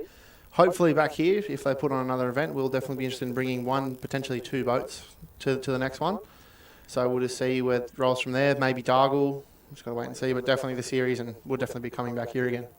Speaking of the name Cohen, great to see Brock, Cohen and Grant Trass last week in Macron in France. They did very, very well indeed. Oh, it was bloody unreal to see, especially growing up with Brock and going through the ranks together. He's always had that in him, and it's just awesome to see both him and Grant, 2 very good Australian drivers overseas, doing what they are doing. It's unreal. I was saying to someone earlier that I was watching it at home, And you look up on the standings in the top right-hand corner, and Trask, 12, Cohen 11. Next minute you look, they're 8 and 9, and I think they finished 6th and 7th respectively. Yeah. I think Grant was 6th. I think Brock was 7th. But Brock, even over here, Brock has had an unreal race pace. He's always been incredibly quick over the course of a race. Same with Grant. Grant's never really been great at qualifying over here, but he's unreal in the races. He always has been. Same with Brock. So, but they both have that ability to find the extra 10% during the race when other people fail to. Does Joel Smith have any overseas aspirations? There are some things I'd like to do, but for now I'm quite happy running here and running alongside my father. Until he gives it up, then we might look at sending a boat over, but until then we'll just stay here for the next 4 or 5 years and make a game plan further on down the line. A couple of generations here. I saw your dad and your grandpa. Yeah, there's 3 generations. Both Pop and Dad have both raced here, and it was my turn. I've never actually turned a lap here until yesterday, so it's really cool to have Pop coming back with us and going around with us, and it's just awesome to have Dad here as always. He's a massive help. We always close in thanking people and their sponsors. We don't really have a whole lot of sponsors at the moment, but I'd like to thank my family, my beautiful partner Tyler, for letting me do this and supporting it unconditionally. Just massive thanks to my family for getting me involved and keeping me involved for such a long time. It really does mean a lot to me, and massive thank you to the club and the committee for putting on an awesome event. It's been great. The Bundaberg in 2 weeks last year, this time a year, I remember you were up crewing for Dave Wedlock. Are we going to see you in 2 weeks? We'll have to wait and see how we go. In these last few races, there is a bit of a plan, but whether or not it happens is another thing. Just waiting to hear back from Dad, obviously, being his motor on it. He would like to go, but we'll wait and see if he drives my boat or I drive my boat, or we just go up and crew for Dave. So we'll wait and see after the final few races today. All right, mate, I look forward to seeing you there. Thanks for your time, mate. Good luck this afternoon, and hopefully this interview may have spruiked some interest with some potential sponsors, because there's no better ambassador for powerboat racing than Joel Smith. Mate, best of luck for this afternoon. Hope to see your name on a few trophies later on. No worries, thanks, Craig. It means a lot. I'll see you out there. There we go, ladies and gentlemen. One of the real nice young guys in the sport. We've seen him grow up, and a wonderful ambassador.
we were just talking, Nathan Mills, at the interview with young Jolie Smith there. It was like prizing cash out of an Irishman's wallet, getting Joel to speak when he was younger, but no, a tremendous young fellow. Speaks very, very well. Great young driver, and he's a perfect example of the education the kids have had as young people in forming a future. They've met a lot of new friends, and he just said to us that he's recently purchased a property, and so he's all the wheels are in motion for a very, very successful life for Joel. Oh, sorry, mate. Check this on. Yeah, and we thank all the drivers who are able to take a bit of time out of their race weekend to get on up for a quick interview. It's fantastic insight to the thoughts that these drivers and teams have to go through to run a race weekend, and especially the effort required to put in to keep these boats on the water and competitively racing. So we thank Joel and, as I mentioned, all of the drivers that are able to take a bit of time out and give us a bit of an insight into their respective situations.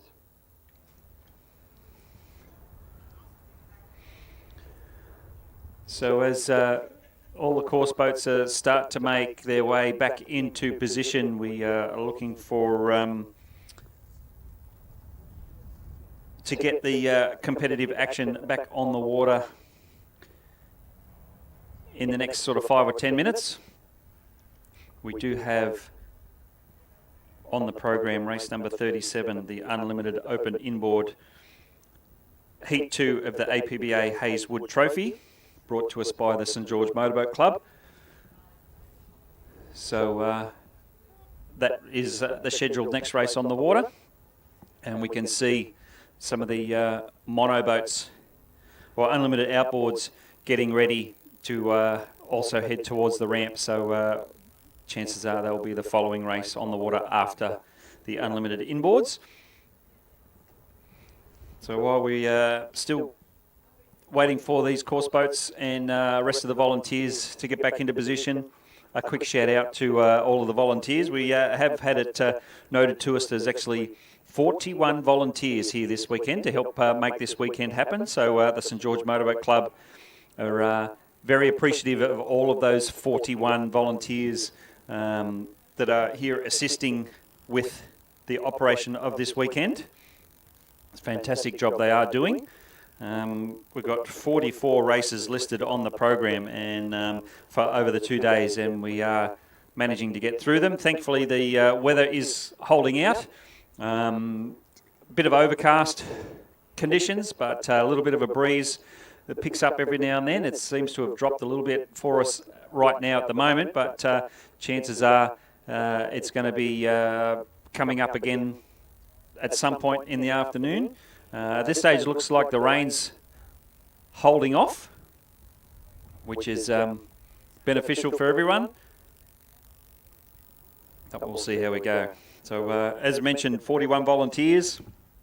A lot of those are from the Vintage and Veteran Powerboat Club.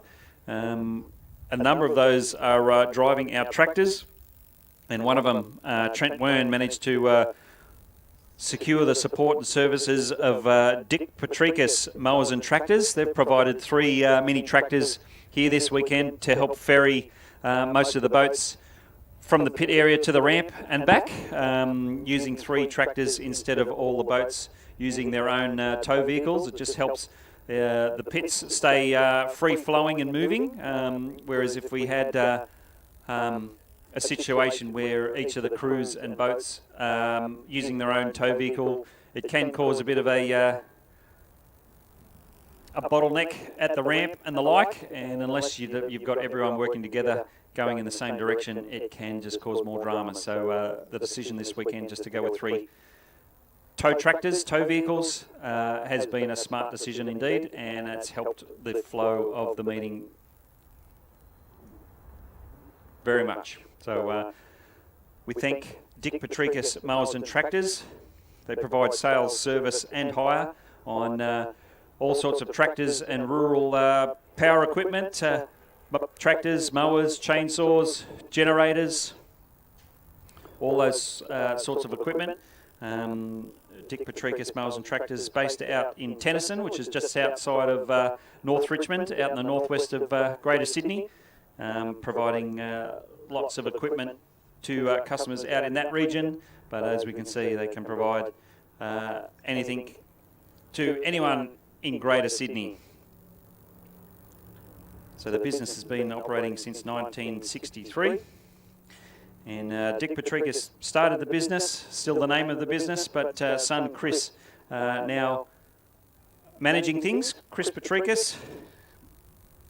And we thank him very much for providing the 3 tractors here this weekend. So on the note of tractors, just a shout out to the people here at St George. Obviously, this is an active race event. Please be aware of your surroundings and of all the moving vehicles when in the pit area. The last thing we need is any minor mishap in the pit area, so please be aware. If you've got young kids, please make sure they know the situation as well. And we'll all have a great afternoon in the final stages of the 2023 St George Spectacular. We've got Mark Welding in control of that mini tractor on screen at the moment, taking Craig Bailey to the ramp, continuing on his great service throughout the weekend. Again, and any number of volunteers and helpers from the Vintage and Veteran Powerboat Club of New South Wales. The Vintage and Veteran Club have a number of sponsors they'd like to thank. So Airmakers Air Conditioning Service, Indy 800 Kart Track, Breno's Concrete Pumping, Coldy's Tow Bars and Bull Bars, Daniel's Automotive Mechanical and Auto Electrical Repair, Borgia Cranes, Hawkesbury Forklifts, Smick Roof, All Sydney Bathroom Renovations and Waterproofing, Constable Brothers Concrete, Wern's Rural Services, Douglas Welding, Quino's Quick Snaps. We mentioned Quino a little earlier. He's got a display set up in under the main St George Motorboat Club building, a display of all his fantastic action photography of powerboat races, primarily powerboat races. He does do some rally and other motorsport events as well, but he loves his powerboat racing, and he's got a display set up in under the main building here at St George Motorboat Club. Greats to Go Australia, another great supporter of the Vintage and Veteran Club. Wilberforce Cellars, Rhino Traffic Control, South Windsor Butchery, Acacia Refrigerated Transport, Greg Stubbs Automotive Repairs, and Aussie Stop Leak. So a lot of the people involved in those businesses quite literally here this weekend helping out in the pit area.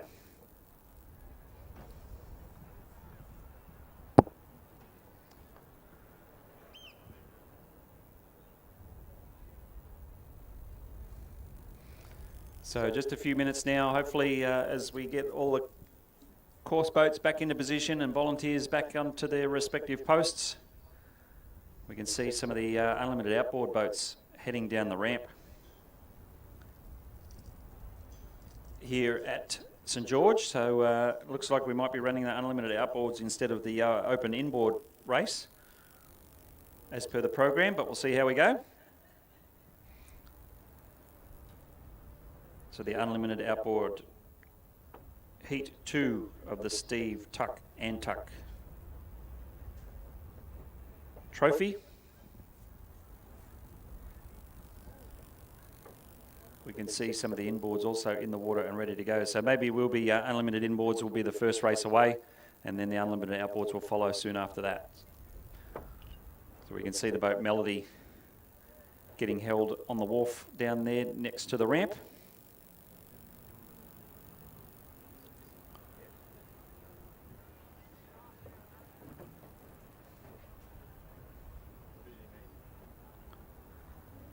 So about just over 6 or 7 races to go for this afternoon as we go into the closing stages of the event. There's still some very prestigious trophies and championships up for grabs, with the action culminating in the Champion of Champions race, which is the final race of the day. And traditionally here at St George, it's the fastest boats from each of the respective classes. They get invited to run the Champion of Champions.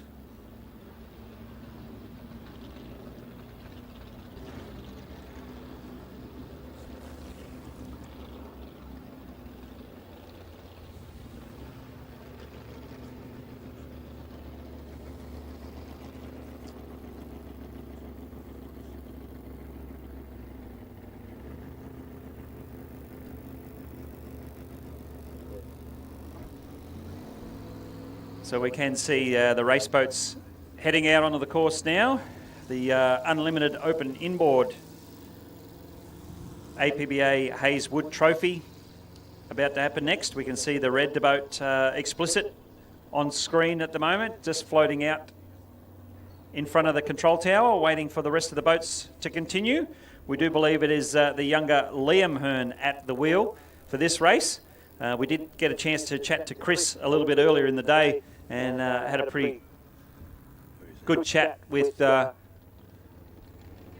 Chris to get the understanding of why they ended up changing to run this straight 6-cylinder Ford Barrow motor. We've got the pictures on screen at the moment. You can see that big, long, straight 6-cylinder Ford with pretty decent sized turbocharger mounted onto the side of that. You can see the aerofoil wing on the back of the boat as well. These boats, with the outright speeds they're getting in the straightaways, this aerofoil wing on the back is used to help keep the back of the boat in contact with the water. Obviously, the faster you go in water, the more you lift up out of it. And these aerofoil wings just help keep the back of the boat settled on the water. So they've got all the critical hardware underneath the bottom of the boat still in contact with the water, so they can still keep optimum control at these high speeds. So some of the boats still choose not to run them for whatever reason. Some boats choose to run them, and there's plenty of black science, black art goes into it, but it all comes down to development and experience. Try this, let's try that. Try something different, all with the ultimate goal of going as fast as they can, as safe as they can.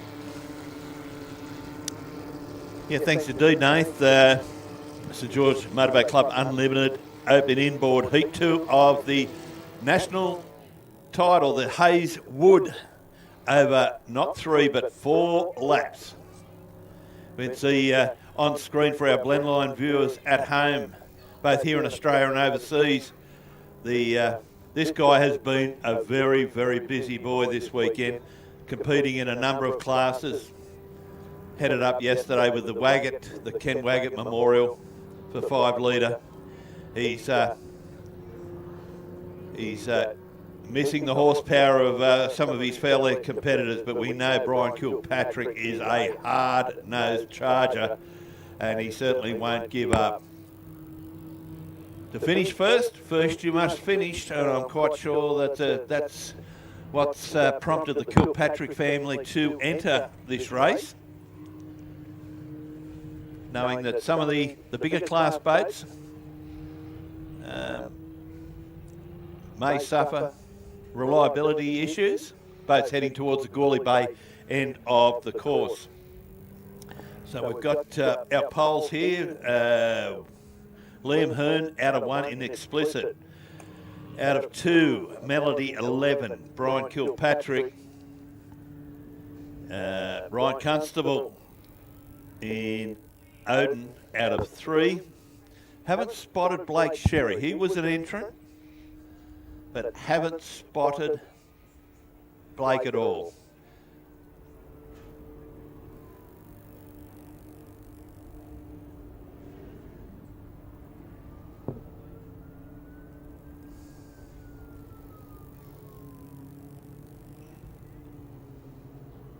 We've probably got 5 to 6 races to run. We're fully conscious of the weather, ladies and gentlemen.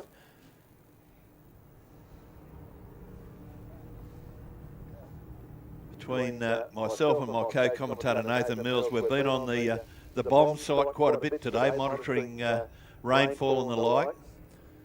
If we get the odd spit of rain, that's not going to be a worry, but regulars here at the St George Motorboat Club will understand we just do not need heavy winds, particularly from the south.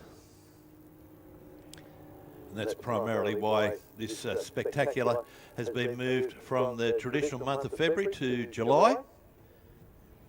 We don't have to deal with the social craft and the like, and most importantly, the bad weather. Boats are circulating in Gourley Bay. I did say to Chris when I went to speak to him about getting an interview with us, he said Liam was driving, and I said, well, unless you told me that, Chris, I wouldn't have known. And that just goes to show how tidy the young fella is behind the wheel. He's done. He's had the trainer wheels on. He's done a lot of club days and testing and the like. So he hasn't been thrown in at the deep end, but his throttle control's very good, Nathan Mills. You don't, with these particular boats, you don't see them jumping out of the water and in the air and all that kind of thing. His throttle control's been very, very good.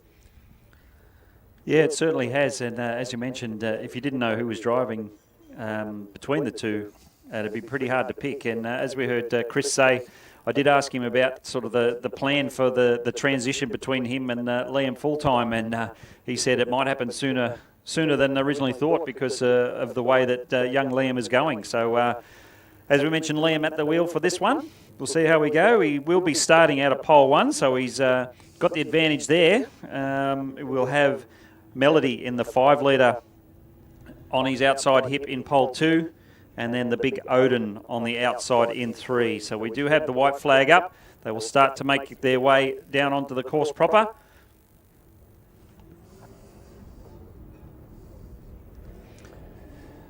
And even though this is an unlimited open inboard, the Melody is the smallest dog in the fight, you might say, with the 5.2 litre engine displacement. Well, you could argue that Explicit is the smallest dog because it's only about 3.6, 3.7 litre displacement, but he does have a pretty big turbocharge bolted onto the side of that, whereas Melody naturally aspirated, and then the big twin turbo big block V8 Chev on the outside in pole 3. So flag is down and away they go. Very nice start from Explicit on the inside. Odin trying to go with him. Explicit gets the nose up nice and high, reduces the drag on the water, but it's the big cubic inch Odin on the outside, gets the nose in front as they go into the turn. Explicit doing a very good job of getting that power down and the speed around the corner, but Odin, the big 21-foot Child's Play Marine, big block Chev, twin turbo, gets the power down nicely down the back straight away into the Cronulla Sea-Doo and Can-Am southern turn. Comes in a bit tighter, still leaving plenty of room, you can see. Ryan, I wouldn't say drifted out wide, he's gone around exactly where he needed to. Able to keep the engine speed up. Explicit gets the nose up and the power down and rockets down our St George Motorboat Club front straight away. So the boat Odin pulling out a handful of boat lengths at the moment over the top of Explicit. As mentioned, this is the younger, slightly less experienced driver, Liam Hearn, at the wheel at the moment, but no slouch, that's for sure. Unlimited open inboard. Third boat, Melody, down on outright speed because of the engine capacity. He's basically stepped up to be part of this class, part of this race. Doing a great job, but that outright horsepower imbalance, if you like, is clearly showing out on the water at the moment. And with the 2 unlimited boats out the front, it's the bigger, bolder, heavier Odin that's taken full advantage of these water conditions, Craig. Yeah, certainly has. Look, Brian in his own right's doing a fantastic job, but just doesn't have the mumbo of the twin turbo or the single turbo boats running currently first and second. Great shot from our fixed camera on our northern turn buoy.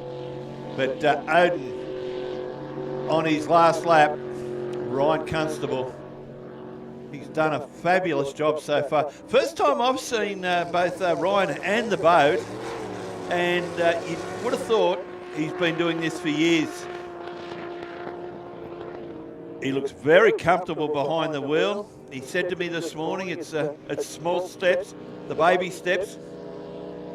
But he's obviously a natural, and he's taking some really good advice.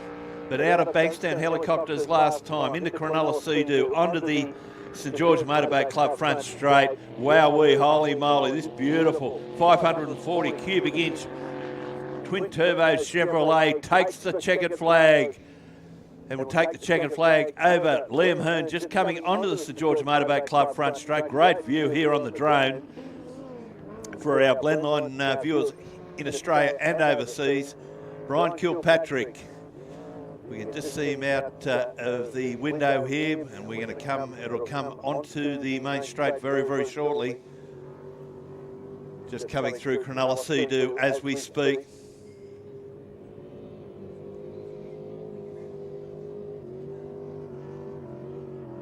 So Brian taking third place. Not sure if he had a problem there.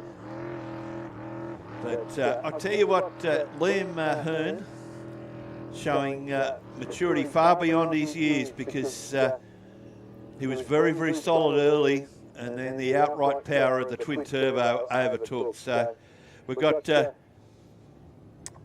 Outboards up next off. That's the final heat of the Steve Antuch. Took, as he was affectionately known, 2013. Taken from us far too early. Is involved in a terrible testing accident, tragically lost his life. And his great father, Pete, a very active member of the St George Powerboat Club Committee. And Steve will be looking down saying, "Go hard, boys."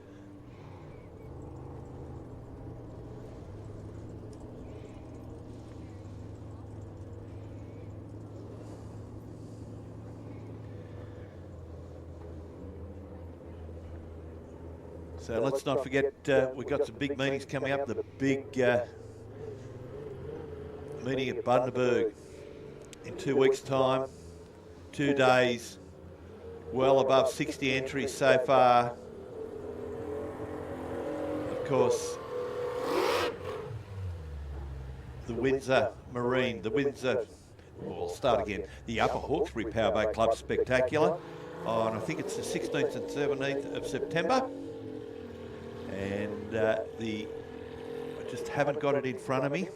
I'm looking for a calendar, but I believe it's about the 19th and 20th of October for the big 2-dayer up at our good friends from the Raymond Terrace Aquatic Club. The 2 big races up there in honour, in memory of Greg Louis Lewis, and of course the Ray Walmsley. We had a huge crowd up there in January. I haven't seen that many people on the Hunter River for a long, long time. So we're hoping to replicate that this year. The meeting being conducted in October.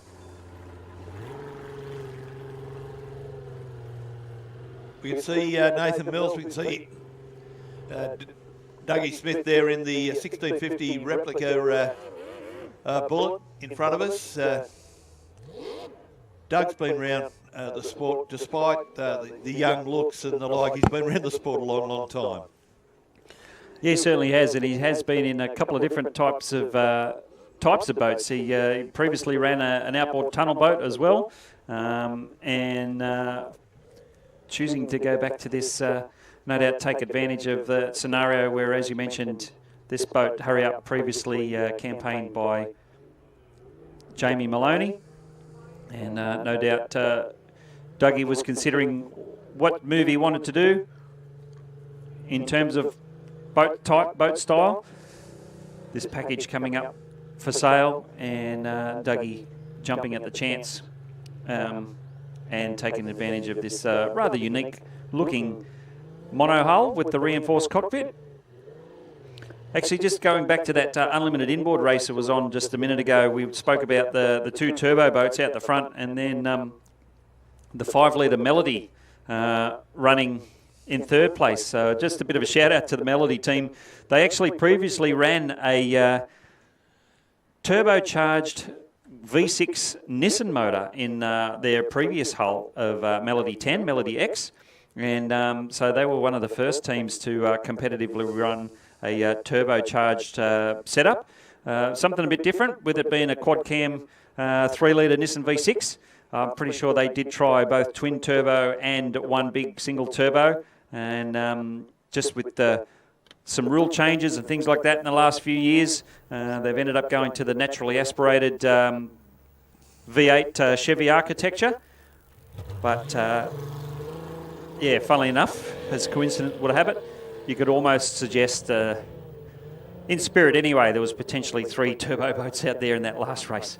But anyway, we move on to the next unlimited outboard race for Bankstown helicopters. Some of the great tight camera angles in some of these boats. You can see inside the cockpits just how snug and secure these drivers are in these race boats. With the reinforced cockpit, all these drivers are strapped in and secured with a 6.5 or 6-point racing harness, and any driver competing in a boat with a reinforced cockpit do require to run their own oxygen system, and obviously with the added challenge of racing in water, we obviously just need that extra level of safety racing in and around the water. But the safety of all of these boats, both the outboard tunnels, the outboard mono, which is the hurry-up boat out there as well, and the inboards as well. So obviously as time progresses, the safety aspects of boats and driver personal safety evolve over time. And it's just another example of how the level of professionalism of this sport just keeps stepping up and improving each and every year.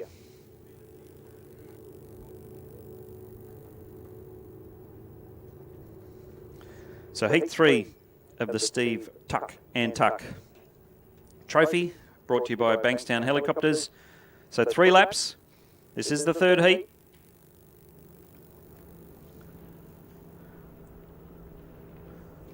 Looks as though we've got a couple of boats. I don't know if they're missing from the start line, but we've got Trim King and Hurry Up out there. We've got Joel Smith. Do believe Craig Bailey should be out there as well. No doubt as the boats head into the milling area, we'll see all the competitors line up. You see the start boat heading into the bay away from the racecourse. They will wait there for race conditions on the course to settle down. The start boat will then get the signal from the officials in the tower. We'll see the white flag raise back up. They will wait there for sort of 10, 15, 20 seconds until all the boats see the white flag. Then they will get back underway and head onto the course proper for the official race start. Yeah, just a very big welcome. We did talk about this being the 3rd heat of the Antuch. Of course, Pete, his father, very active member of the committee here at the St George Powerboat Club.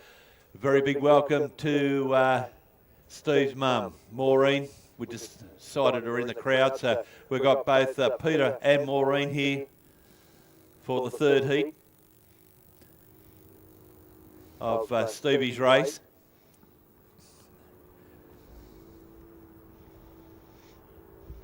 We can see the white flag aloft here, and so out of 1, Mitch Perry out of 2. Joel Smith, 3. Nathan Todd Hunter out of 4. The Beetle, Craig Bailey out of 5. Paul Sane out of 6. Doug Smith. Coming up for the start, we've lost Hollow Point by the looks of it. Joel Smith is on the inside. So Smith out of 1 now, Sane out of 2. Doug Smith out of 3, and we should see Bailey come flying down the outside. See Dougie Smith there moving into second place on the St George Motorboat Club. Front straight. Don't know if there's an issue here with Craig Bailey, because he's normally up mixing it with the best, but we can't sight him here at the moment. We can certainly see Joel Smith out in the lead from Paul Sane. Sane currently on screen, the Trim King man. He actually runs a Craig Bailey marine engine, as a lot of the guys do down at this neck of the woods. So you can see Paul, nice corner. He's come up on the outside of Joel Smith. So Joel Smith in the bubba, leads out, running the Optimax from Paul Sane in the Trim King. Not sure what's happened to Craig here, Craig Bailey. I don't know if he's had an issue in Gawley Bay, but he certainly looked like he didn't front up to the start line. Just going back, we had Joel Smith on screen, moved back to second place, of course, Paul Sane. Beautiful livery on this boat, and the trailer is just parked in front of Nathan and I in commentary. Boat and trailer and setup absolutely wonderful. So we're coming up lap 2 of 3. We see Dougie Smith back in third place. This is a replica Bullet, 2.5 fuel injected Mercury, producing around about 260 horsepower. The ex-Jamie Maloney boat. So Nathan Mills, geez, I tell you what, Bailey's been strong all weekend. Don't know what happened to him. Yeah, it's interesting to see Bailey's not in the pits. Well, Craig Bailey himself is. He's just got back to the pit area, so some sort of issue there. We just see Craig reaching for something in the toolbox. So no doubt about to dig in to discover what the issue is. There is still a couple of big major races to happen later in the afternoon. Potentially he doesn't want to risk any small issue at the risk of missing out on some of these major trophies. But at the moment, we've got Joel Smith seems to have come across the line and taken the checkered flag in this Heat 3 of the Steve Antuch Unlimited Outboard. Heat 3. Paul Sane in the grey or silver boat Trim King grabs second place. And Dougie Smith in the reinforced cockpit mono hull of Hurry Up. So the mono hull is your sort of traditional ski boat shape of outboard race boat, but this particular example rather unique in having the reinforced cockpit installed in the middle.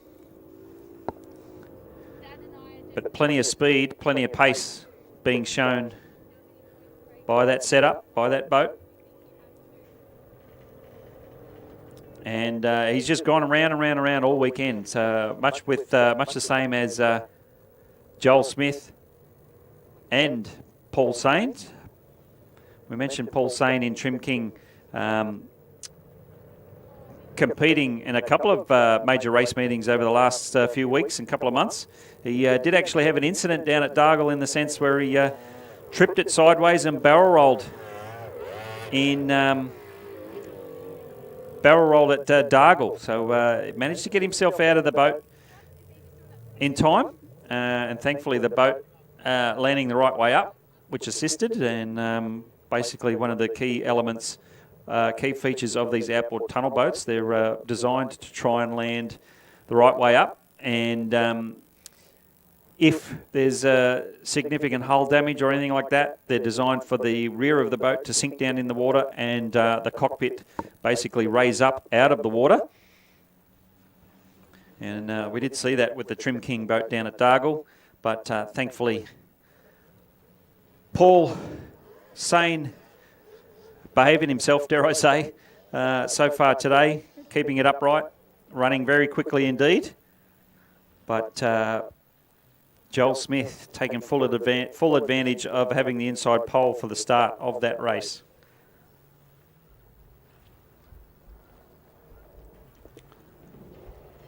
Next race on the water, we will have our F4s back for the third time today. Our F4s, or Formula 4 outboard tunnel boats. Some of the smallest of our boats here this weekend, but no less fun, that's for sure.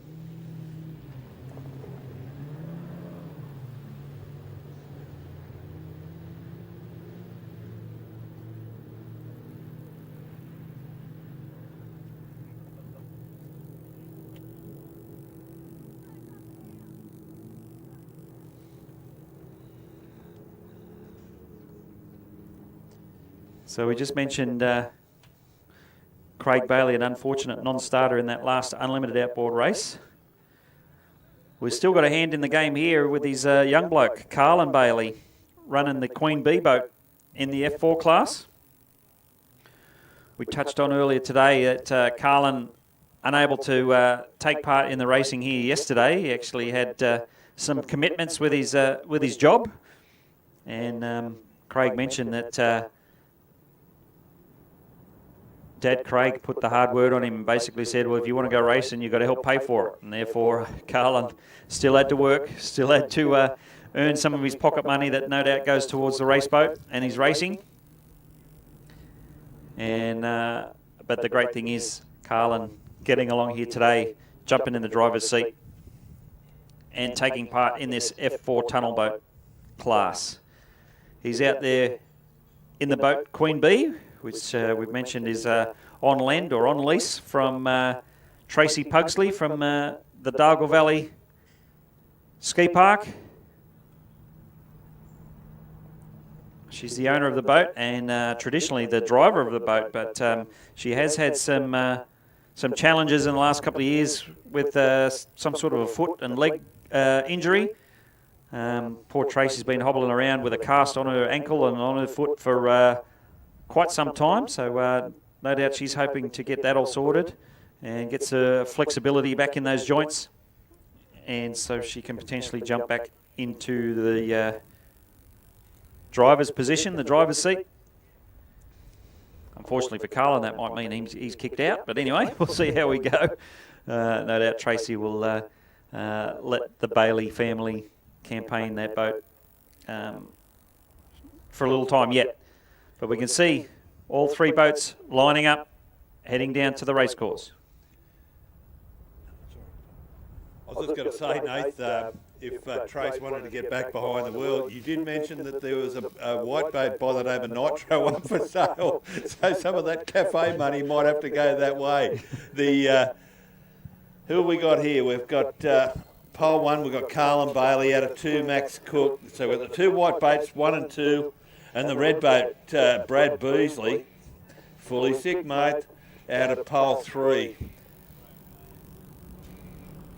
The problems we had yesterday with glare, we certainly don't have them today, Nathan. And oh, look at Brad Beasley, great start on the outside. The red boat, predominantly red, has charged for an early lead, but he's not in that good real estate, ladies and gentlemen. That goes to Carlin Bailey on the inside. You watch him make up this ground, coming up to South Sydney Detailing. So it's virtually 3 abreast here. We can see Max Cook, he's made the big charge through the centre of the pack, but courtesy of that good real estate on the inside, Queen Bee, Carlin Bailey, has taken the lead on the Bankstown helicopters back straight. Next along, Max Cook in Maxed Out, sponsored by Cook's Fencing. He a really strong second. Brad has dropped back a little bit in fully sick, mate, despite that good start. Yeah, so Max Cook trying to go with Carlin Bailey. Queen Bee out in front at the moment, Maxed Out in second, Brad Beasley in third.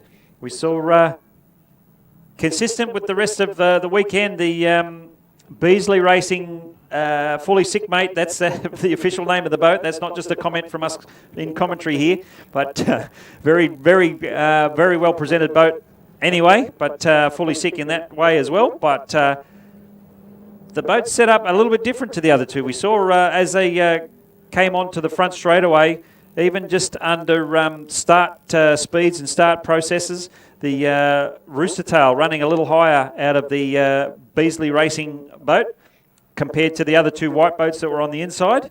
And whether it's the choice in propeller or the setup, young Brad Beasley currently running in third place, trying to chase down Carlin Bailey out in front at the moment, and young Maxie Cook in second place. And we got Brad Beasley on screen at the moment in the fully sick mate boat, rounding out our third competitor. So even though he's in third, still only about half a straightaway difference. As we mentioned, very tightly controlled class this, being the F4s.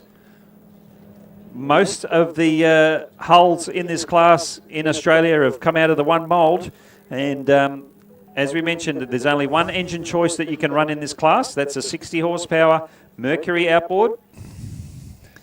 Basically, it comes down to boat setup, driver ability, propeller choice. Otherwise, it's pretty much even playing field when it comes to hull and engine, Craig. Yeah, it's if we're looking at a class of racing on the water, we'd look at, say, a class of circuit cars on the circuit. We're talking about probably Formula Vs, all very, very similar. I can remember back in the old days of Oran Park and Amaroo Park and the Formula Vs, they'd come around the corner in crocodile fashion, and the next lap, what was coming first may have been coming fifth. They were so equal, it was based on driver ability, slipstreaming and the like. But as Nath has alluded to, these boats very, very similar in spec, 60 horsepower, and a great training wheel for our Formula Futures to step up into. I tell you what, Carlin Bailey, he's really taken to this like a duck to water. 12 months ago, he was still driving the Formula Future, but I suppose when you got the genes of from your father, Craig Bailey, something's got to be pretty positive there. His racing lines are impeccable. Maybe Craig's spending a bit of time with him overnight when his head probably should be in a school book, I don't know. But the race lines have been absolutely impeccable. Maxie Cook still in second place. Brad Beasley on screen in third. It was great to see Alan and his daughter Jean Baker here yesterday, the owners of this boat.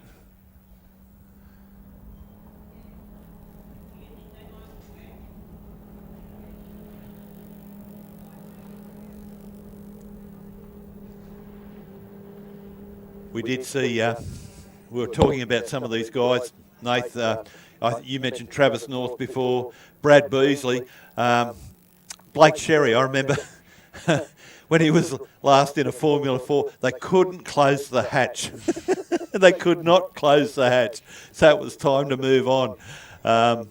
Some of these young guys, you look at the physical builds on them and whatever, and I'm sure there'd be a few rugby league talent scouts out there saying, well, we want you to come and play in the second row for us, young man. But some of them have grown up and very solid build and have literally outgrown the boat and the class.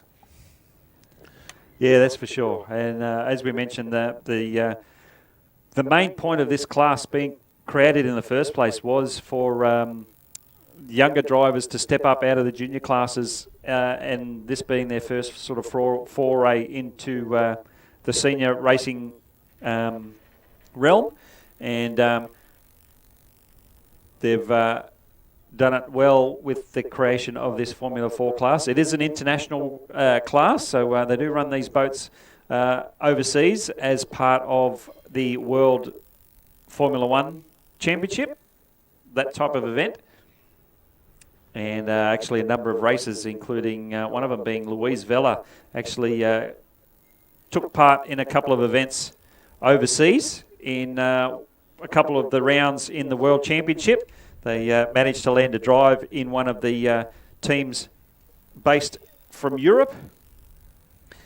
And young Louise Vella took full advantage and had a drive up over, you might say, in Europe, and did Australia proud, that's for sure.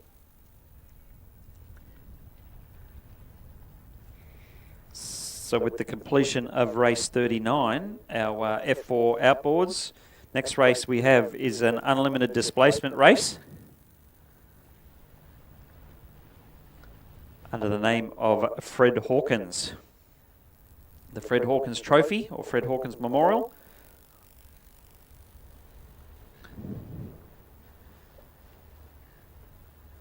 And we've only got 5 more races on the card, and a few of the boats will be doubling up. That's probably it from the F4 outboards. I don't think any of those boats will be eligible to run the Champion of Champions. Champions being the fastest boats from all classes here this weekend get invited to run in the Champion of Champions.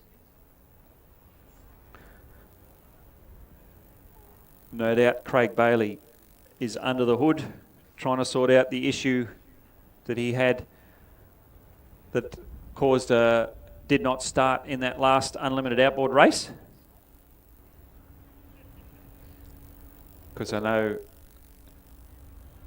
he puts a lot of prestige in taking part in the Champion of Champions event, which is traditionally the last race of the day, last race of the weekend at each and every St George Spectacular.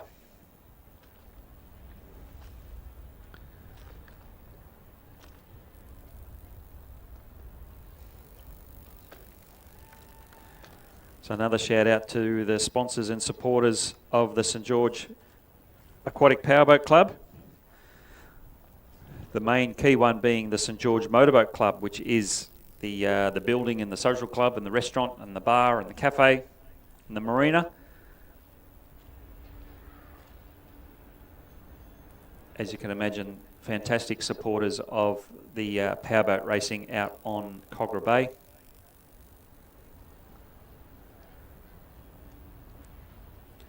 Cronulla, Sea-Doo and Can-Am.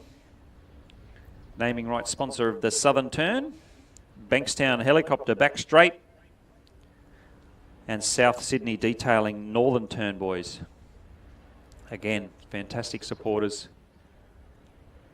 here for the 2023 St George Spectacular.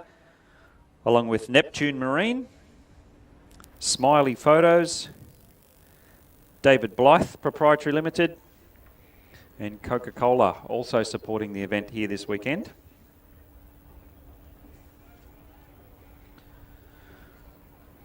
Along with some logistical support from the Vintage and Veteran Powerboat Club. They've done an amazing job in providing some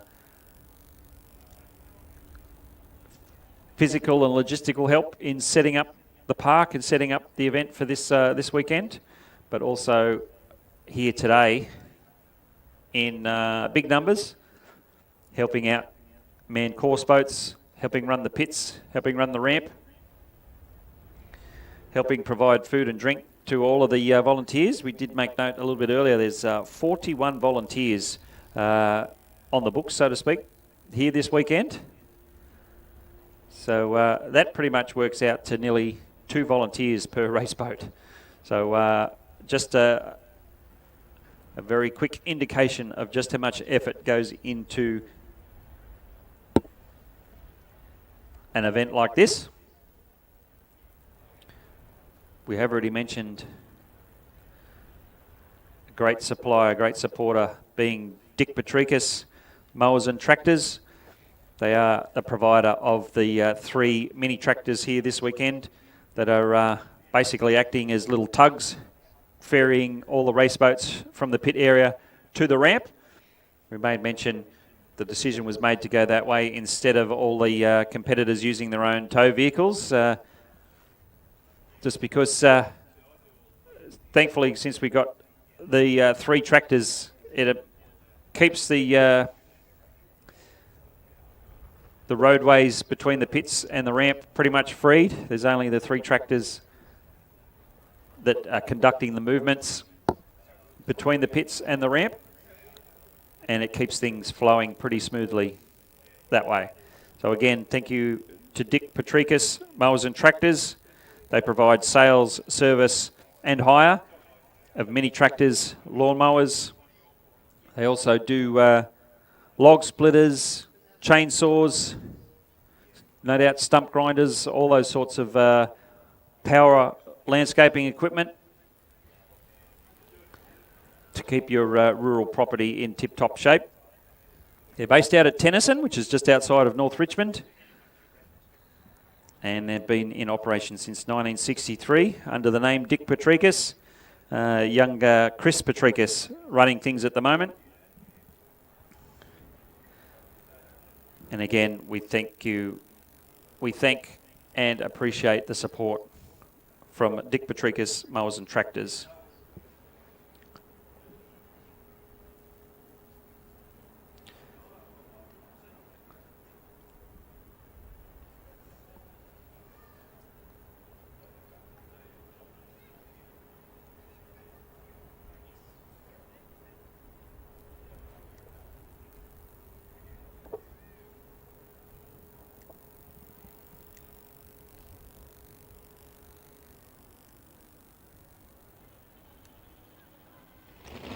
We can just see now on our Blendline TV stream feed the unlimited inboards making their way onto the water. The boat Explicit just getting pushed off from the ramp now. We did have a chat to driver Chris Hearn of Explicit. Very interesting setup indeed. Something a bit different to the traditional circuit racing style setup of inboard displacement racing. These guys going with a turbocharged straight 6-cylinder Ford Barra motor. Barra being short for Barracuda, which was the code name for the project of that engine design. So if you've heard the catch cry Barra the world, these guys are trying to Barra the world of circuit boat racing, powerboat racing, and they're doing a pretty good job of it. So we were expecting Explicit, Melody and Odin, but I'm not too sure if we've got Odin out on the water at the moment. So unlimited inboard displacement. Melody's gone out on the water for maybe about their 10th time this weekend, so a fantastic display from that team. The reliability of this boat right up there. I'm pretty sure Brian Kilpatrick, the driver of Melody, I think he's going to go home with a bad case of arm pump, as they call it in some other sports, basically because he's been pulling on that steering wheel every second or third race this weekend by the seam of it. But it's Melody and Explicit out on the water at the moment. As mentioned, we were expecting Odin, but doesn't appear to be there right this minute.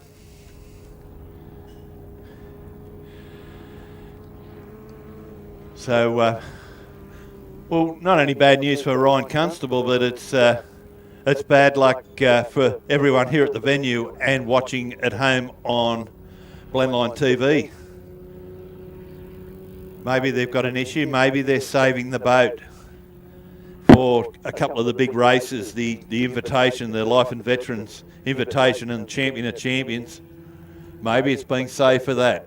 We can still see the cow off the number 20 of Craig Bailey. Not too sure if we've got a major issue. Let's hope the guys there, guys and girls, get that fixed, because he's a major player down in this region. We certainly hope to see him in Champion of Champions a little bit later. 3 laps for the Fred Hawkins.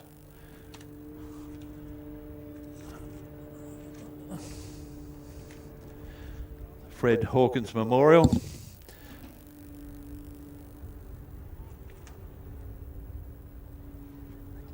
boats in Gawley Bay.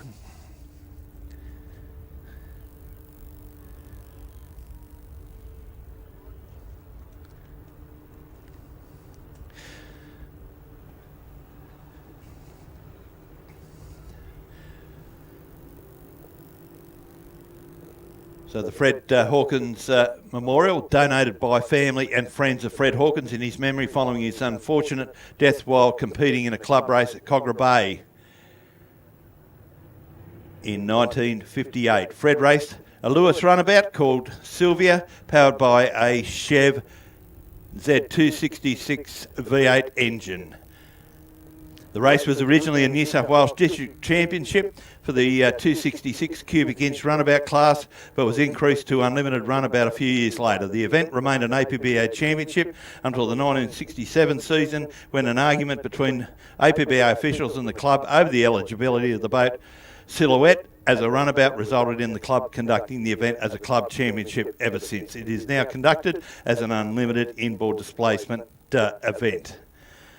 The accident that claimed Fred's life would lead to the compulsory wearing of crash helmets in all speedboat races. There you go. So I know a number of the family are watching the telecast, and a big hello and hi to all the Hawkins family. We know that you generally have a representative or two here at the presentation, but this race in Fred's honour. So coming up to the start, we've got Brian Kilpatrick on the inside, Liam Hearn on the outside in Explicit. Bit of a power advantage going the way of Explicit. Flag down. Oh, we had a bit of a moment there with Explicit. Liam Hearn on the outside, charging down the St George Motorboat Club front stroke. Great coverage here on the drone of the Northern Turn, and Liam Hearn has charged to an early lead. Good corner here from Brian Kilpatrick. Bankstown helicopters back straight first time. Look at Liam Hearn. We said a little bit earlier, Nathan Mills, the young bloke's driving far beyond his years, and we didn't know that it was actually Liam and not Chris behind the wheel. Bad luck, Brian Kilpatrick. Only possible DNF for the weekend. Yes, unfortunately it looks as though I might have just put the commentator's curse on him. I actually just commented before the start of this race that Melody's been reliable, has been out on the water for about probably 10 times, if not more, this weekend, and finished every race, but unfortunate has come to a stop on the course at the moment. We did see young Brian lift up the lid, what we know as the cockpit, the lid of the cockpit. That's basically an indication to the officials that he's A-OK physically. Good to see we see the boat Melody fire up and back underway again. So obviously a lap down, but able to get the boat back underway and up and over the top around the outside of Explicit. No doubt Explicit's eased right off because he saw Melody. So whether we had a red flag come out from the tower and that's what made Explicit ease up, or whether Explicit just plain has an issue themselves. So one lap to go. Explicit's now come to a stop. A bit of a lift of the lid from the driver there to indicate to the officials that he's physically A-OK in the boats. The open style boats without cockpits, the drivers have the ability to wave to the officials to let them know that they're A-OK. Obviously, with inside an enclosed cockpit, you can't see that. So the drivers have to lift the lid, or flap the lid if you like, to indicate to the officials that they're OK, because if there's no indication, they will stop the race if they have to make sure assistance is rendered to the driver, our driver in need. So Melody over the top of Explicit after a bit of a hiccup early in the race. Potentially he's taken the win in that unlimited displacement Fred Hawkins trophy. Melody's still underway at race pace, so potentially one lap to go. There's a yellow flag out the previous The Explicit boat come to an unfortunate stop in the middle of Cogra Bay.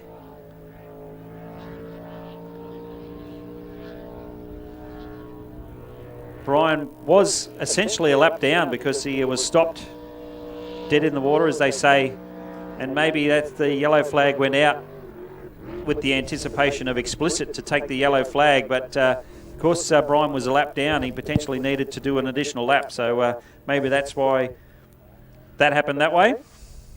Pictures from the drone here. You can see young Liam just lifting the lid on the reinforced cockpit as he awaits the arrival of the jet ski, just to check in on him, and potentially either the jet ski or another boat to hook him up and tow him back into the ramp. So unfortunate hiccup there for both of the inboard displacements in this race, but potentially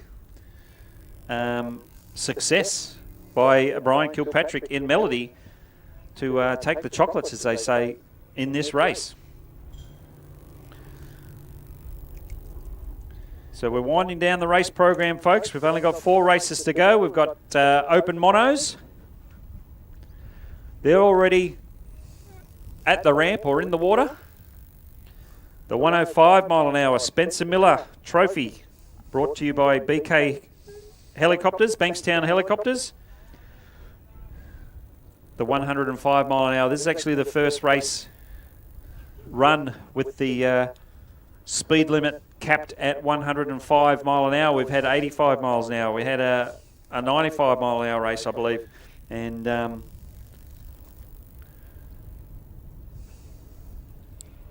this last maximum speed capacity race being the 105 with the Spencer Miller Trophy attached to it. But before that, we've got the open mono class brought to us once again by Cronulla, Sea-Doo and Can-Am.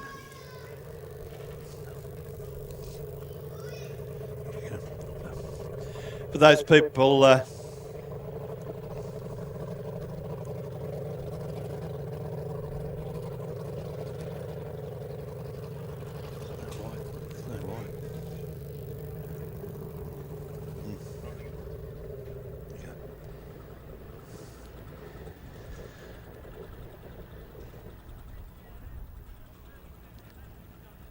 So just a quick message for our good friends at Blendline. If you could get that shot from the drone of the control tower, if we could get that shot from the drone of the control tower, that would be fabulous.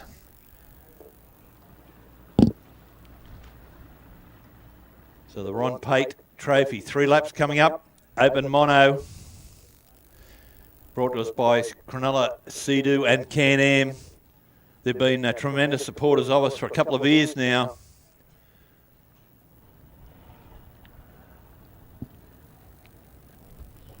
Numbnuts Racing.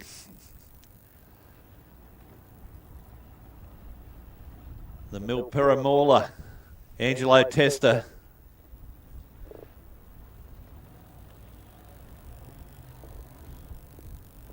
Let's not forget, ladies and gentlemen, particularly those people here at the venue. There we go. There's that great shot from our drone. We've got all our cameramen on top of the tower. That's all our officials there. That's where all our officials are, and that's generally where we commentate from on our club days. So a big hi to all our helpers. We can see there's a number of petrol pumps and whatever that are used by social craft and police and maritime vessels. We can see a white flag being displayed to our competitors. That's the okay to follow our start boat up to Gawley Bay, end of the course. But that's where all the brains trust of powerboats here at Cogra Bay are. Thank you very much to the people at Blendline for that great shot. It gives us a nice wide view of the course. Generally, up in that tower, because it's such a long course, we have a number of spotters looking at the southern end and the northern end, because it is such a big course, particularly up at the northern end.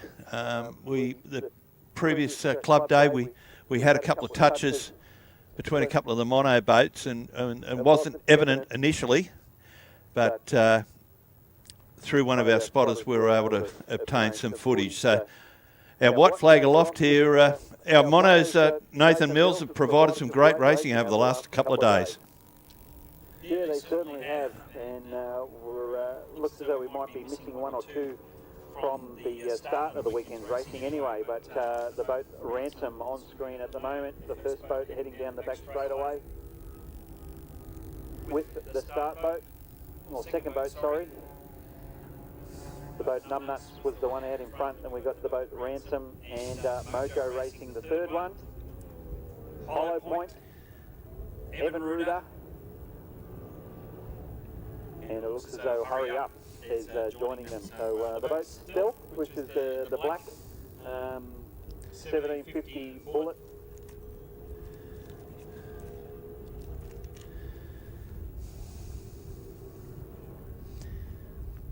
So the open monos heading up into the starting area.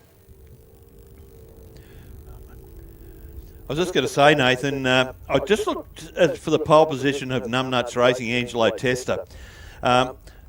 Across the stripe, when the flag has been dropped for the commencement of the race, he's invariably been the quickest boat off the start line, but he's come off the outside pole in most cases. He's coming out of 2 now, so it'll be very interesting to see how he holds up leading into the South Sydney Detailing top turn.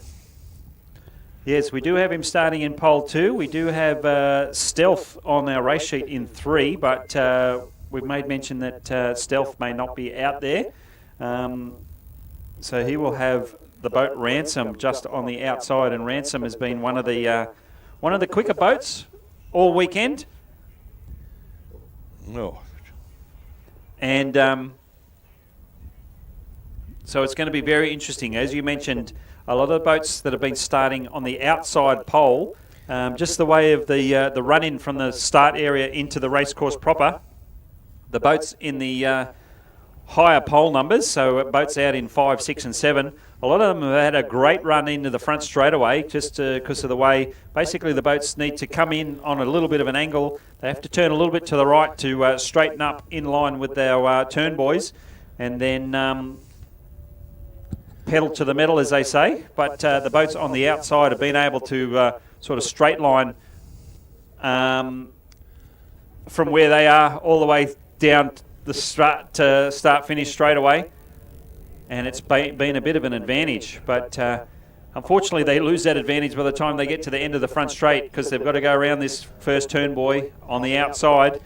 It's going to be interesting to see. We've got Hurry Up, the unlimited mono on the inside, the one with the reinforced cockpit. Water conditions chopping up. We saw Numbnuts having a bit of a trouble at the drop of the flag, but Hurry Up heading down like a rocket. Thomas Carl in Mojo Racing trying to go around the outside. Evan Ruder doing his best to go with them as well. Just inside outside, if you call it that. And all of these boats from this angle appearing to behave themselves around the first turn as Hurry Up gets a bit of a lead, pretty of a strong lead already. This boat, purpose-built for racing, as is Mojo Racing. So again, Thomas Carl, he's going to be relying on the full 21 feet of this force hull to help his advantage in control these choppy water conditions on Cogra Bay. So Ransom has been his biggest foe at the moment in terms of matching it side by side. Hollow Point doing well on the outside, Numbnuts on the inside. Yeah, that first lap, Tommy Carl there, he had to go very wide. And most of the boats had passed on the inside before we saw him again on the vision here with Blendline. But Dougie Smith, it's not over till the fat lady sings, but it'll be tough to run down from here. We're currently on lap 2 or 3. We can see Hollow Point, Mitchy Perry, the local boy. But here comes TK, Tom Carl, running for Mojo Racing. The boat rocking and rolling on the Bankstown helicopter back straight. But Mitch Perry, courtesy of the good real estate on the inside and local knowledge, will have a big say as they come into Cronulla Sea-Doo and Can-Am. You can see Tom going wide there. We see Ransom. Matt Devois done a great job so far this weekend. The boat's currently on their last lap.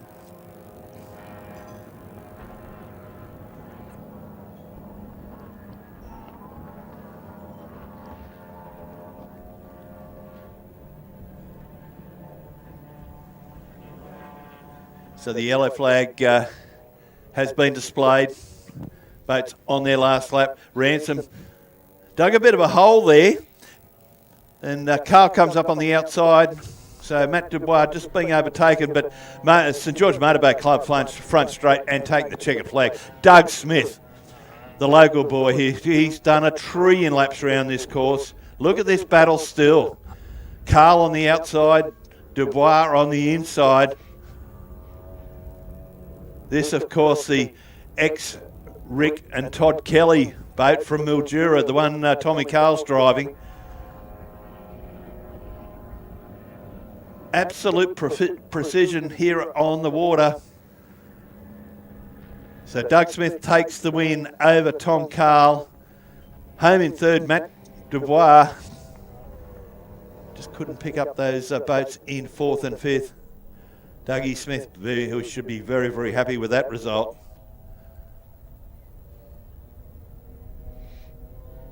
I would say that drive there, Nathan Mills, may get him an invitation into Champion of Champions.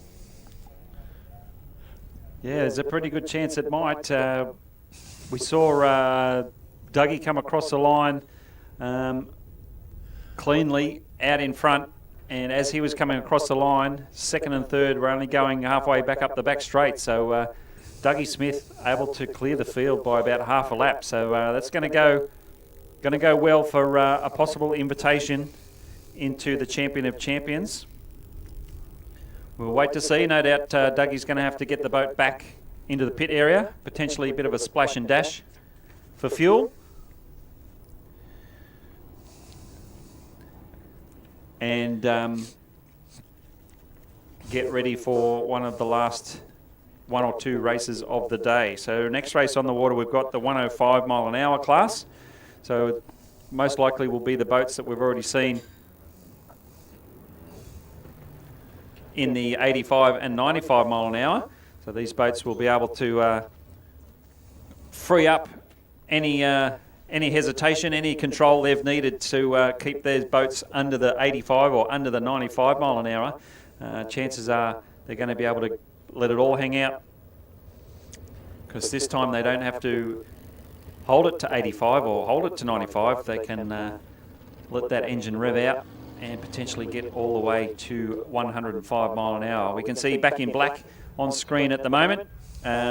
Previously been running the 5 litre classes. We've got the old boy, Bob McIntyre, in the driver's seat at the moment, giving us the thumbs up. He's managed to kick the young bloke out of the driver's seat for this race. Great to see the father and son team helping each other out in campaigning this boat at a number of events throughout the year. And it's great to see. We've mentioned it a couple of times just how much of a family sport powerboat racing is, and that's just another perfect example, Craig. Yeah, it certainly is. And geez, Robbie back in the day, I remember when Royce was that little Formula Future driver. Now he's got a young family and he's married and all those kind of things that makes us feel a bit older. But a couple of Cheerios going out, of course, Larry Short. Larry, a good buddy of mine and good buddy to powerboat racing, and he used to run the rescue barge down here for a number of years. So a big cheerio to you, Larry, and his beautiful wife Sharon up there at Ballina Heights. And another guy, a big cheerio going out to Peter Caneen from the Upper Hawkesbury Powerboat Club. I know you're watching, Pete, and beautiful wife watching today. Time out racing. We did see Mick McIntosh gave us 5 minutes of his time before, and I tell you what, this guy's got some history in the sport. Some of the names he was rattling off the tongue, Nath. Wowee. So we got the Spencer Miller for 105 mile per hour. Spencer Miller and his Chev Corvette powered skiff Hi-Fi were the most recognised names in powerboat racing in the early 1960s, winning most unlimited displacement championships in Australia along with numerous club and state championships. Hi-Fi held the unlimited displacement record almost for a decade at 91 mile per hour before being broken in 1970. Miller was the first Australian driver to race in the USA, competing with the Californian Speedboat Club in a 266 cubic inch class hydroplane called Kangaroo Kid. He brought his boat back to Australia named Hydrophobia and broke the 266 cubic inch record at 126 mile per hour before selling the boat after it sank in a Griffith Cup at Epilogue. Trevor Matthews was the buyer of the boat, becoming known as Assassin. When Miller passed away in 1999, the trophy was donated by his family for an unlimited, unrestricted memorial race. So there we go, Nathan Mills. We're talking about a boat doing 126 mile per hour in, what year was it? I'm just trying to see. Doesn't say. But, you know, when you're talking about speeds of 91 mile an hour in 1970, that's hell of a fast boat. It certainly is, and that boat Hi-Fi used to be a skiff, so one of the sort of your older clinker-style wooden boats, the ones that used to bounce up and down and in and out of the water, and so that's a fantastic speed record out of that boat. And even this hydroplane record, 266 cubic inch, that's less than 5 litres. So an engine smaller than 5 litre pushing a hydroplane to 126 mile an hour back in the 70s, no doubt. That's a feat in its own, and obviously hence why the Spencer Miller Memorial Trophy has been put up to help memorialise that name, Spencer Miller. I know Jim Broadley, another big personality of powerboat racing, also used to be a member here at St George Motorboat Club many years ago. He was one of the main people involved in getting the Spencer Miller Memorial Trophy up. And he was a good friend for Spencer Miller, I believe, and competitor. And it's fantastic to see these high-profile trophies continue on being battled for throughout these years here at the St George Aquatic Powerboat Club. So just a handful of races to go this afternoon, folks. We did mention before about the Craig Bailey marine boat unable to make the start of a previous race. The boat managed to get back into the pit area. The cowling is off the outboard engine, but in saying that, the boat cowling is taped on. So whether that's an indication that things are all good and ready to go for a potential start in the Champion of Champions, we'll hang out and see. Might go and have a word. But the 105 mile an hour boats out on the water at the moment. Back in black. Just saw Melody running around. Timeout. We were supposed to have Endgame, but unfortunately Endgame was one of the boats who had some mechanical issues yesterday, unable to make today. And hopefully the boat Heart and Soul might be out there as well. We did talk to driver Todd a little bit earlier today, and he just was talking us through the amount of commitment it takes for a family or a race team to keep these boats running, especially when you've got some a decent amount of travel involved, because that team based down at Jervis Bay, so any race meeting is quite a commitment for that team. But unfortunately may not be out at the start line for this next race, which at the moment is Back in Black, Melody, Timeout. We also have the boat Trouble on our race sheet, but I haven't seen it on screen, on camera,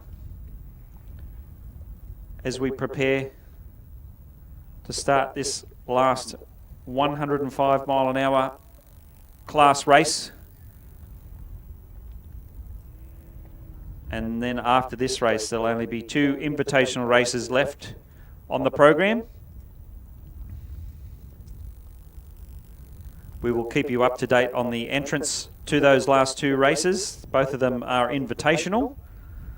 So once we know, we will let you know. Potentially some of these boats having to get back in the pits and just do a quick check over, a splash and dash for race fuel, and get back out on the water to help finish up the on-water entertainment here this weekend as part of the 2023 St George Spectacular.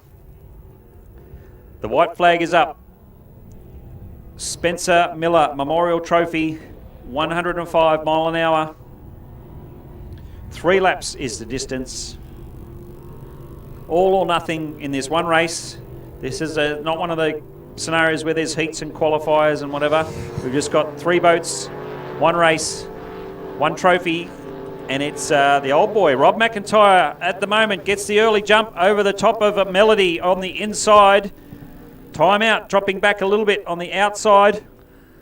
The timeout boat running the 95 and 85 mile an hour classes earlier in the weekend, so he's stepping up to try and take on these 105 boats. And the 2 boats out the front are normally 5.2 litre open or 5.2 litre displacement boats. They're also stepping up to take part in this 105 mile an hour race here this afternoon. I tell you what, Robbie McIntyre, I won't call him the old bloke because he's on the same age, but Robbie McIntyre did a good job, but as soon as he came up to South Sydney detailing, he had to hold his line, and that gave Brian Kilpatrick the opening he did require. So Kilpatrick leads out from McIntyre. McIntyre's back in 3rd.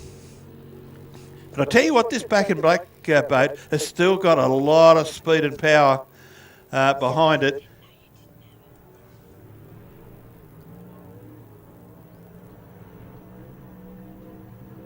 So we're on lap 2 of 3. We've still got, looks like McIntosh on screen. He's holding 3rd place.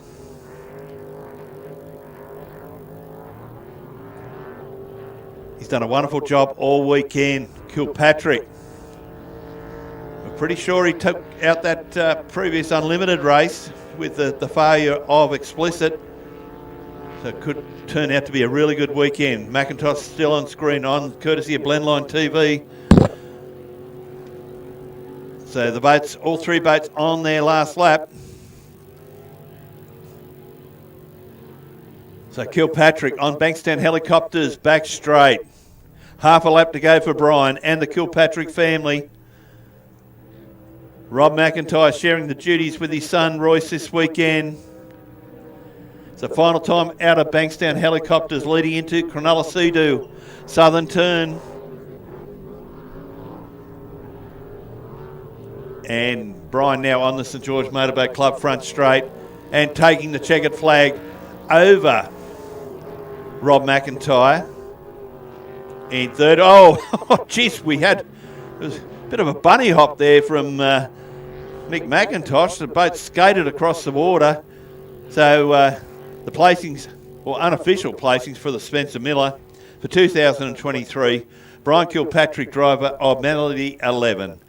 In 2nd place, we've got Rob McIntyre back in black. And in 3rd place is timeout Mick McIntosh. Unofficial placings, of course. And I just ducked down to the pit area just a moment ago, Nath, and there's good news regarding Craig Bailey. Everything's good. He's coming out of pole 1 in the Champion of Champions. Odin's coming out of 2, out of 3 Explicit. I'm relying on my memory now. Out of pole 4, Paul Sane, and Joel Smith in 5th. Nicely done, Craig. Very nicely done. So that will be the last race of the day, being the Champion of Champions. As Craig just mentioned, Bailey out of 1, Odin out of 2, Explicit out of 3, Trim King 4, and Smith out of 5. And the second last race of the day, which will be the next one up, we have the boat Hurry Up, which is already headed to the ramp. Heart and Soul out of 3. Melody out of 2. Sorry, Hurry Up, Dougie Smith, he'll be out of pole 1. Melody out of 2. Heart and Soul out of 3, and Time Out out of 4. So the boats Time Out and Melody, they're about to do backup duties because they've literally just finished the race out there at the moment. So whether they've been carrying enough fuel, fingers crossed they have been. Chances are they'll just come back to the control tower and wait for Heart and Soul and Hurry Up to join them, and they'll just spin around and head back out again. For the second last race of the day or of the weekend, which is the Commodore's Life and Veterans Invitational. One of the, I've mentioned this a couple of times just about how prestigious some of these trophies are that are being conducted here this weekend. But from the history of this event, 2 of the biggest profile events are coming up in the Commodore's Life and Veterans Invitational. And then the final race of the day, the Invitational Champion of Champions, which is one of the most prestigious events on the race program here this weekend.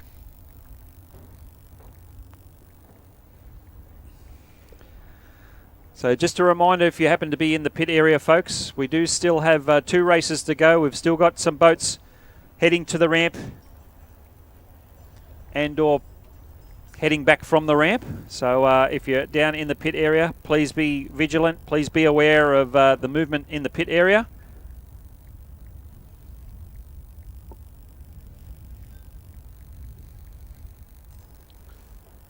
So of these 2 races to go, the Commodore's Life and Veterans Invitational is a 3-lap race, but the final Champion of Champions race is 4 laps. So we do have the boat Odin on the entry list. We did see the last race that they were entered in, they did not make it out on the water, so potentially saving the boat, saving the setup for this Champion of Champions race. And if we do, I'm going to take a leaf out of H.G. Nelson's book and say I'm going to be licking my lips in anticipation of Craig Bailey going up against Odin. What do you think, Craig? Oh, look, there's only one winner, and that's us, the crowd, those at home. There's only going to be one winner out in the water. We don't care as long as they give us plenty of excitement, and I'm sure they will. It's Ryan's first time here at Cogra Bay. It's Bailey's 10,292nd. Young Liam, his first time here. Paul Sane and Joel. Well, Joel definitely mentioned it was his first time here. So I tell you what, if experience-wise, Bailey probably wins the race. But I tell you what, he's got some wonderful competition, absolutely wonderful competition. And you look at the honoured board in the control tower with the champions. You just go through it and some of the names. All the way back to your Toyas and Co, and then your later years, your McCoskers and your Crosses and your Baileys, and the absolute legends in our sport. So this is a most sought after race, the Champion of Champions, and I do know some people here at this club that they only come for one race, and that's the big one at the end of the day, where we can mix and mash our our best boats in their respective classes, and we've got one hell of a journey in front of us. I was a bit concerned when we saw Bailey's boat come back.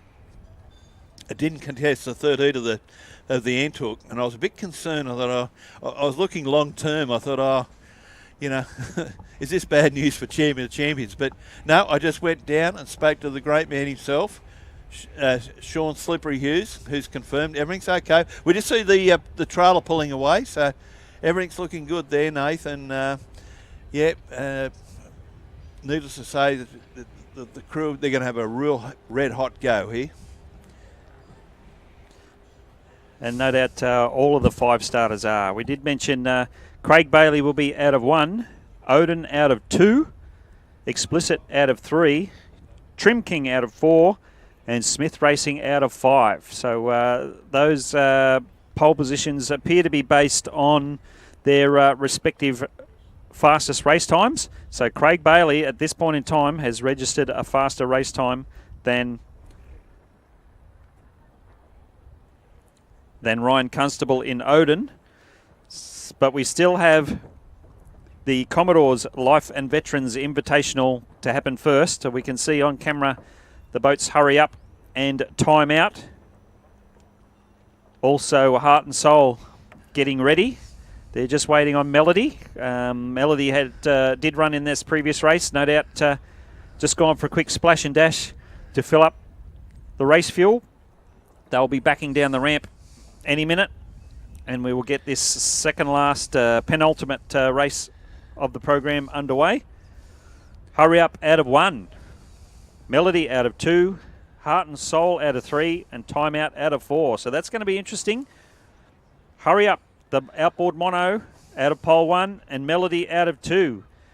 Judging by the previous race results from this weekend, we could potentially see Dougie Smith in Hurry Up jumping out at the drop of the flag to an early lead, but young Brian Kilpatrick is going to be chasing hard down the front straightaway out of second.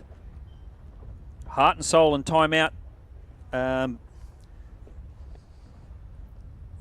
probably not able to match it with the outright speeds, but no doubt they're going to be there ready to pounce if there's any hiccups at all from Melody and Hurry Up. But the best part is these drivers of like Brian Kilpatrick and Melody and Timeout, they've been out on the water 6, 7, 8 times this weekend. They've certainly got their money, their entry fees worth, that's for sure. And no doubt it'll be very beneficial for them at the end of the weekend when it comes to prize money and trophy giving at the presentation. Actually, Craig, you might want to mention a couple of things about the presentation, what time it's happening and where it's happening. Yeah, generally what happens here, Nath, after the last race, we never really give a particular time because what we like to do, we've got a lot of tidying up on the course to do, you know, deflate buoys, bring all those in and all that kind of thing. There's a few things we need to do around the pit. There's a few of us on the admin side. I need to confer with some of our tower staff on the results and whatever. We've got to draw up envelopes for first, second and third. We're changing our tack this year. We're giving the drivers an envelope with no prize money in it. We're giving them the first place X amount of dollars, and what we're doing, a sign of the times, we're going to electronically transfer the money to them. So over the years we've heard a different draw. I lost me check, I've lost this, and I've lost that. By EFTing, it's a nice clean passage. Look, time wise, look, if some of the people out here at the venue can give some of our staff a hand in cleaning up, the quicker we can get everything cleaned up, the quicker we get our presentation going.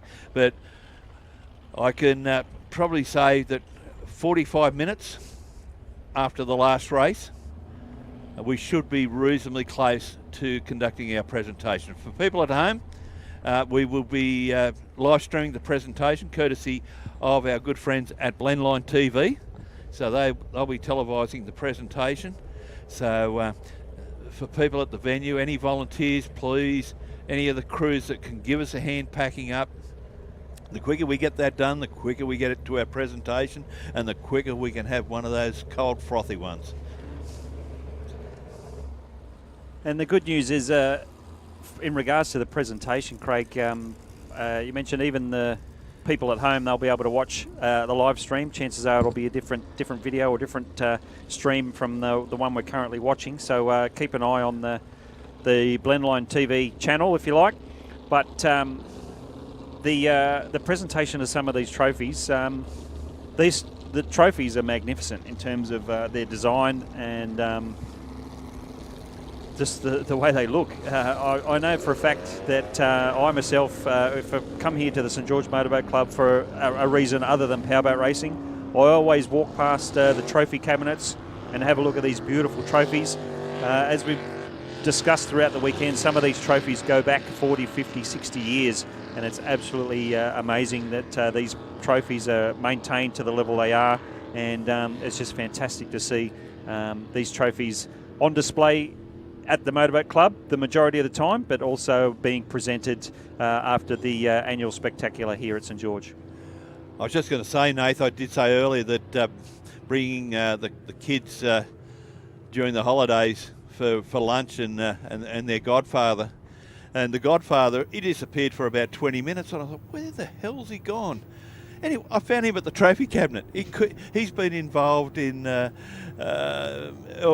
men's swimming and all that kind of thing. He's never seen trophies like it. And, you know, he was pointing to different things, and he said he just couldn't be, he couldn't believe the age of some of the trophies. He couldn't believe how good a quality they were still in. But most of the main trophies are stored here at the St George Motorboat Club. Yes, and well looked after, which is fantastic to see. Like I said, if you get the chance, if you don't get the chance to come to the presentation here in the Sapphire Room this afternoon, make sure you watch the live stream, whether live happening this afternoon or in the coming days and weeks. No doubt you'll be able to go back through the Blendline TV channel and find the videos for this weekend, and just watch the video of the presentation. And as I mentioned, some of these trophies that will be presented are absolutely beautiful, absolutely amazing, and like I said, the history and the prestige behind them just help the whole situation. It's just amazing. So as the boats head down into the bay, getting ready for our second last race of the day, the Commodore's Life and Veterans Invitational, 3 laps. We have Hurry Up out of 1, Melody out of 2, Heart and Soul out of 3, and Time Out out of 4. So a good mix of boats. We've got reinforced cockpit mono outboard, cockpit 5 litre inboard, open deck 95 mile an hour boat, open deck 85 and 95 mile an hour boat. So we've got Chevs, we've got Holdens, we've got all sorts of stuff out there. Mercury outboards, a great mix for the Commodore's Life and Veterans Invitational. Yeah, just quickly, Nath, I want to thank our great friends here, the sponsors here of not only the meeting but our club racing, St George Motorboat Club, Bankstown Helicopters, Neptune Marine, David Blyth Proprietary Limited, Cronulla Sea-Doo and Can-Am. Of course, South Sydney Detailing, a very big thank you to you and your organisations. Coming up for the start, ladies and gentlemen, Dougie Smith on the inside, Kilpatrick out of 2, Gallant out of 3, and McIntosh out of 4. It's going to be start time. Flag down. Here we go. Great start by TG, the Tomarong Tornado. Todd Gallant has charged to an early lead, but here comes Kilpatrick. The boat on the inside. Doug Smith's got a problem because he stopped the short distance after the start-finish line. But Kilpatrick, courtesy of the good real estate on the inside, has gone to an early lead on the Bankstown Helicopters front straight first time. Todd Gallant in Heart and Soul second. He's got a bit of ground now to make up. Mick McIntosh back in third, and Dougie Smith. Bad luck for Doug. He seemed to have stopped and about halfway down the front straight. Yes, a great first turn there from Brian Kilpatrick in Melody. We saw he did draw pole 2, so we saw him go around the corner in lane 2. He did give enough room to hurry up. Obviously, Brian knew that hurry up was sort of out of his view in terms of racing line, but he did not know that hurry up had come to a stop. So Melody still gave racing room to hurry up if he still happened to be there. But this time around, he goes in a bit tighter. He puts his stake on lane 1. Heart and Soul in his wash. In second place at the moment. Drifts to the outside as he puts the power down. Time Out still giving chase as well. But he's given up quite a bit of real estate to Todd Gallant in Heart and Soul. But it's Brian Kilpatrick in Melody, who's had a fantastic race meeting this weekend. 2 little minor hiccups needing to or coming to a stop at some point during the race. But back up and going again in the Commodore's Life and Veterans Invitational. Cleanly out in front. 1 whole lap to go. Brian Kilpatrick showing a lot of experience in picking the right racing line. Oh, gets the nose up nice and high as he heads down the Bankstown helicopters back straight for the final time this weekend. Under race pace, Heart and Soul dropping back a little bit further. Time out, still trying to catch back up to Todd Gallant, see if he can cause any damage in terms of distance on the track. But it is Brian Kilpatrick in Melody down the front straight away. He's got his name etched for the 2023 Commodore's Life and Veterans Invitational.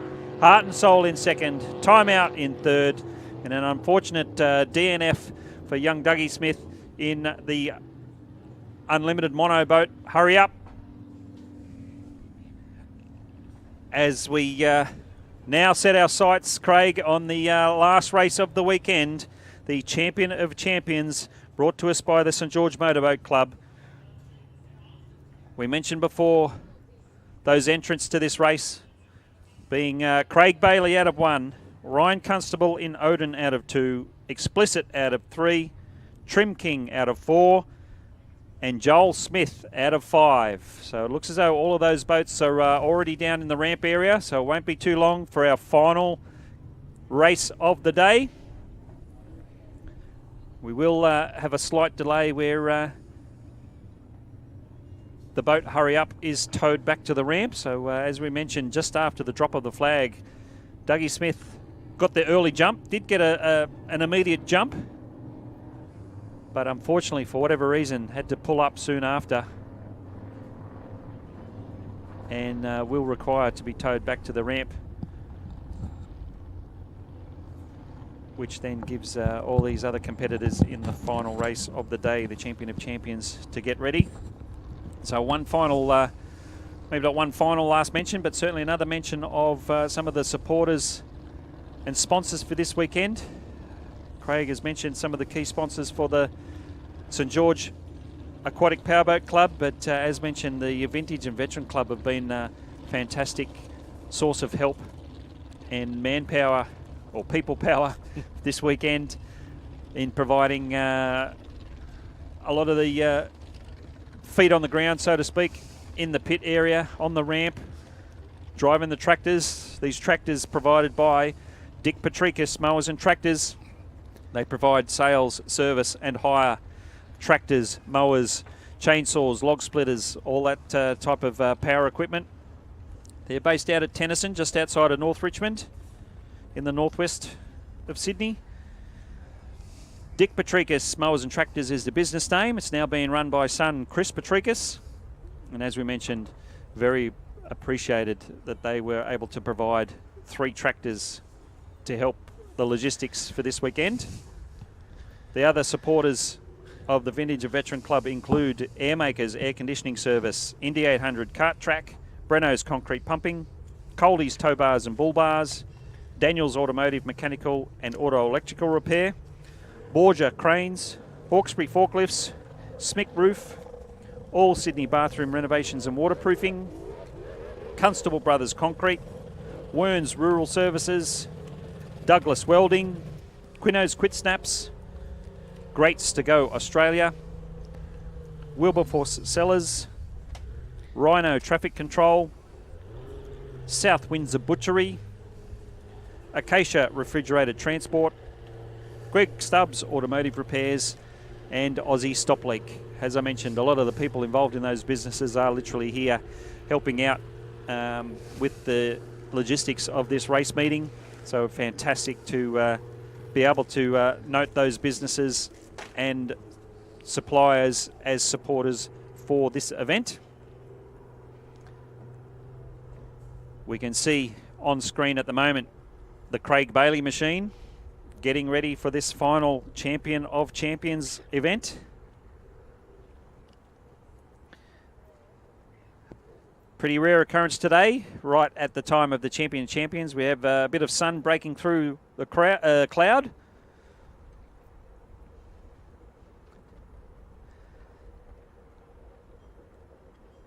And even though the breeze is still there, it looks as though the water conditions have eased off a little bit compared to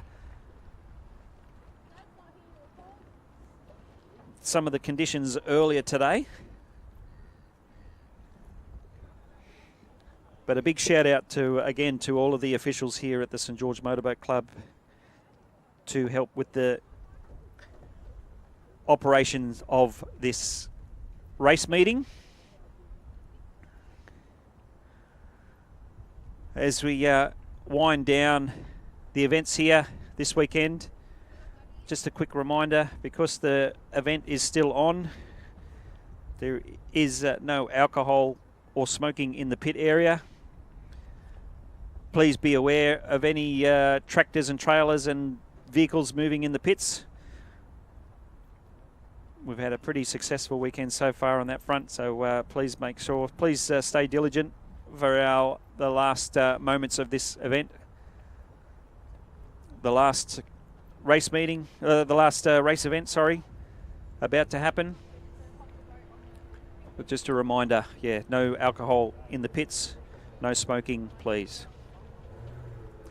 There'll be plenty of time for that after one race's time. But while it's still a working pit area, we please need everyone to keep the alcohol and the smoking out of the pit area. Thank you.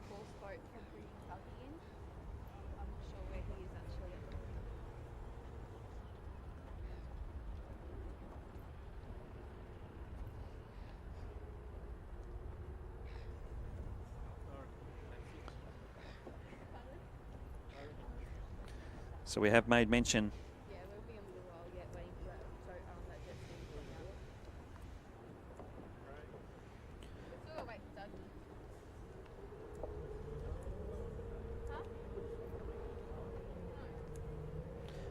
Sorry, we have made mention of the entrance of the final race of the day. We can see Craig Bailey eagerly awaiting his competitors, getting ready to do battle in the final champion of champions. We've mentioned his Craig's name is already on the plaques on this trophy a number of times already, and we know that he holds this race in high regard and potentially sacrificed a start in his previous race to make sure everything was right for this champion of champions.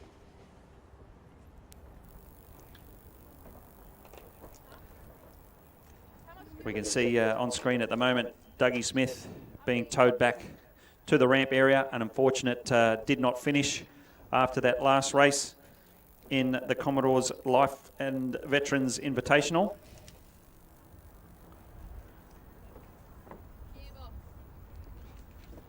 And we have made mention of the supporters and businesses and sponsors that help make this event happen. Also another shout out to the Blendline TV crew for helping us out with the live stream here this weekend.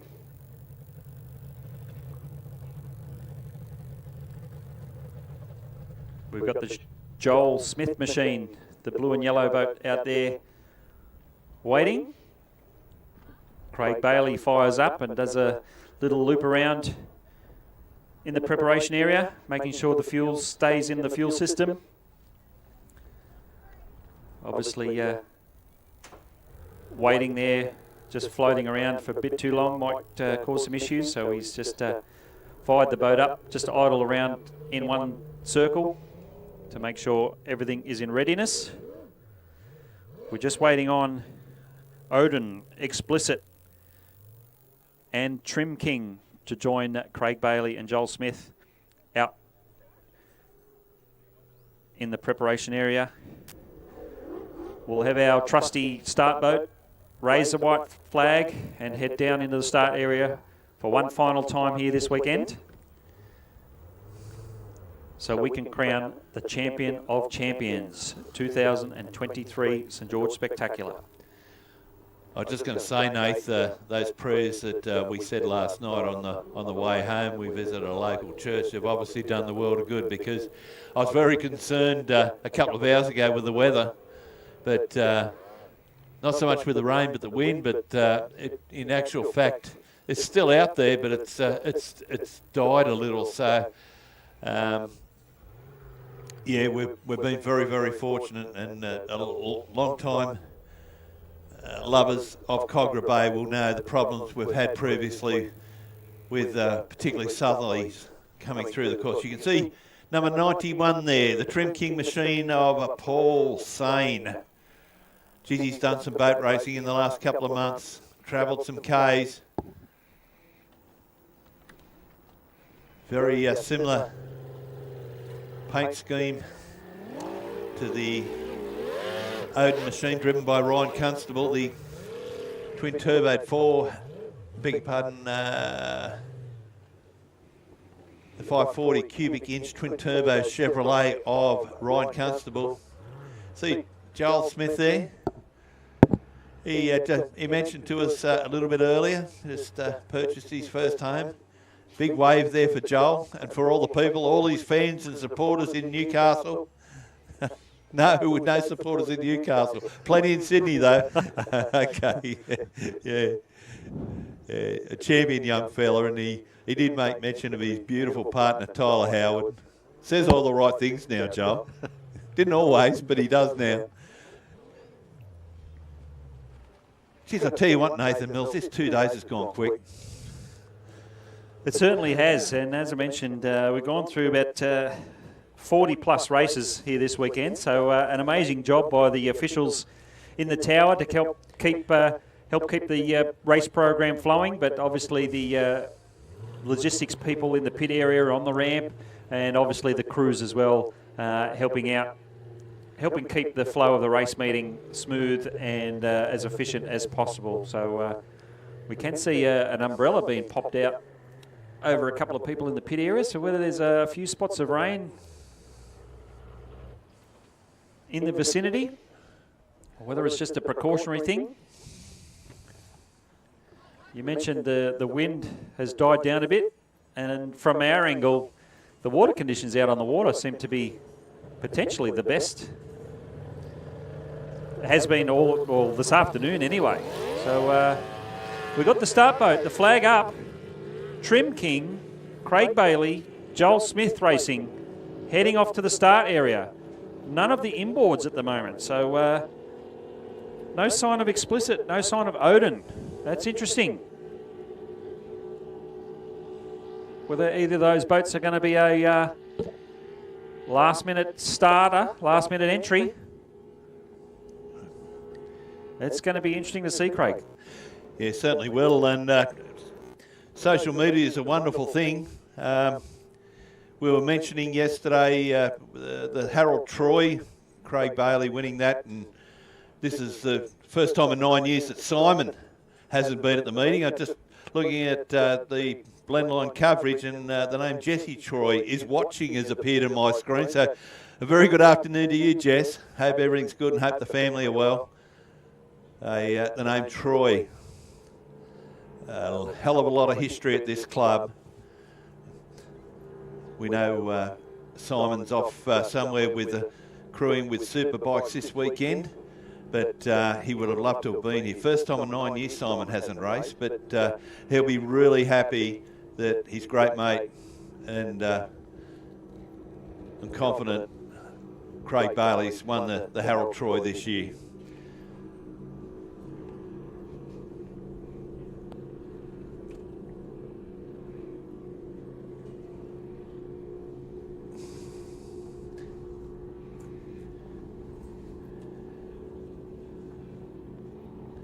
So we can see, we're talking about social media, we can see some of the family from the Fred Hawkins.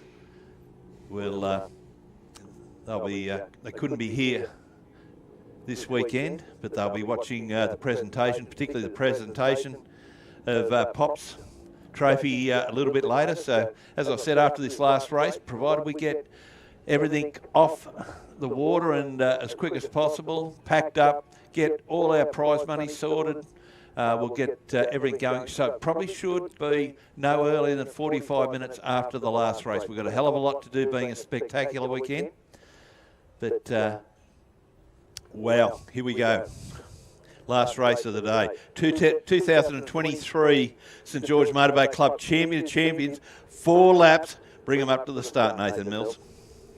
Yes, Craig Bailey out of 1, Paul Sane in Trim King out of 2, and Joel Smith, the blue and yellow boat, on the outside in 3. As we mentioned, we were supposed to have 2 inboards make the start of this race. We're not too sure what's happened there, but as the boats line up, white flag still aloft in preparation of the 2023 Champion of Champions. Flag goes down. Joel Smith with a jump early, but Craig Bailey's going to have none of it. He goes for the charge down the front straight away, stretches it out, heading down the St George Motorboat Club front straight away for the final time. Paul Sane has switched over on the inside. Oh, he had pole 2 anyway, so able to get round the inside of Joel Smith there to get second place. But Craig Bailey showing a clean pair of heels up the back straight away. Lots of pace, lots of speed, lots of experience. The battle on for second place though. Paul Sane, Trim King on the inside. Joel Smith on the outside. Champion of Champions. Craig Bailey showing them how it's done. Paul Sane, one of the younger drivers here this weekend, learning with every race, learning with every lap, as is Joel Smith. As Craig mentioned, growing up out of the junior ranks, now into the senior ranks.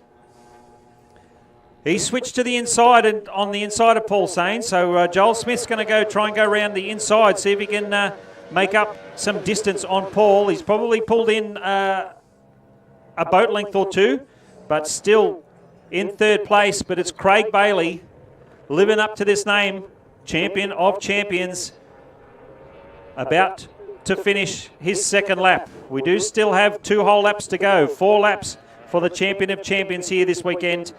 Craig Bailey out in front. We mentioned he potentially sacrificed going in his previous race to make sure everything was right for this last race of the day. And at this point, it was a decision well made. Looks strong. 1.5 laps to go. Way out in front. Over the top of Paul Sane in Trim King. Joel Smith not letting Trim King get away too much.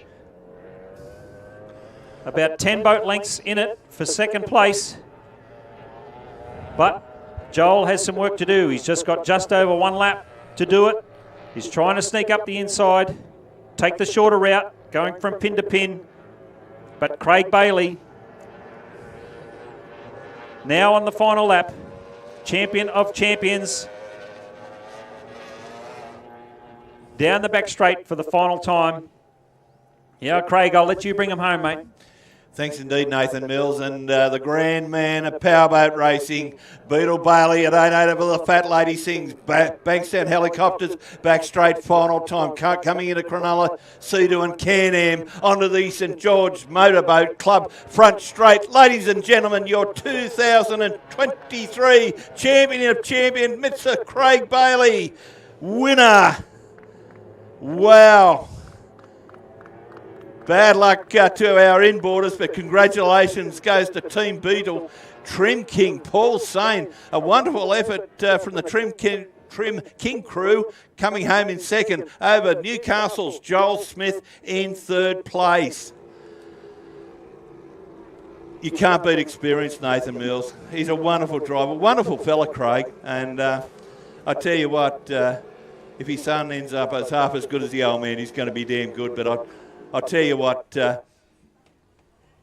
we're going to crown all our drivers a little bit later. Presentation probably at least 45 minutes away. I just received word that between now and the presentation, our good friends from Blendline TV are going to replay a number of races over the weekend. But it should be at least 45 minutes. We've got a lot of work to do, a lot of cleaning up to do before presentation. We've got a lot of admin work to do as far as prize money and the like. So we hope to see you back in about 45 minutes. They're going to replay some races from over the weekend before we get into the presentations. we just want to really thank, obviously, all our sponsors here at the St George Motorboat Club. We want to really thank all our sponsors from the Vintage and Veteran Club. I tell you what, these tunnel boat guys, Nathan Mills, they haven't taken their medication this morning. They're very, very happy indeed. Yeah, we can see there from the Paul Sane, both Paul Sane and Joel Smith doing cutting a few hoops out on the water, as does Craig Bailey. So congratulations to Craig Bailey. Well done, all the outboard tunnel guys in this Champion of Champions race. Fantastic showing. No doubt they're going to do some ribbing at the presentation and talk about the fact that the inboard guys couldn't even turn up to take them on. But obviously they had their reasons, unfortunately. But fantastic show of experience, fantastic show of speed, fantastic show of performance from the Craig Bailey team. And also Paul Sane from Trim King, well done to second place in Champion of Champions, and Joel Smith for third place. So even though Joel was in third place, he didn't give up. He was there trying to claw that distance back to Paul, and if there was a bit of a hiccup, Joel was going to be ready to pounce. But quite a definitive showing of speed and performance there from Craig Bailey. Clearly out in front. Well done, and congratulations to Team Bailey. And thank you, Craig Lynn, for a fantastic weekend. No doubt you're helping kick off the presentation and have an involvement there, so we'll see you a little bit further, a little bit later in the afternoon. But fantastic, thank you very much for your assistance on the microphone all weekend. A pleasure once again. And no doubt we will see yourself at a race meeting in the future very shortly. Yeah, thanks indeed, Nath. The club asked me who I'd like to commentate with, and there's only one Nathan Mills. He might have had Royce Simmons driving a boat yesterday, but it's been an honour doing the commentary with you, mate. It's great. We get on very, very well, and I'd like to think we complement each other, not too badly. So, mate, thank you very much for what you've done. It's been absolutely fabulous. Your technical knowledge is second to none, and the St George Powerboat Club and everyone really respects what you've done and really appreciate what you've done. So we'll see Nathan probably around the Upper Hawkesbury Powerboat Club spectacular time. But on behalf of everyone, Nathan Mills, thank you very much, mate. You've done a wonderful job with the co-commentary here this weekend. Early in the week, we didn't know whether we were playing reserve grade, first grade or third grade, but we're fortunately playing first grade today. So thanks very much again, mate, on behalf of everyone here. Ladies and gentlemen, it's been a great honour having everyone here at the venue. Great to everyone at home watching via Blendline TV here in Australia and overseas. We certainly hope you've enjoyed the coverage. Craig Lynn is my name. I've enjoyed your company. I hope you've enjoyed mine and Nathan's. We'll see you in the presentation in 45 minutes. And for people on Blendline, a number of races are going to be replayed from the weekend until we get to the commencement of the presentation. A very good afternoon, everybody. Thank you, mate. Champion. Considering...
certainly the motorsport category of Speedway. Melinda Moore, daughter of Sid Moore, married Max Dumsney. So we all know what all the Dumsney kids have done these days. And so it is a bit of a matchmaking service. I suppose, well, mum or dad race and whatever, and so they see a hell of a lot of each other. See Dougie Smith there, one of the local guys. He's been racing for a long, long time. It is a replica 1750 Bullet chassis, powered by a 2.5 Merc with EFI, producing around about 260 horsepower. Great footage here from the drone, Nath, from our Blendline viewers at home, both here in Australia and overseas. This is heat one of the Stevie Antuch, tragically taken in 2013 in a tragic testing accident. He certainly could drive that sports fisherman. I saw him down in there at Deepwater one day, and I thought he's never going to get this round the corner. He not only got it round the corner, but he high flew it the whole way round. So he was one hell of a driver, one hell of a young guy, and he was really what we wanted here at the club. Someone young that took on the vice commodore, and he's been sadly missed. But his dad, an active member here on the race committee, Peter Antuch. So boats forming up for heat one of the Antuch. I tell you what, it ain't over till the fat lady sings, Nathan Mills, but you'd have to put a few dollars on Craig Bailey. Most definitely. So with this being unlimited outboard, we can see there again a bit of a mix of monos and tunnel boats. Obviously, the main entry into this class being you need the motor clipped on the back of the transom. And as we can see, all of these boats out on the water, specifically built race boats, even though we've already mentioned the boat Hurry Up being a mono-style hull, a bit of a replica of a Bullet. So that Bullet name, very well known for pleasure boats and ski boats and family boats, but also producing a number of very fast circuit racing boats, which, as we mentioned, there's a few here this weekend, and the boat Hurry Up is being based on one of those hulls. So unlimited outboard,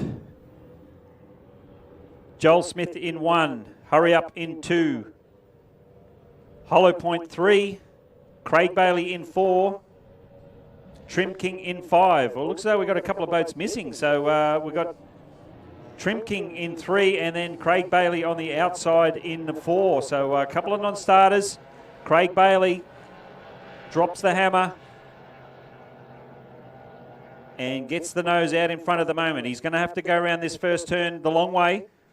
Joel Smith's not going to let him have it all his way. The monoboat drifts out a little bit, forces Trim King possibly to go wide, having to go out through the wash of Craig Bailey's boat.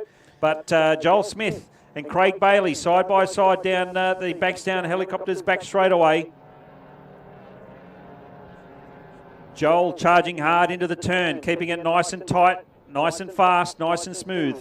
He's doing his best. You can see that boat as he straightened up a little bit in between those two turns. You can see in lane 1, the choice is to go from pin to pin to pin.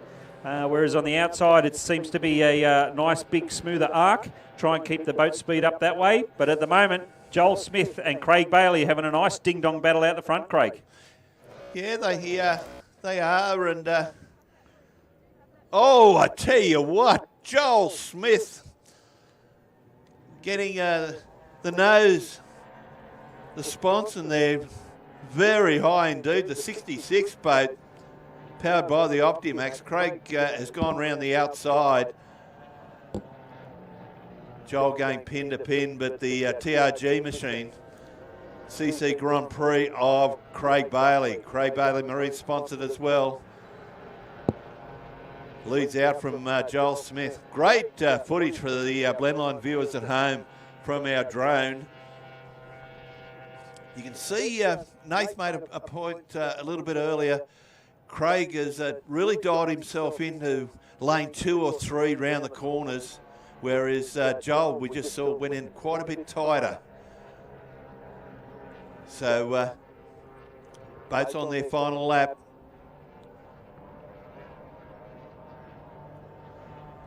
Craig Bailey Marine taking another win here this weekend. That's heat 1 of the Antuch.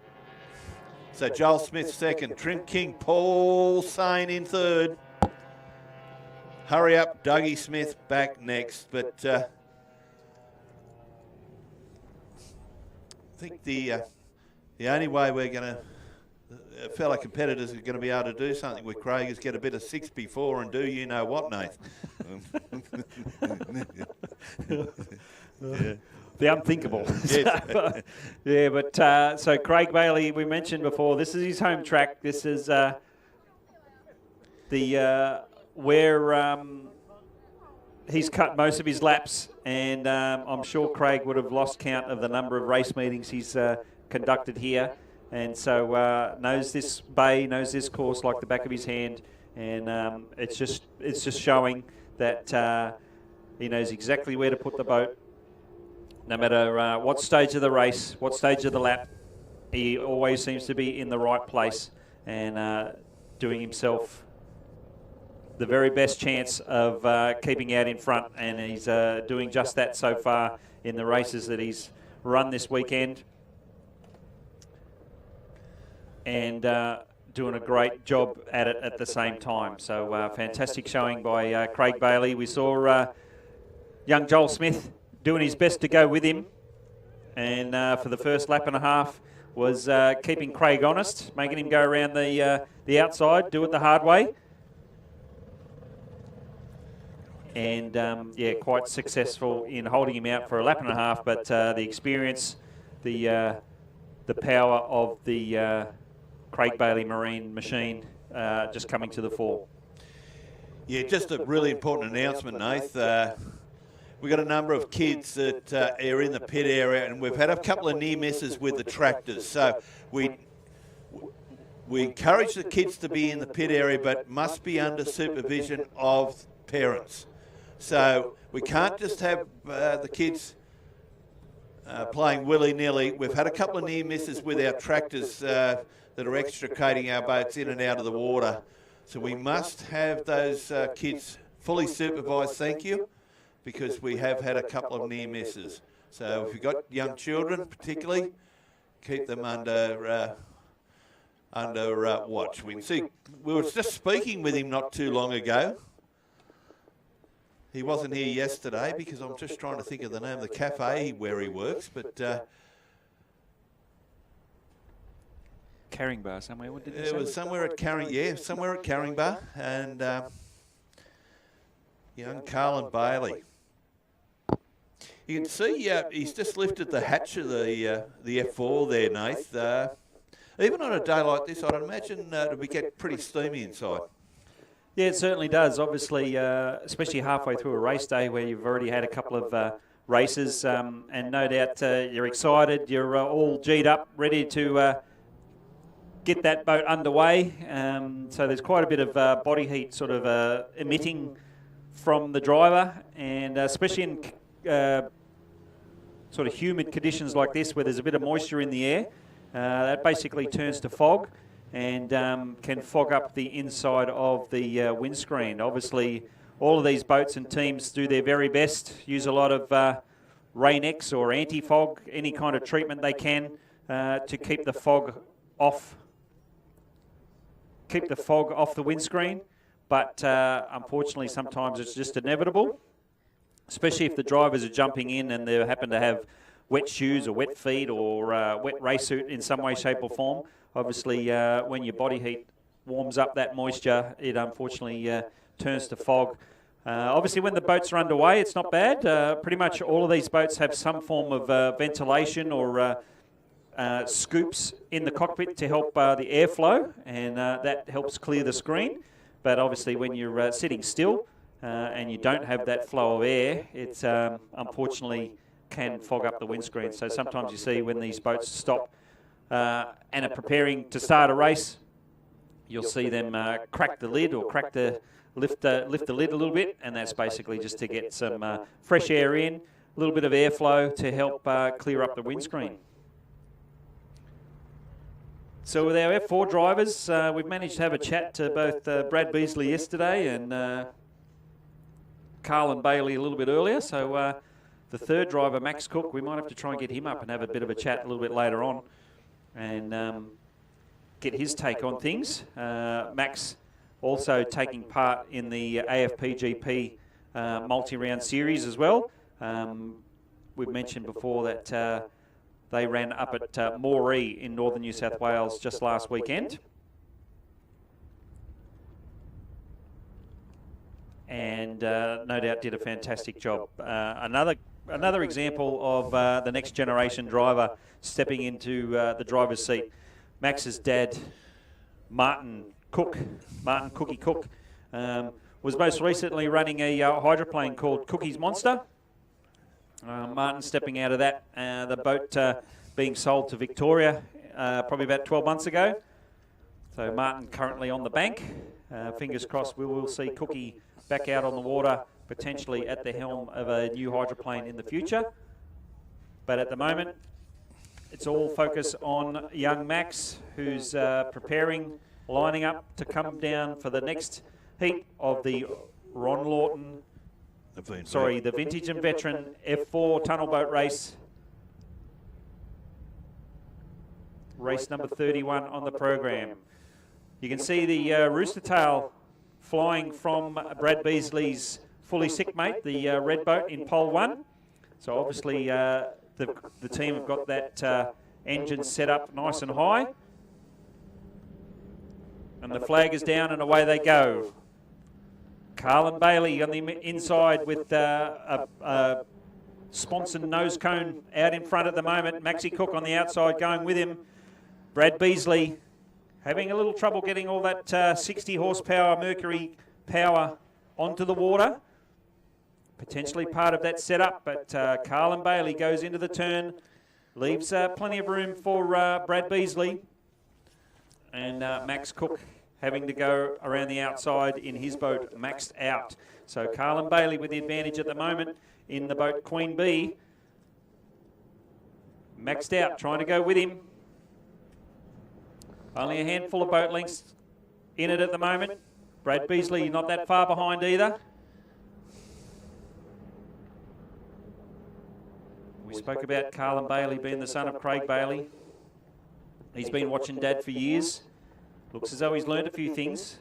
Nice and smooth around those turn buoys as part of the Cronulla Sea-Doo and Can-Am Southern Turn and onto the St George Motorboat Club front straightaway.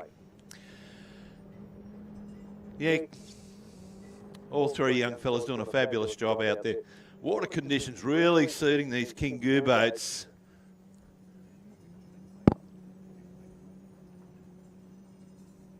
All following a fairly similar line. You saw Max just going a little bit wider, coming to cut back in, but the boat, a little bit of wash, the boat didn't really like it, but the maxed out boat of Max Cook, sponsored by his dad's company, Cook's Fencing.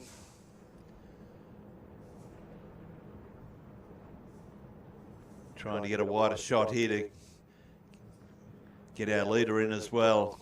The boat, there we go. The Queen Bee machine of Carlin Bailey onto the St George Motorboat Club front straight, maxed out, still second. The Beasley, the red, fully sick mate, back in third. So with boats on lap 3 or 4, yellow flag being displayed to our competitors. Our races yesterday were for the Ron Lawton, and because Carlin couldn't compete because he had work commitments, we thought it a little unfair. So we've broken the Saturday and the Sunday up to give everyone a fair chance. So our lead boat on the Bankstown helicopters, back straight. Sitting beautifully, Nath.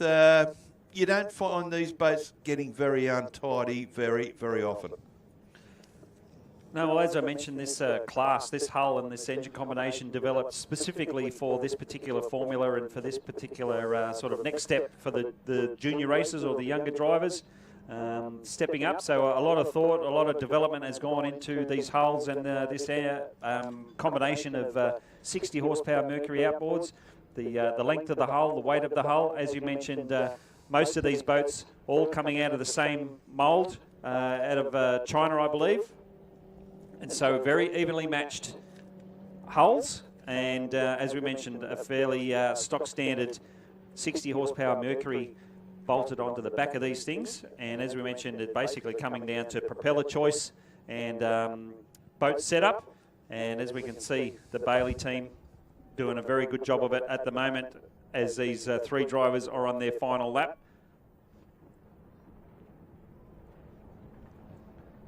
And Carlin Bailey hooks it in left into the Cronulla Sea-Doo and Can-Am Southern Turn for the last time on their final lap of the second heat, or their second race of today. We will see them back out on the water for a third time later in the program, but hands together for Carlin Bailey, grabbing first place. Young Max Cook in maxed out second place. And Brad Beasley in the red fully sick mate boat, rounding out the final turn onto the front straight away to grab third place and some valuable points. Similar situation with most of the races here this weekend. There aren't too many races that are just a straight out one race championship or straight out one race trophy. Most of the events here this weekend are multiple rounds or multiple heats, sorry. And so points tally over those multiple heats for the ultimate winner.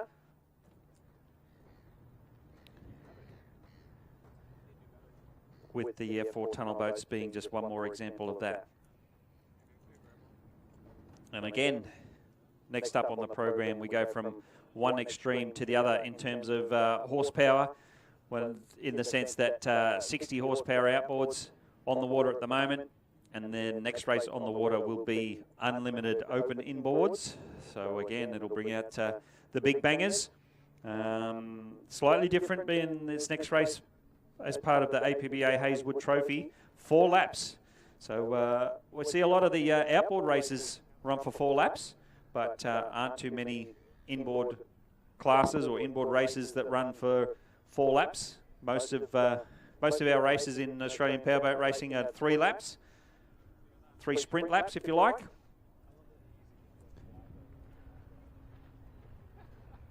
But the next unlimited open inboard APBA Hazelwood Trophy, brought to you by the St George Motorboat Club, is 4 laps. So we'll just take a bit of a break as these F4 tunnel boats make their way back to the ramp. And the next race on the water will be unlimited open inboards.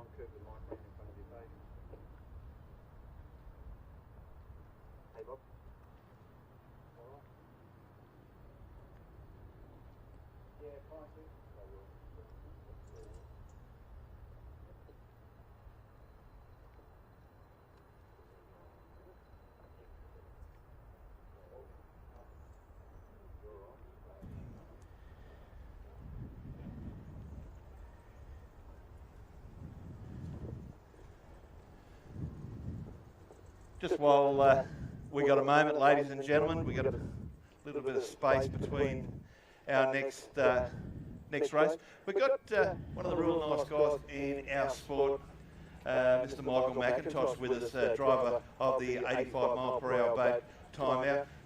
Michael, welcome to St George. Your first time here? Yeah, it is. Thank you. Yeah, I come here as a young fella watching my father, grandfather race, but me personally, this is my first time racing around the track, and I've thoroughly enjoyed it. It's been a great weekend. The Michael McIntosh story.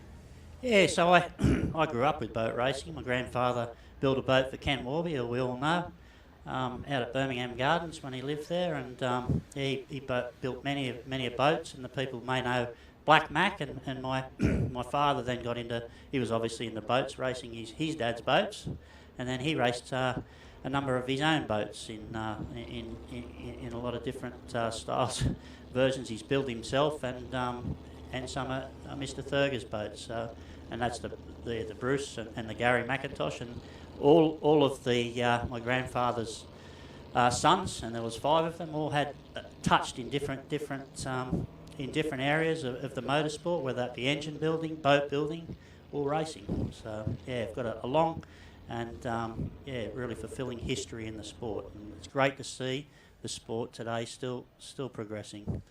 And yeah, this club, looking at the trophies behind us, it's just amazing. So yeah, very happy to be here. Thank you. The trophy cabinet here, there's some wonderful trophies, isn't there? Oh, absolutely magic. I've never seen such a proud cabinet of trophies. So, and yeah, there's some great racing with the Ken Wagon. I believe that race could have had that race when he was the rear Commodore at Toronto, but I'd have to look through back some history there. But yeah, it's awesome, the trophies, and well kept, which is a credit to the club. The 85 mile per hour, a lot of camaraderie. When I went down to see you, you're down there with Toddy Gallant, the Tomarong Tornado. Everyone, a lot of camaraderie. Everyone gets on really well. Yeah, Nibsy, Todd, they're just fantastic guys. We love racing against each other, and at the end of the day, it is fun for us. We're doing the sport because we love it. And Todd they're all characters in their own way. Todd's a great driver. Nibsy's a great driver and a great person. So yeah, the camaraderie in our groups is solid. So it's great. Good fun. Your boat timeout, lovely machine, very easy to pick for commentators. Sits really nicely on Cogra Bay. It was a recent purchase from Bundaberg. Let us know a little bit about it. Yeah, so Scott Van Trainer was running it up there in Bundaberg. Josh Daisy built the engine and spent a lot of time with Scott, and the boat came up for sale, and I was on holidays. My son, I'd actually purchased another boat. I've got another 17'6" runner bottom, the same as Cranky, I guess, if you look at boats out there. But I'd purchased it, and I had a few problems, and I was on holidays, and my son said, "There's a really nice boat there, Dad, up at Bundaberg while you're up there at Queensland." I went and looked at it, and I couldn't refuse it. It was a fantastic boat, and I've had more fun with this boat than probably most of them I've had in my time. So yeah, very, very happy. We've got Heat 1 of the Hayeswood coming up very shortly. Just your daughter Emily, I believe, was here yesterday. Anyone else you'd like to thank, Nick? No, just anybody in my family and the friends, and a lot. It's very sometimes hard. People have got their own lives to come and help you and support you, but yeah, a lot of friends that I have, Rodney and my daughter, my brothers, and family, all supportive of me. So I'm very, very lucky. In closing, mate, we certainly hope to hear the name Michael McIntosh at presentation a little bit later. All the best, mate, and be safe for the rest of the day. Thanks for having me. It's a pleasure. There we go, ladies and gentlemen. Michael McIntosh, driver of Timeout, one of the real nice guys in our sport.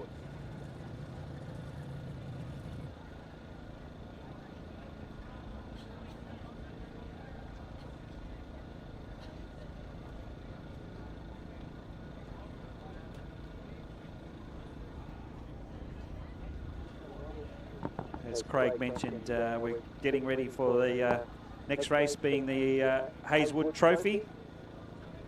Hayeswood Trophy being brought to us by the St George Motorboat Club. We mentioned the Vintage and Veteran Club providing some support here this weekend as well, in terms of people helping coordinate the pits. It's all the vintage and veteran drivers that are on the tractors ferrying the boats in and around the pits, and most of the course boats as well. So fantastic support there for the Vintage and Veteran Club.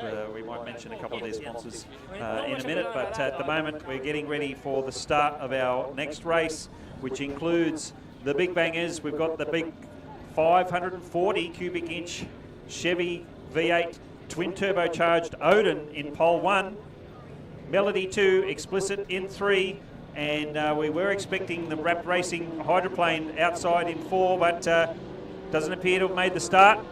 Ryan Constable, the grey boat on the inside. Explicit, the red turbocharged taxi motor on the outside, side by side at the end of the front straightaway into our South Sydney detailing northern turn. Ryan Constable getting that horsepower down on the water nicely down the back straightaway. Gets the nose out in front. Lots of speed out of both of these boats. Explicit trying to go with him. So plenty of kilometres an hour, both of these boats achieving. Ryan Constable with the advantage. Gets the nose out in front. Gets to go around the corner exactly where he wants to go. And again, gets the power down onto the front straightaway. Gets the nose up. Very smooth the way Ryan's driving this boat. We've mentioned only fairly new to the sport of powerboat racing. His dad racing circuit boats many, many years ago. As we mentioned, the family then went water ski racing. But now the two younger guys, two younger brothers, Ryan and Peter, at the helm of some circuit boat and some very serious equipment already, that's for sure. We saw the boat Ragnar on the circuit a couple of years ago. That boat currently in the shed getting some repairs done while they had this hull, this Child's Play Marine hull, finished off by the Child's Play team and got the engine in. A lot of last minute testing, not so much last minute testing, but a very busy testing program to get ready for some major race meetings. The Constable team running up at Laidley in Queensland just a week or two ago and backing it up with St George here this weekend and basically putting a lot of the existing teams on notice that they're here and they're serious, Craig. Yeah, they've certainly made an impact in a very, very short period of time. Coming up for the yellow flag lap 3 of 4, currently on their last lap. We can see the Melody 11 of Brian Kilpatrick.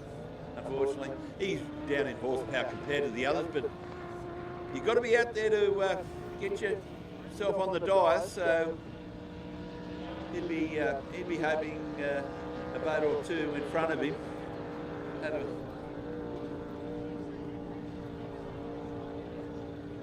But it's Constable coming out of Bankstown helicopters now onto the St George Motorboat Club front straight. Ryan Constable, there we go. That's probably the performance Ryan was looking for. We didn't see that yesterday, but we certainly saw it today. Second place is coming out of Cronulla Sea and Can-Am, Chris Hearn, driver of Explicit. This is a single turbo machine, as against the twin turbo of Ryan Constable. You can just see coming onto the St George Motorboat Club front straight, Brian Kilpatrick coming up to close the race off. But there we go. That's heat 1 of the Hayes Wood. This is an Australian Championship. So heat 2 coming up a little bit later. But in as far as this course is concerned, Nath, a standard 3 or 4 laps, what kind of fuel usage would some of these big big baggers go through? Well, it's a bit of a how long is a piece of string question, Craig. Obviously, these little capacity outboards, most of them will probably be running sort of a high octane race fuel, but still sort of your unleaded petrol style fuels. They'll probably be using, they still might only use probably 10-15 litres, but then some of the big blown unlimiteds like that, as you mentioned, 540 cubic inch Chevy V8 twin turbos, especially running on methanol, methanol racing fuel. Just the fact of moving to methanol, the fuel rate needs to be a whole lot higher, a whole lot more. Basically, even though there's more oxygen, there's more energy in the fuel, the fact is you've got to use a whole lot more of it. And some of these, especially the 4-lap races, they'll probably be using 30-40 litres just to get around these few laps here at St George. So, and obviously those bigger, heavier boats need that extra horsepower, need that extra fuel flow to push those bigger, heavier boats through the water. We can see, especially with the pictures, especially on the back straight, not too much of the boat in the water as they get up and going, but obviously the amount of horsepower, the amount of fuel needed to get the boat up to that speed is pretty impressive. Yeah, that's, you talk about a significant amount of methanol being used during that period. I suppose it's not as bad as, I was out at the drags recently and you see some of the top fuel and what they go through, and just during the engine starts and engine warm up, but on a quarter mile pass and the like, I tell you what, you'd have to be sponsored by ANZ, Commonwealth Bank, ANZ, all of them, it's just unbelievable. Just going back to Mick McIntosh, we just did an interview just prior to that last race. A lot of history there. He mentioned some of the names of Thurgers and the like. It's great to see him here, Mick. He's got himself one hell of a boat. And I know our good friend Warwick Lang, the acting New South Wales APBA Secretary, and doing a wonderful job. I know he'd be up there in his living room currently saying, "Go the Terrace." Yes, a fantastic character in powerboat racing is Warwick. We made mention he's been on the water himself at the wheel of his boat a number of times, and more recently, as you said, spending a bit more of his time helping the running of the Raymond Terrace Club, but then also the New South Wales APBA State Council. So that's basically the collective of all the clubs based in New South Wales, helping to officiate powerboat racing in the state, and then obviously the main connection through to the national association, the national organisation. So as you mentioned, Warwick doing a fantastic job as our interim secretary, and as we mentioned, doing a great job. So we touched on the fact that the Vintage and Veteran Club providing some of the helpers and some of the bodies here this weekend, our tractor drivers. So again, just another reminder, especially for those people here at the venue, when you are in the pit area down on the asphalt in the car park, please be very, very careful of the movements going on in the pit area. We do have tractors and trailers and boats moving around back and forward, so please be very aware of your surroundings. If you do have young ones, please make sure you keep them under control, and we'll all continue to have a fantastic day here at St George Powerboat Club. So just a quick mention of some of the Vintage and Veteran sponsors. We have Airmakers Air Conditioning Service, the Indy 800 kart track based out there at Wilberforce, just outside of Windsor, Breno's Concrete Pumping, Coldy's Tow Bars and Bull Bars, Daniel's Automotive, Mechanical and Auto Electrical Repair, they're based at Seven Hills, Borgia Cranes, Hawkesbury Forklifts, Smick Roofing, All Sydney Bathroom Renovations and Waterproofing, as well as Constable Brothers Concrete and Werns Rural Services. So just some of the businesses and supporters of the Vintage and Veteran Powerboat Club, who themselves are supporting the St George Motorboat Club here this weekend. St George have a number of their own supporters and sponsors to say thank you to as well, including Neptune Marine, Smiley Photos, David Blyth Proprietary Limited, and even Coca-Cola. So fantastic support there to the St George Aquatic Powerboat Club, which is the racing arm here based at the St George Motorboat Club. So our next race on the water,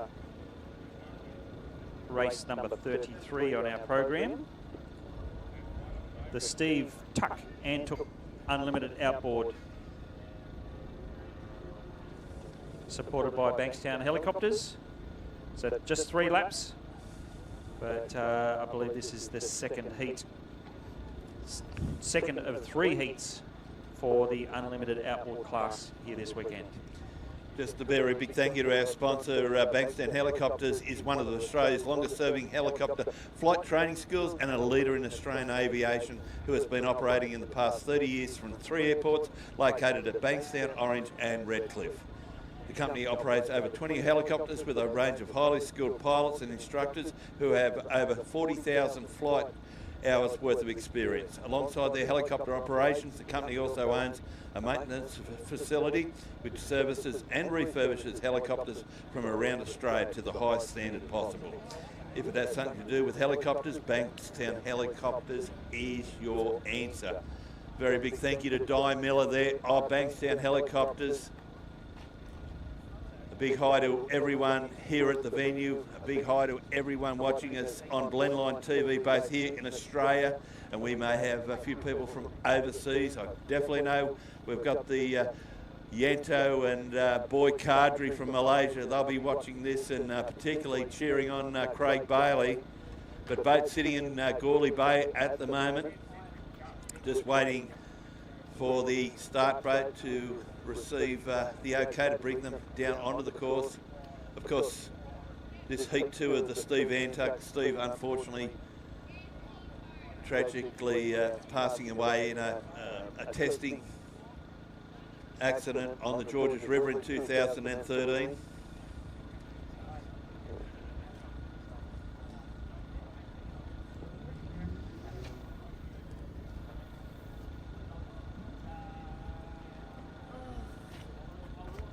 So great to see a big crowd here at the venue. I'm sure we've got a large audience at home enjoying the racing here from St George. Down in numbers a little bit. We've had some really big meetings recently. Of course, the Dargle Spectacular on the June long weekend. There was a number of boats there, unfortunately, that had issues that couldn't back up for this weekend. Of course, there was a big meeting at Laidley last weekend. So, and there are some boats as well, some drivers, you know, they dedicate a lot of their time this time of year to their families. So a number of our drivers do have young family playing a lot of sport and the like, and they put the boat back in the shed for a couple of months while it warms up. Travis. They're not too sure in the delay. Boats all sitting in Gourley Bay. Good field here out of pole 1, Paul Sane in Trim King. Out of 2, Hollow Point, Mitch Perry. Out of 3, Craig Bailey. Out of 4, Hurry Up, Doug Smith. Out of 5, Evan Ruder, Nathan Todd Hunter, the boy from Basin View, a couple of hours south of here. And out of 6, for Smith Family Racing, Jumping Joel Smith. He was the winner of the Australian Formula Powerboat Grand Prix round at Moree last weekend.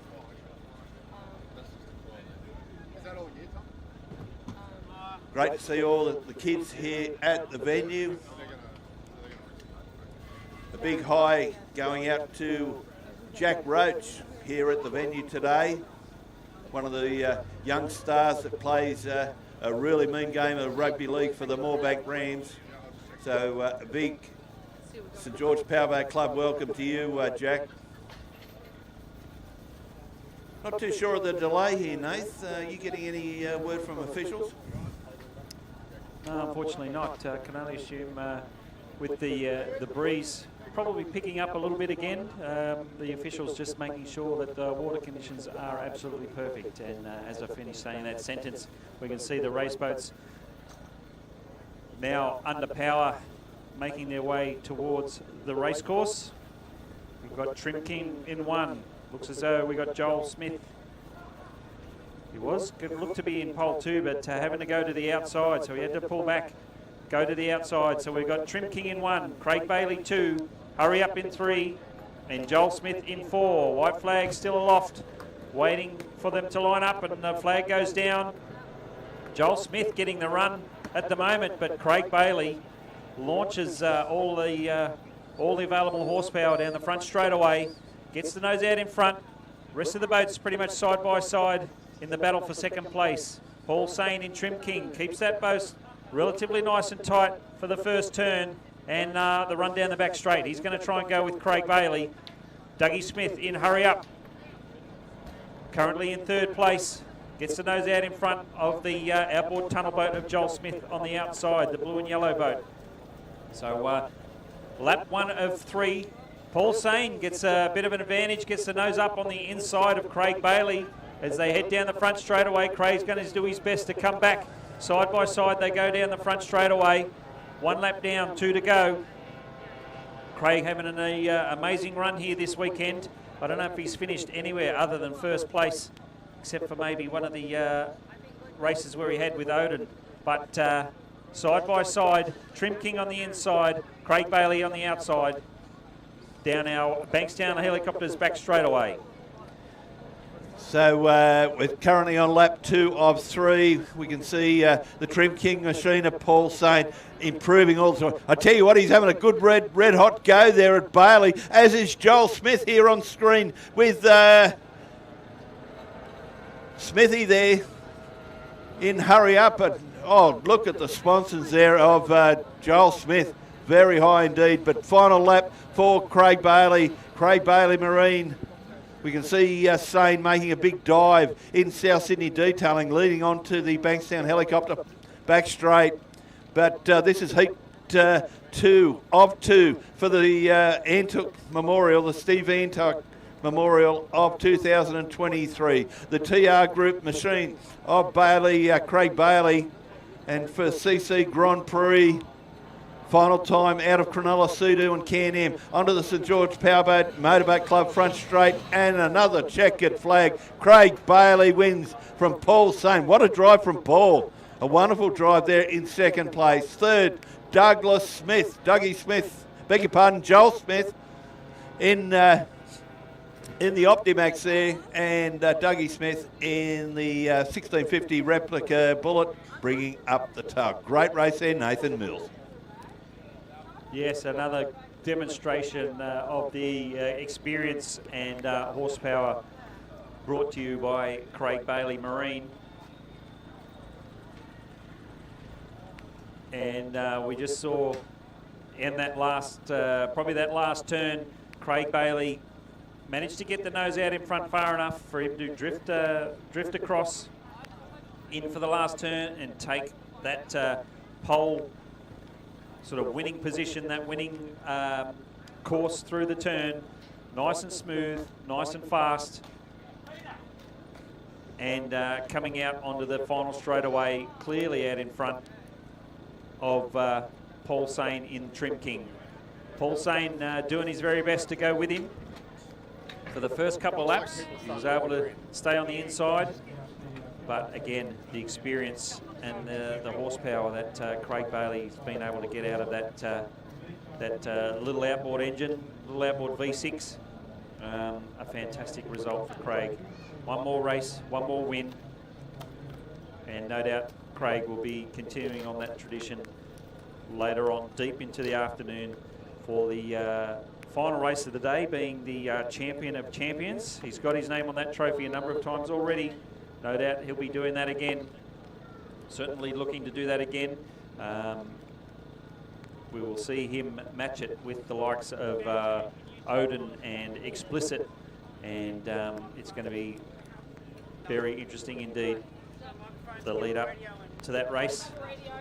And as the form guide firms up throughout the day.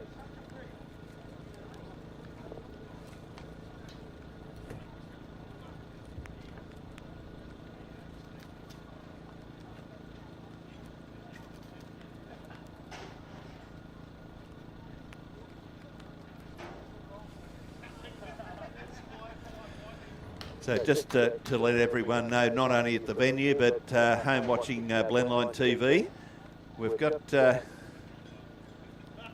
combined 85 mile per hour race, inboard and outboard, and then we're going to have a short lunch break. We need to get some of our on-water staff we need to get them into the bank, water and quickly fed and straight back out on the water. We're also conscious, and this is probably the main thing, we're very conscious of the weather at the moment. So we are in front of ourselves, but we certainly want to get in a full program today. So we're going to push ahead. We certainly don't want major races like the Commodore's Life and Vets Invitation and Champion of Champions. The two of the main races this weekend, we don't want to lose them because of weather. So we will push ahead. So we've got a combined 85 inboard and outboard race coming up, 85 mile per hour. Nathan's mentioned all weekend, but limited to 85 mile per hour. All have GPSs fitted. Go over that 85 mile per hour mark at any stage of the course. Immediate disqualification from that race.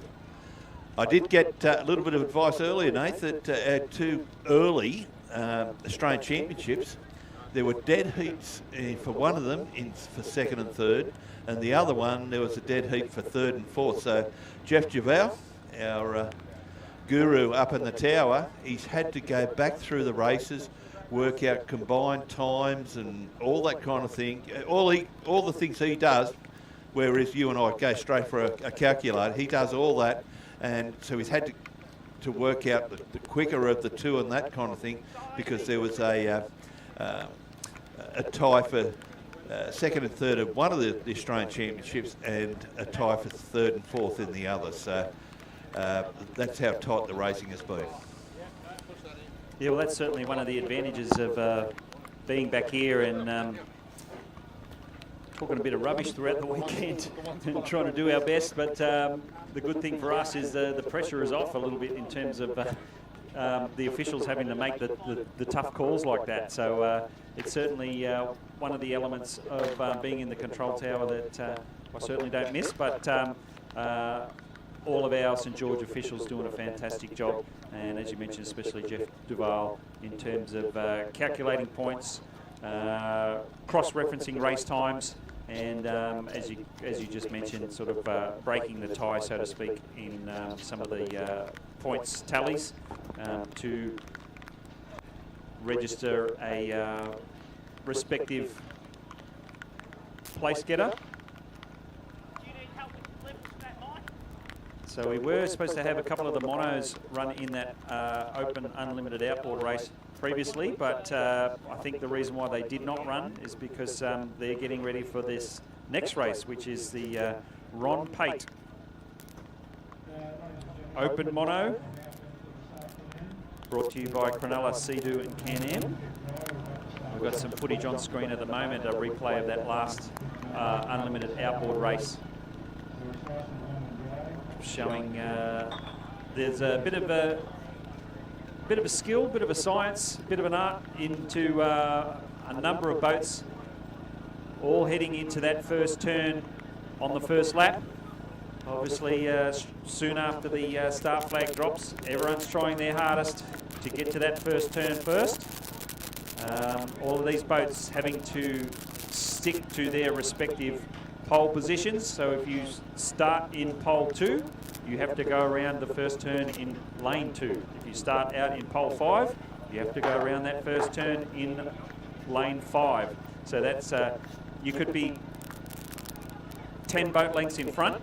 It doesn't matter. You've still got to go around that first turn in your respective lane, and it's only down the first back straight. If you have a sufficient lead, are you able to come across into the closer and tighter racing lanes. So all of our drivers have to go through a number of club days to get what we call signatures, to make sure that they're able to run in these major spectacular events like we've got here this weekend. And all the drivers doing their very best to have fast, safe and fair racing for all.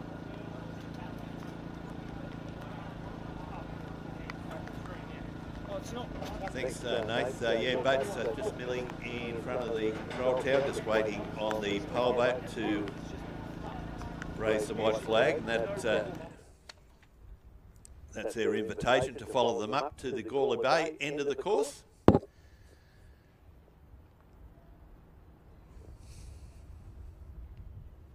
all the kids go back to school this week. Some are lucky to have a pupil-free day tomorrow, so all the kids go back to school this week. Just had a word, Nath, to Len Cave, our Vice Commodore here, and I was a little bit concerned about the weather. He reckons it's going to be okay. We can see the flags at the front. The wind's really swung round.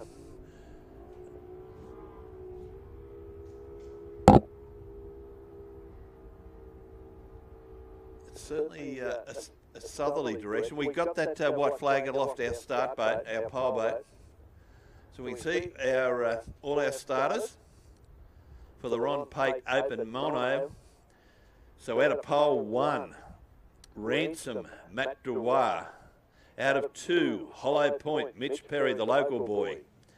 Out of 3, Evan Ruder, Nathan Tobhunter from Basin View. Out of 4, Stealth, Nathan Cleaver, all the way from Albury. Out of 5, Tommy Carl in Mojo Racing. Out of 6, Hurry Up, Doug Smith. And out of 7, Angelo Testa, driver of Numbnuts Racing. You mentioned the breeze picking up and swirling around a little bit. We've been having one eye on the Bureau of Meteorology rain radar, and it looks as though most of the rain seems to be going around the north of the city and sort of across and hitting the coast a little bit further north up on the central coast of New South Wales. But there is a little patch that's sort of brewing from a little bit further south, sort of down the Wollongong area, potentially coming up along the coast. So we're going to have to keep an eagle eye on that. That's why we're pushing through the race program, try and get as much as we can done. Which, as we mentioned, the St George officials doing their very best. And we're also very much appreciative of the assistance from the Vintage and Veteran Powerboat Club of New South Wales, who provided a number of helpers, a number of course boats and crew, and especially here in the pits, a lot of coordinating assistance there. They would love to provide a shout out to some of their supporters, being Douglas Welding, Quino's Quit Snaps. I know Quino is here today. He's got his display set up underneath the main Motorboat Club building. He's got a lot of his framed photos on show there. Greats to Go Australia, Wilberforce Cellars, Rhino Traffic Control, South Windsor Butchery, Acacia Refrigerated Transport, Greg Stubbs Automotive Repairs, and Aussie Stop Leak. A number of great businesses there that support the Vintage and Veteran Powerboat Club of New South Wales. And as we mentioned, that club here this weekend supporting the St George Powerboat Club. So fantastic range of assistance. As the boats line up in our open mono, the flag goes down. Ransom in 1, Hollow Point in 2, Evan Ruder out of the middle, Thomas Carl in Mojo Racing. That's the white boat with the Australian flag emblazoned down the side, and Numbnuts on the outside in pole 6. Very evenly matched down the front straightaway. Ransom keeps it in nice and tight, nice and smooth. Hollow Point just on his outside hip, around the outside of the first turn. Thomas Carl in Mojo comes out on the outside of Evan Ruder with the nose in front, heading down the back straightaway, taking full advantage of that 21-foot force hull. And the Mercury Outboard bolted onto the back. Gets it up side by side with Hollow Point, tearing into our Cronulla Sea-Doo and Can-Am Southern turn. Still going around the outside is young Tom. Hollow Point around the mid-pack in terms of lane choice. Evan Ruder nice and tight, trying to sneak up the inside of Thomas and Hollow Point, but Mojo Racing gets the nose up and the power down the front straight away. Now the chase is on to reel in Ransom. Both of these boats in second and third doing a pretty good job of that. Ransom keeping nice and tight, nice and smooth. Evan Ruder sneaking up the inside now, doing his best to sneak up inside Hollow Point and Mojo Racing. Yeah, Nathan Todhunter there. Nathan nearly belted one of the turn boys at the South Sydney Detailing top turn. But what a race we've got here. Tommy Carl hasn't got his own way. He's back in third, and he's got a real struggle on here. Mitch Perry, the local boy, in Hollow Point, making it very, very difficult indeed. We can see Mitch Perry there, just in front of Evan Root and Nathan Todhunter. Tom Carl has moved into second place. So there we go, Ransom Matt Dubois leading out from Tom Carl in Mojo Racing. Look at this on the St George Motorboat Club front straight. We'll see Dubois go in tight. Mojo will go out very wide and keep his foot right in the bucket there. So next time around on the Bankstown helicopters back straight. Dubois, I've been watching him all weekend. He has been very, very solid indeed. And if he can get a win here over Tommy Carl, that'll be a feather in the hat. But, yeah, doing a good job. He's forcing Tom out wide. He's keeping it nice and tight. His throttle control is very, very good indeed. So boats in the Cronulla, Sea-Doo and Can-Am. Southern turn coming onto the St George Motorboat Club front straight. What's it gonna be? It may be an absolute tally-ho, ladies and gentlemen. Evan Ruder looks like it's home in third. But that race for the lead there, Nathan Mills, I don't know if, I certainly couldn't pick it. Could you pick a margin? No, certainly not. I was going to say, I think that's another one for our fearless leader, Jeff Duval, to make a call on who's going to get the first place, who's going to get second place on that one. Very close indeed. Fantastic race there. Funnily enough, the two Force boats, the two Force brand outboard hulls out in front. We saw Matt Dubois in Ransom doing very handsomely whole race long. He did have the advantage of starting in pole one, and he took full advantage of that. He had to make Thomas Carl in Mojo Racing work hard around the outside the whole 3 laps, and make him work hard. He certainly did. So Thomas did his best. Like I said, we're going to have to wait for the call from the officials as to who ended up registering first.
let me pan.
Walk in front of the camera.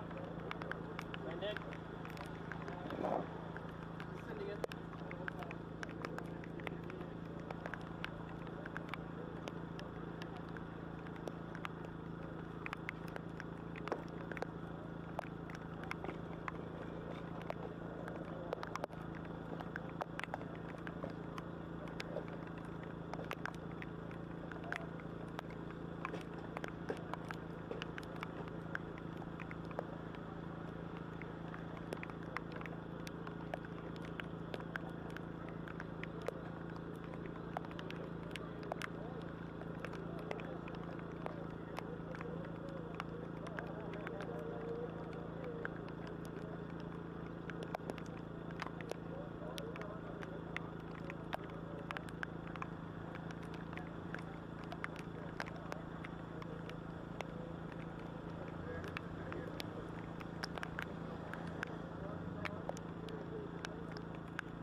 Thank you, ladies and gentlemen. Can we have a bit of quiet, please? Thank you. Thank you. Thank you, ladies and gentlemen, boys and girls, and welcome to the presentation of the St George Powerboat Club. And welcome to the St George Powerboat Club Spectacular presentation. Craig Lynn's my name. Very good afternoon. It's been a wonderful couple of days. We've been very blessed with weather and the like. We were very concerned about wind and a bit of rain during the day today, but everything went very well. Without further ado, if I can introduce the Commodore of the St George Powerboat Club, Mr. Inbound. Thank you, Craig, for that warm introduction. Again, welcome. I saw most of you here Saturday morning. It seems like a month ago, but it was only a couple of days. So there's quite a few thank yous that I need to get through, and I've got to remember there's a camera there and not walk around. First of all, to all the competitors and the crews, thank you for your efforts in what you did over the weekend, not only in being prompt to get to the races and being ready on time and all that sort of stuff, but the cooperation that you showed for other competitors and, importantly, the safety aspects of the racing. We had nil incidents over the course of the weekend, and to be able to run 2 days of flat-out racing and come up with nil incidents is a credit to you. So well done to you, and thank you very much. Our sponsors, thank you to the St George Motorboat Club, and President David Blyth here this evening, not only for their financial contributions they do to keep the Powerboat Club running, but also the provision of these premises. And all of this, as you might imagine, we shut the club down in this lower level to take it over for the weekend, and that's greatly appreciated from the Powerboat Club's point of view. And also the encouragement from the other board members and the management of the club. Cronulla, Sea-Doo and Can-Am, they had loaned us the jet ski, and they financially contribute to our ongoing racing capability. Young Cooper on the jet ski almost wore it out, so we won't mention that to them. But a tremendous job from him on the jet ski and from Cronulla, Sea-Doo and Can-Am. Thank you. Bankstown Helicopters, Diane Miller's over here to do some presentations. Bankstown Helicopters have been a supporter of this club since the time I've been involved, so it's 10 or 12 years that Bankstown Helicopters have been supporting us. So thank you, Di, greatly appreciated. South Sydney Detailing, who are around the Marina fixing up with the boats, and if I get time I'll get them to do something with mine.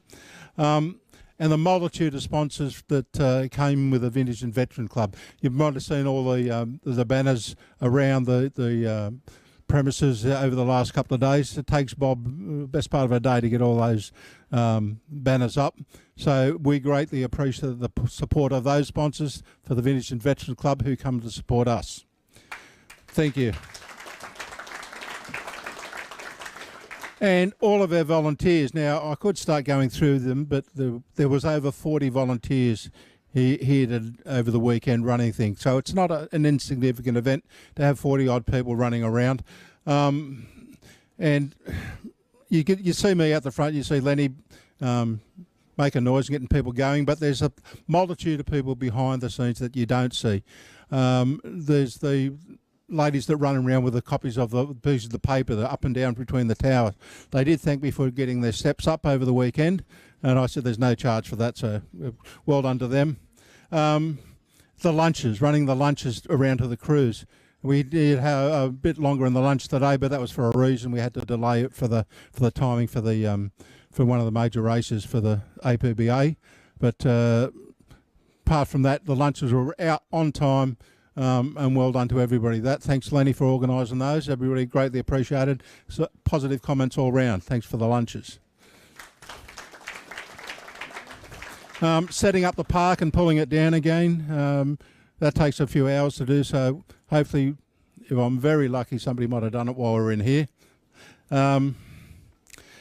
As I mentioned, there's too many people to go through, but there's a couple of special mentions. We had the use of the tractors here for the first time in the time I've been involved over the 10 years. Yeah, it's we've been trying to get tractors. Well, we finally did. They came in very handy, but they came from Condobolin. and one person went back twice to get them. So that's fairly impressive effort. Vintage and veteran guys, where are you?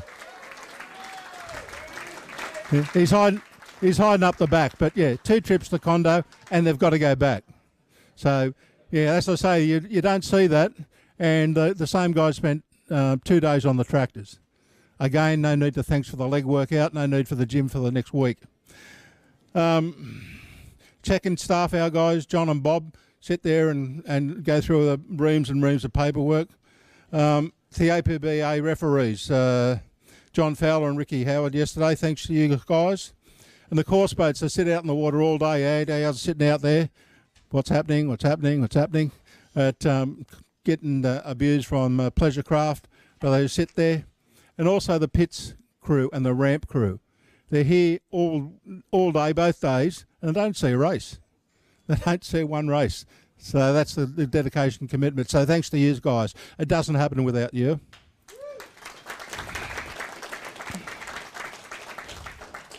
As you can imagine, these sort of events are fairly hectic, and there's often a lot of heated conversations and name calling and things like that. But at the end of the day, we all shake hands, and I'd like to congratulate all of the staff involved in what's presented at the end of the day. Despite any different views of how things are done, we've run 2 days of successful racing, no injuries, nil incidents, and everybody's had a good time, and that's down to all you guys and the hard work and dedication you put in. So thanks to all our volunteers, and we'll have a drink later to celebrate. Now, the one group that does need mention, and I've referred to them a couple of times, is the Vintage and Veteran Club. Without you guys, we just wouldn't be happening. Greg and Bob, can you come up for a minute? Lenny? Yep. Sorry, camera. Greg's the president of the Vintage and Veteran, and Bob the secretary.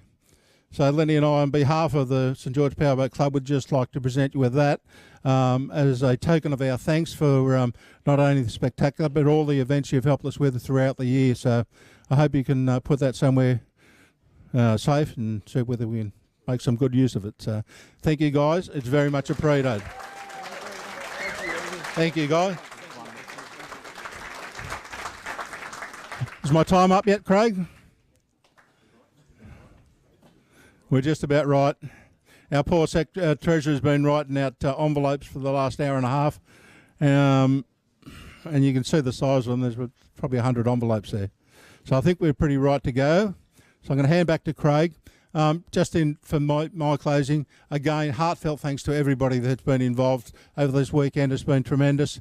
From an organised, my own point of view as an organiser, the cooperation has been just tremendous. So thank you one and all for that. It is greatly appreciated. Craig. Thanks indeed, Ian. Our first series of trophies to be handed out are our national titles, our Australian titles. And our presenter, to present all of them, put your hands together for the national president, Mr. Jeff Javal.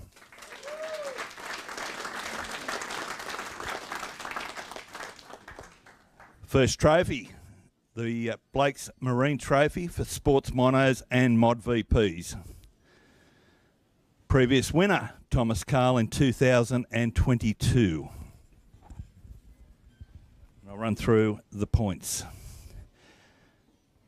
In fifth place with 464 points, Evan Reuter, Nathan Tonhutter. And we'll need the drivers to please come up to the stage.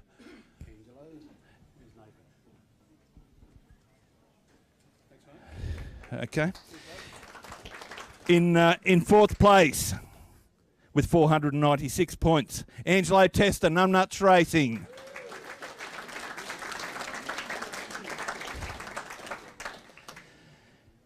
In third place with 650 points, Ransom Matt Dubois.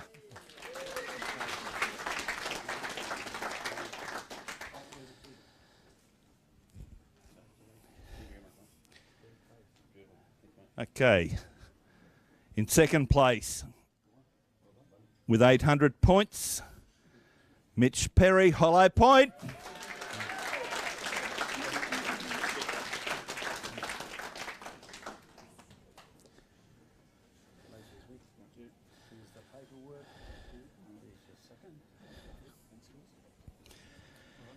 And in first place, our engraver doesn't have to do much work here, just turns it from 2022 to 2023. Ladies and gentlemen, Mojo Racing, Thomas Cole!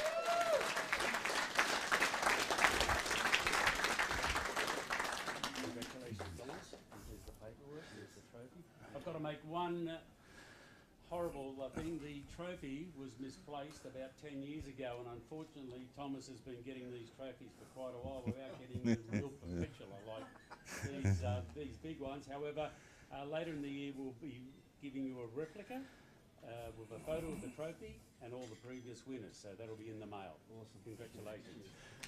Okay, we might get Thomas over to this side. What we'll do for any of the drivers wish to acknowledge, we require the mic for the Blendline live streaming. So Tom, you'd like to lead off? Oh, first of all, just a huge thanks to the St George Powerboat Club and the V&V guys. I think I saw about 1,000 V&V shirts and volunteers out there. So it's a huge effort. I've been there and done it before, but to put an event on like this is unreal. So a huge thanks to all the volunteers. Massive thanks to my team helpers, to Tiny, or Callum if you don't really know him that well, Rowdy Burns and Glennie Eagle for putting us up for some free accommodation this weekend. So it was an awesome event. Great clean racing from all these guys. It's probably the cleanest mono racing I've ever had. It was unreal racing, and I might retire very soon because they're getting real quick, real fast. Yeah, big thanks again. Cheers. Yeah, well, I'd pretty much like to say the same thing. The St George Motorboat Club, unreal. The V&V guys, awesome. I'd like to thank the family for supporting me on the weekend, and all the volunteers out there. Yeah, it was honestly a great weekend, great racing. Can't wait. I hope you do race again because you're going down. Yeah, short and sweet, guys. Just thanks to Motorboat Club, Powerboat Club, the B&B guys, competitors, spectators. These guys here, boat came home in one piece. So, yeah, just thank you everyone for a really good day and a good weekend, I should say. Yeah, same thing. It's probably getting a bit old, but thank you very much to the Motorboat Club and the V&B guys and these boys for no one spinning out and crashing into me or anything like that, so we can go home in one piece and go use it next weekend. Cheers. I'll basically sum it up quite quickly. I'd like to thank the obviously the Powerboat Club, all the volunteers, V&V guys. Without you guys, how could we do it? I'd like to thank the guys next to me. Mate, guys, great racing. Congratulations, Tom. Hopefully one day I'll get my name up there in front of you.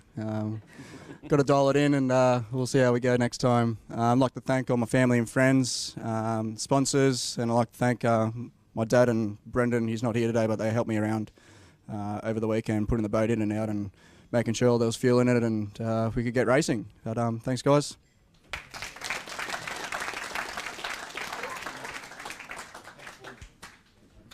Thank you.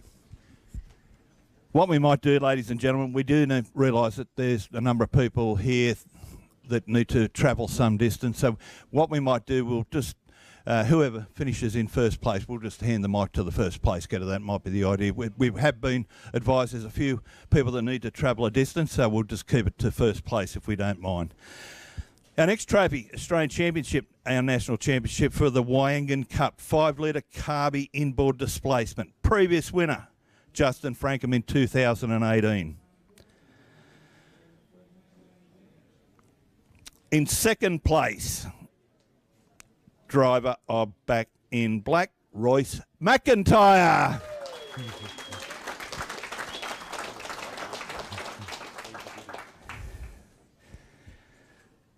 Another one that our engraver doesn't have to concern themselves, because for 2023, the winner of the Wyangan Cup, Justin Frankham.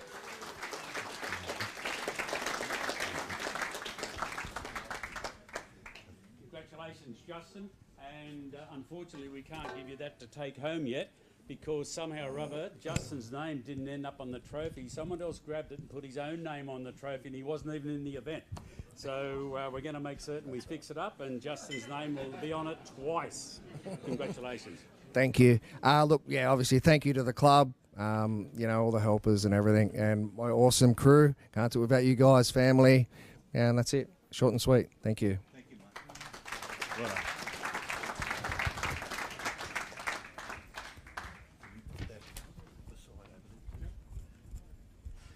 Our next trophy, unlimited mono for the Bert Hines. Previously, our previous winners, Sam Lucas in 2019, 2020. We had COVID, 2021, 22, Thomas Carl.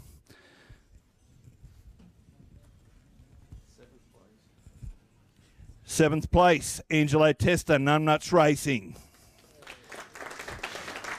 In sixth place, 390 points, Hollow Point, Mitch Perry.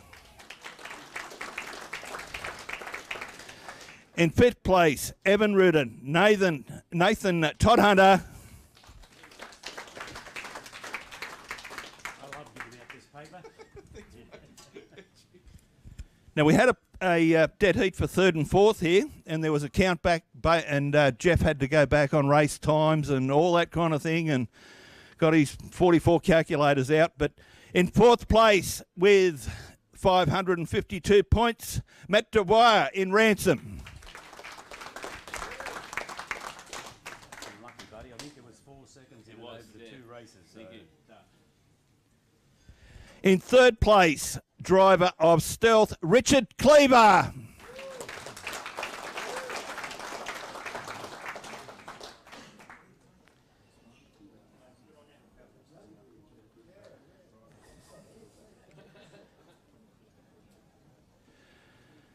In second place, with 800 points, Tom Carl, Mojo Racing.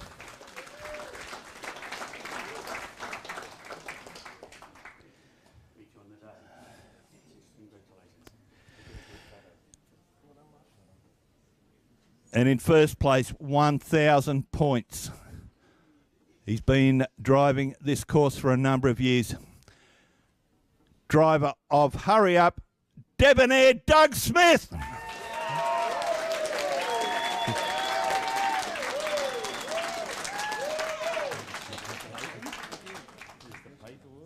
the little one, here's the big one, buddy.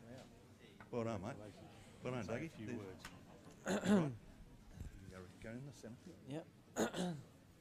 I'd like to thank my competitors for some great racing. Got a really good bunch of blokes together here, and they're all really great to race against. There's probably, out of all the races I did all weekend, the roughest races where the water was chopped up the worst was against these guys. I'd like to thank my sponsors who I can't thank them enough for putting me in the boat and just basically letting me do my own thing, and they send me out there and let me race basically the way I like. And I'd like to thank the club for putting on the weekend. It's been a real great weekend, really. I've also got one other person to thank. It's my crew chief. He works hard. He charges a fortune, but yeah, thanks, Dad. Thanks for the weekend.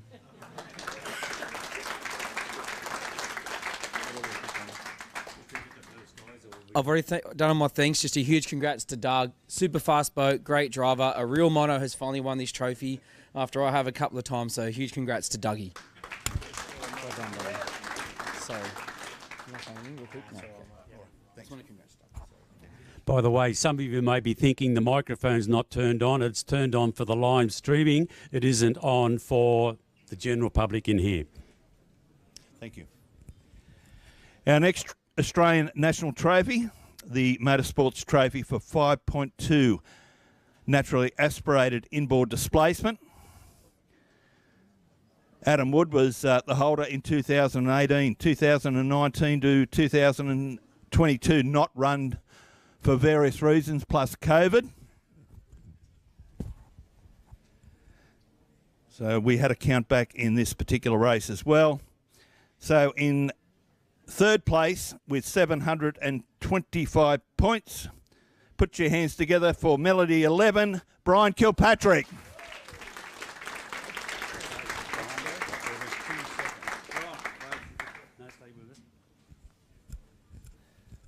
Courtesy of the count back, also on 725 points. And in second place, Royce McIntyre, back in black. There was 2 seconds in it. Yeah. And in first place with 1,000 points. This boat is up for sale, not so sure now. Driver of trouble, Adam Wood.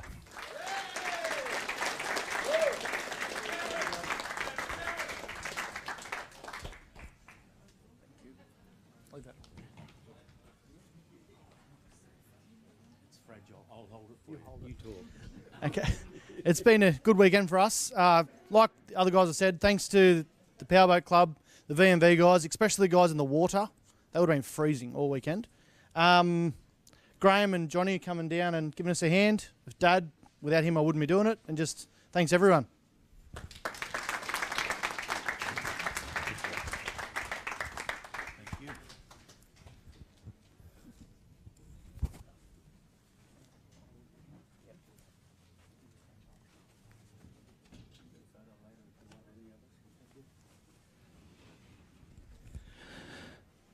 Our last national title, the Hazelwood Trophy for Unlimited Open Inboard.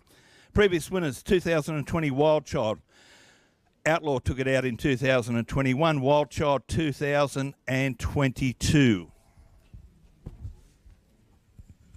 And in third place with 650 points, Melody 11, Brian Kilpatrick.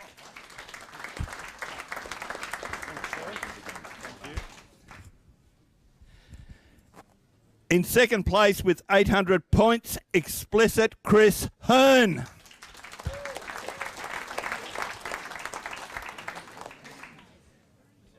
Not here? Okay. Okay. Moving right along. And winner of the Hazelwood for 2023, the driver of Odin, Ryan Constable.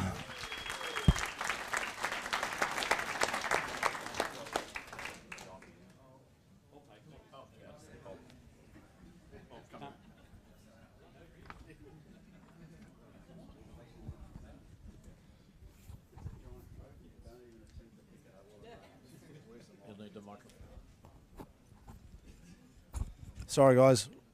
Rob, Ryan, and the boys have all gone home. This is their third outing for this brand new Child's Play boat. They how do you say it? Straight out of the bat, this boat's been a winner. Dargle, last weekend Queensland, this weekend here. The Constable family have put all their time and resources in the development of this boat and the previous boat before that. So there's two boys. One's got the big Child's Play, one's got the big flat bottom. Both built by Child's Play Marine, both featuring big block chevs, turbocharged, and they will be a force to reckon with. So Rob asked me, on behalf of the whole Constable crew, to thank you very much, St George, for putting this on and attaining that race. And they are proud members of the Dargle Valley Boat Club. So thank you. Thanks, Bobby. Our next presenter, President of the Vintage and Veterans Club. Put your hands together, Mr. Greg Hunt.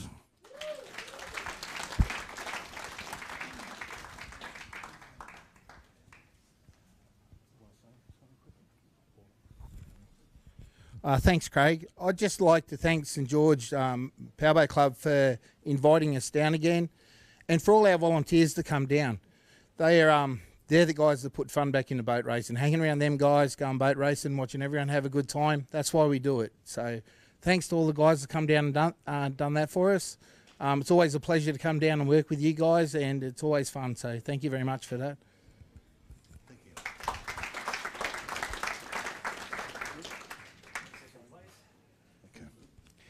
Okay. we only had 2 starters for the Ron Lawton for the Formula 4s on Saturday. So what we did, we thought it was a little unfair because one of the competitors that was here today had to work yesterday. So we've broken it up into 2 days. So we had 2 competitors yesterday, maxed out and fully sick mate, running for the Ron Lawton. And in second place with 300 points, Max Cook, maxed out.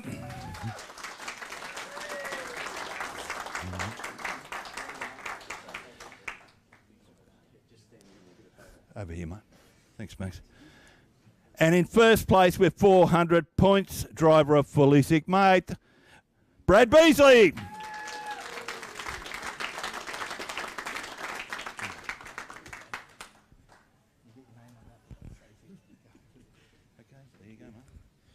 I'd like to thank Dad for bringing me here, all the crew for helping us out, Pop and Kath, all the competitors, the club, the V&V club. Thank you.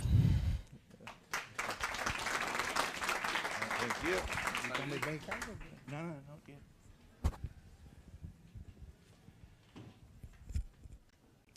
All right, that moves us into today, running for the Vintage and Veterans Cup, or trophy, or envelope.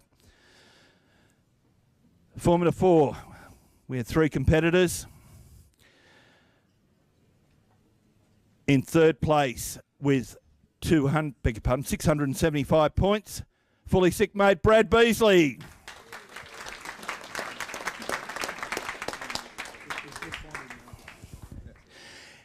In second place with 900 points, maxed out Max Cook.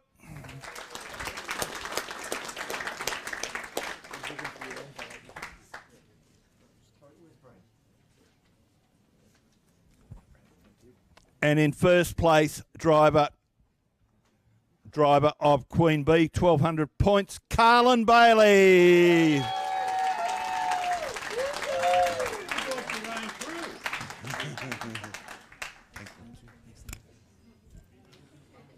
I'd like to thank the club and their sponsors for putting the event on this weekend. I'd like to thank the club and sponsors putting the event on this weekend.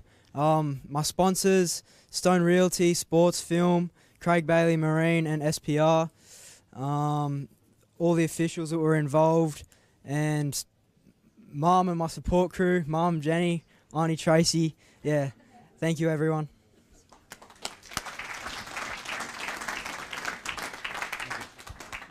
Thank you, boys.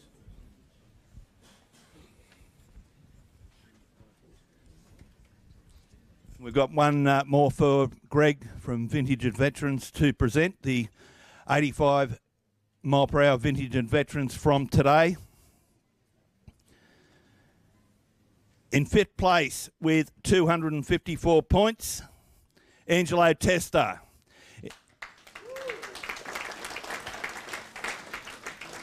In fourth place with 338 points, Nathan Todhunter.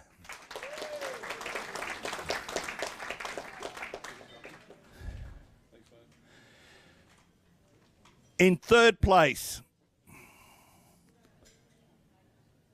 I mucked that up. I beg your pardon. I'm sorry. Fourth place was time out. Michael McIntosh, my apologies.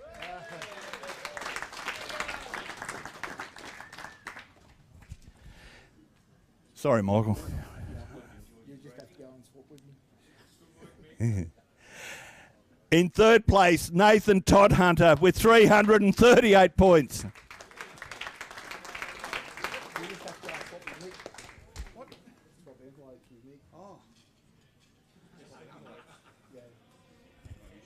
My fault, mate. Sorry.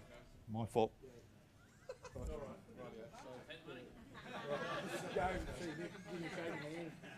Fair trade. Sorry, that was my fault, fellas.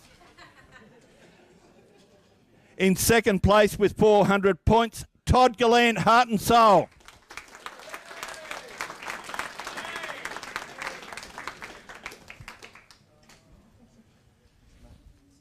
Thank you. Cheers. And that leaves first place, 85 mile per hour. Vintage and Veterans for today, 450 points. Hollow Point, Mitch Perry.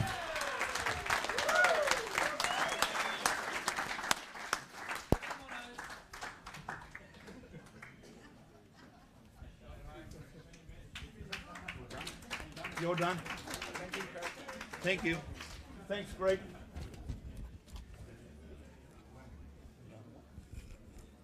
We're up to wagon, okay?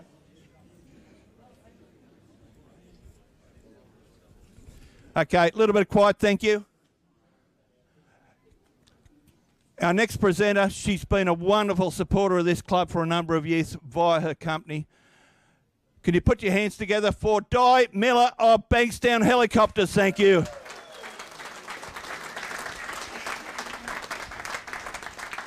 The boys are... Did you want to say it, Di? Did you want to say it? No.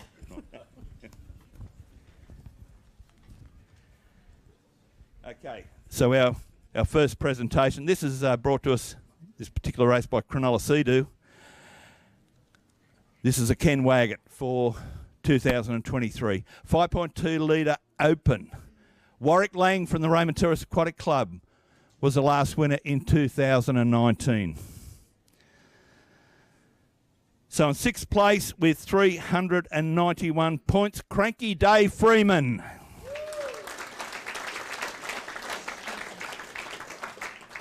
In fifth place with 427 points, Royce McIntyre, back in black.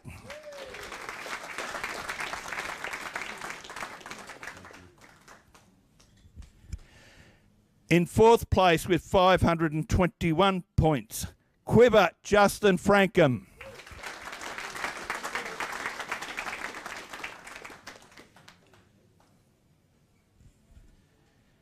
And our 3-2-1s will get to stay here so we can get a photo. In third place with 794 points, Melody 11, Brian Kilpatrick. Thank you very much. Well done, Brian. Thank you. In second place, 795 points, driver of Wrapped, Blake Sherry.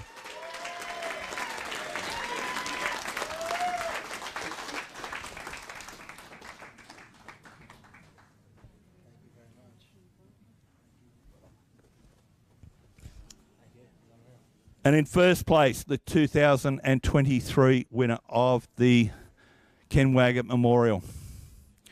It's not going to go too far from the Raymond Terrace Aquatic Club because the winner is Trouble, Adam Wood!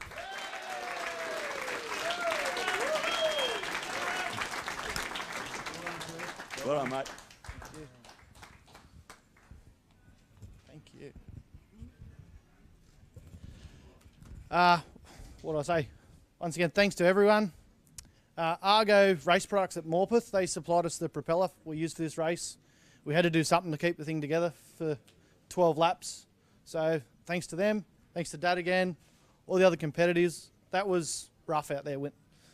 Those 3 races were rough. So we all earn our money. So thank you. Thank you, mate. Well done, mate. Thank you.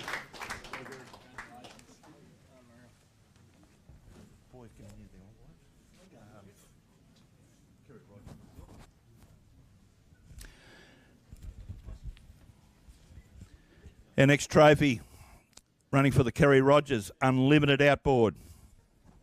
Running for Bankstown Helicopters. In fourth place, hurry up, Doug Smith.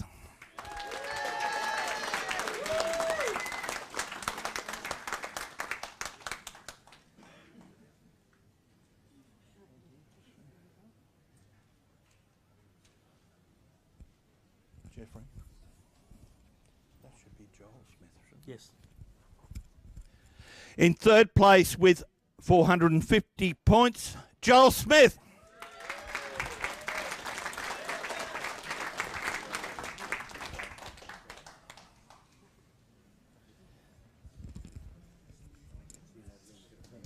Thank you. In second place with 600 points, the driver of Trim King, Paul Sane. Well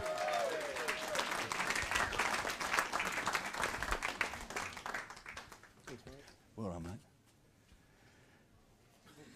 And the winner of the Kerry Rogers for 2023 with 800 points. It's going to be a big night in the Shire. Craig Bailey Marine. Craig Bailey!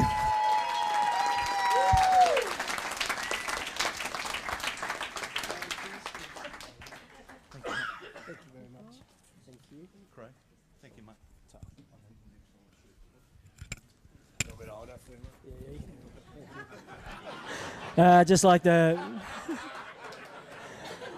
thank the other competitors, the Motorboat Club, for putting on such a well-run weekend. It's my home club. I love it here. To the other boys, good racing.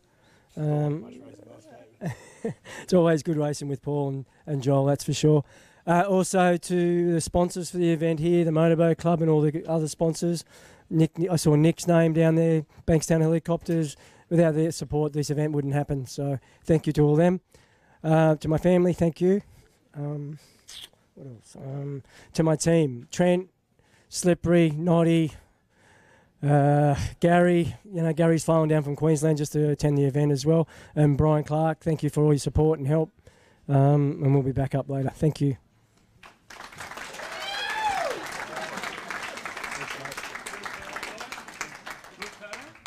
Thank you, mate.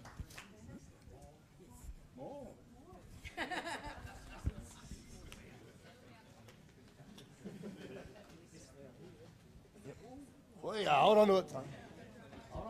Like a couple of those tournaments. An ex-trophy, the Harold Troy for Unlimited Unrestricted. In 7th place,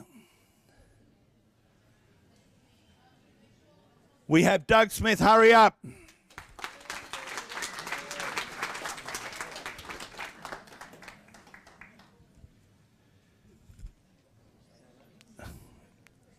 In 6th place, Joel Smith.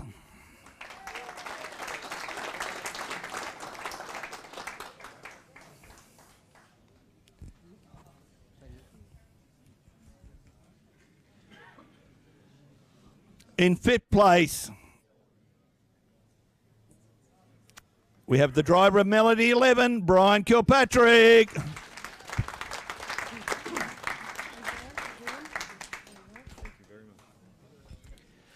Coming home in 4th,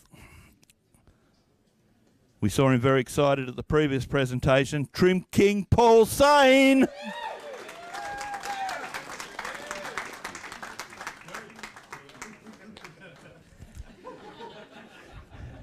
In 3rd place, driver of Odin, Ryan Constable.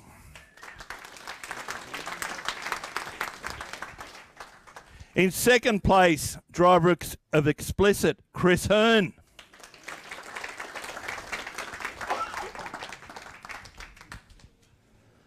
And in 1st place,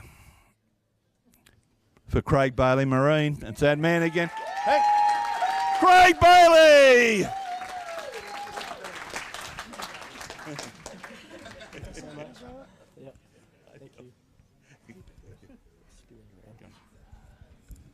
Okay, I did promise Pete and Simon and Warren that I'd do my best for this event. I'm very happy to win it. We lost a few of the Troy family recently, Darcy and Graham, so it's been a bit of a tough time in the last 12 months for the whole Troy family. So that's for them. Thanks, John. Thank you.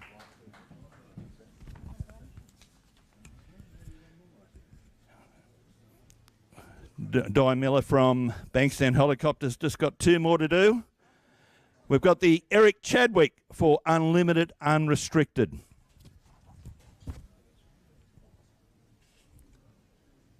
And coming home in 5th place, Joel Smith.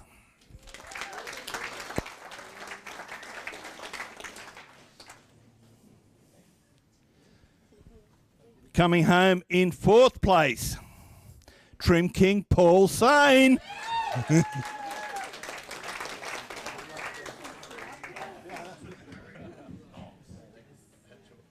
In 3rd place, Chris Hearn, driver of Explicit. Yep. In 2nd place, driver of Odin, Ryan Constable.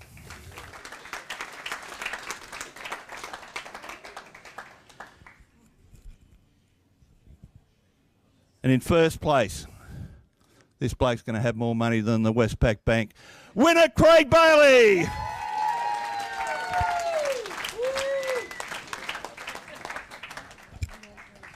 you very much. Thank you.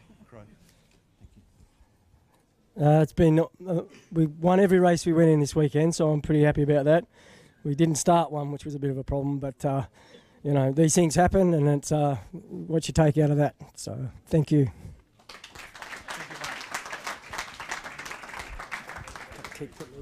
Hey?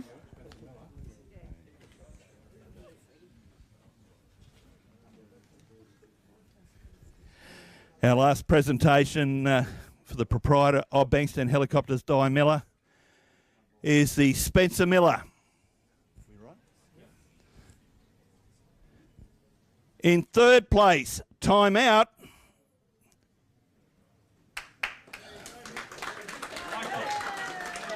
Michael McIntosh. Sorry, I can't read that writing. I can't read the writing.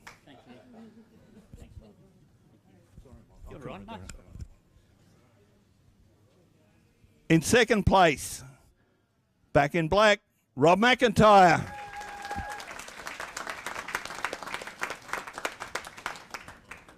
Thank you very much. Thank you. And in first place, driver of Melody 11, Brian Kilpatrick. Oh,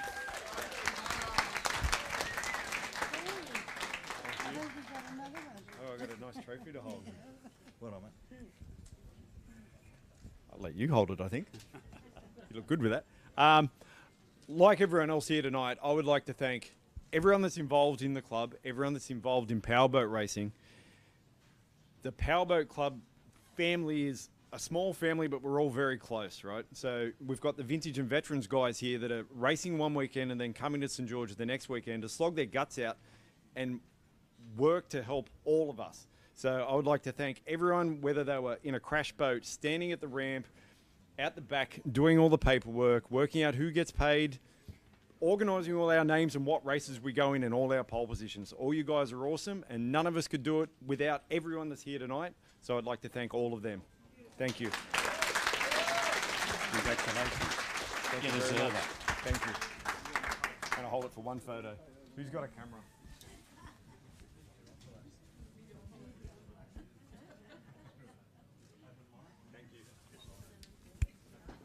Our next presenter. Thank you very much once again to Di Miller of Bankstown Helicopters. Thank you, Di. Can we call up our next presenter, please? He is the president of the St George Motorboat Club, Mr. David Blyth.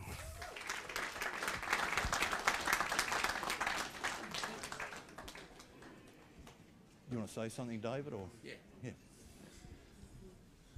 That's not that didn't work anyway. So it does. Well, it's for the live stream, David. Oh, okay. Look, I'd like to thank everyone that came here, the competitors, the pit crews, the people that organised it, the wives that said you can go boat racing, but to forget the money, you know, and all the volunteers. And we had a heap of volunteers. We had people with tractors that we never had before, and you all made this a great weekend. And this club was started on powerboat racing over 100 years ago, and we will continue that as long as I'm the president. We'll continue powerboat racing here.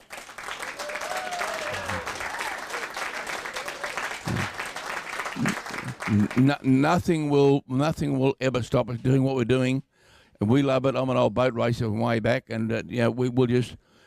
Yeah, this club is a powerboat racing club and will always be as long as I'm around. So I thank all of you coming, for competing, for helping. The volunteers were fantastic with tractors and all that type of thing, and you made a great weekend for this club. And we, as a club, we thank you all, every one of you, for being part of it. Thank you very much. Thank you. Okay, our first presentation for the Barry Sharp 95 mile per hour inboard, brought to us by David Blyth Proprietary Limited. And our finishers. In third place, I'll get it right this time, time out, Mick McIntosh. Thank you. Thank you very much. In second place, driver of Heart and Soul, Todd Gallant.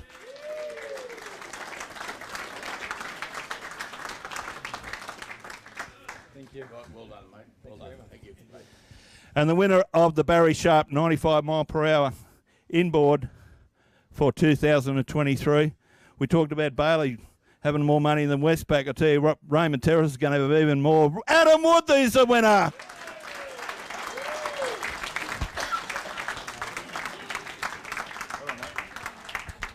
Thank you. Thank you very much. You want to get a photo? You want to get a photo?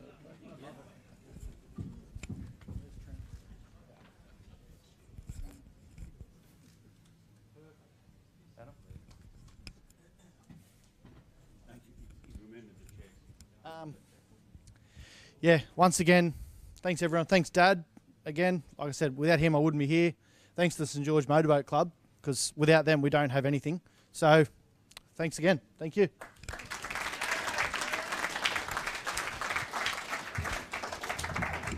We are here for powerboat racing, have been for 100 years, and we'll keep on doing it. And we love what you guys have done. You've come here, you've supported everything.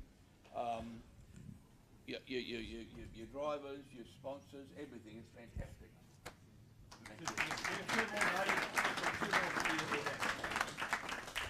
Okay, our next presentation for David, the Sam Brown 85 mile per hour combined. In sixth place, Eliminator Anthony Nibbs. In fifth place, In Game. Yep. In fourth place, Numbnuts Racing.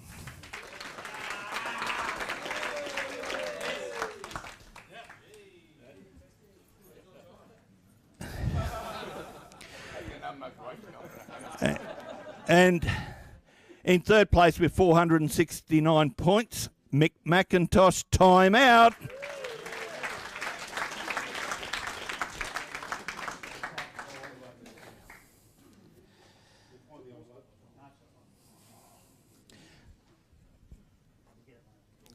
In second place with 225 points, Mitch Perry.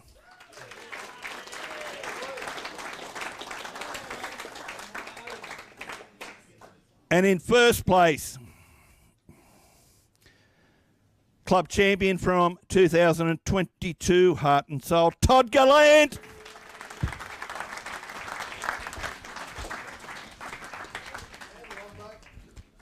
Thank you very much. Well done, mate. Thank you. Wow. Don't drop it.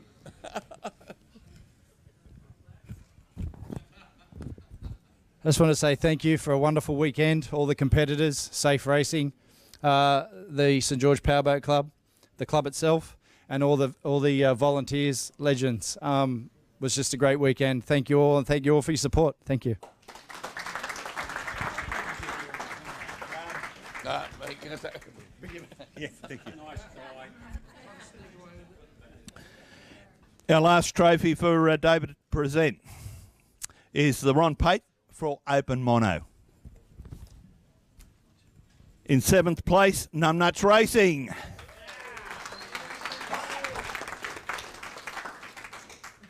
And how many laps did you get in today? About 100? Still got a few.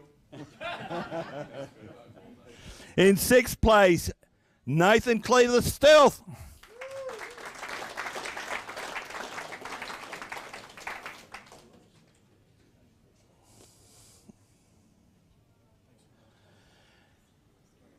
In fifth place, driver of Evan Ruder, Nathan Todhunter.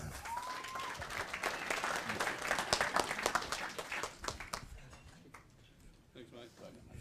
In fourth place, driver of Hollow Point, Mitch Perry.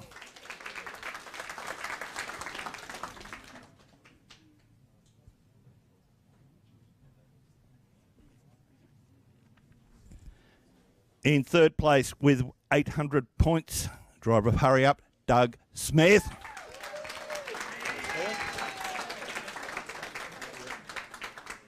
First race for in 1976, this trophy, and won by Bobby Butler and Assassin.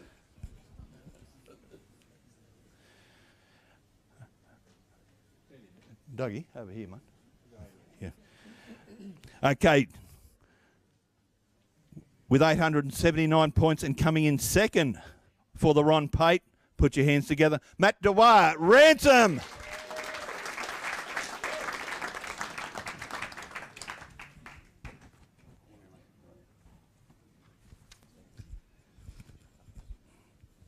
And what's going to prove to be a fabulous weekend again for this guy. He's got his crew chief, they call him Tiny. He runs for Mojo Racing, Tom Carl.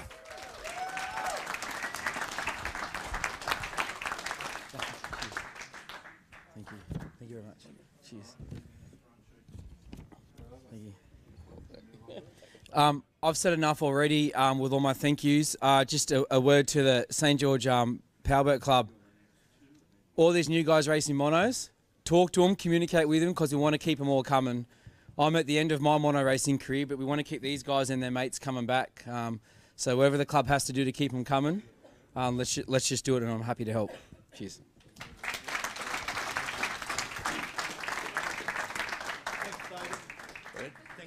Okay, thanks everyone for coming. Look, it's been a great day, been a great weekend. Your support's been fantastic. We are here for powerboat racing. We'll all be here for powerboat racing. Been here for 100 years now, and boats should do 6 miles an hour. They're going a bit quicker now. And we are here for boat racing, and we'll continue it. I remember racing against his great-grandfather or great-grandfather, George Kilpatrick, in Melody 1. It's now Melody 11. I'll say no more. All the best. Thank you. Have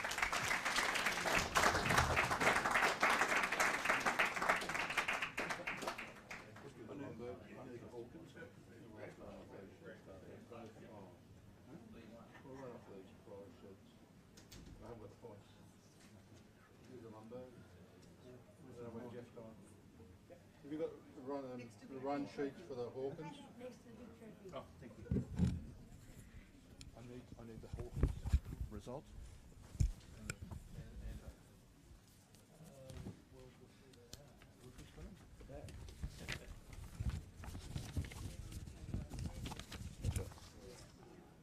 Yeah, that's a tuck. I know that's a tuck. I'm looking for the Melody, the winner. just Melody. Only one boat. Melody's the winner. Okay. Sorry about that, ladies and gentlemen. Our next presenter, put your hands together for the Commodore of the St George Powerboat Club, Mr. Ian Bowen. So our first presentation is for the Emma Lundberg for Unlimited Mono. And this is on behalf of the Martin family.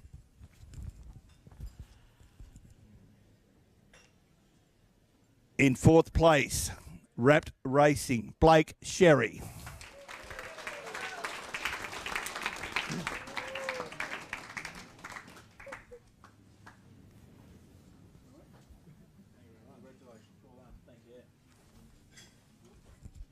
In third place, driver of Melody 11, Brian Kilpatrick.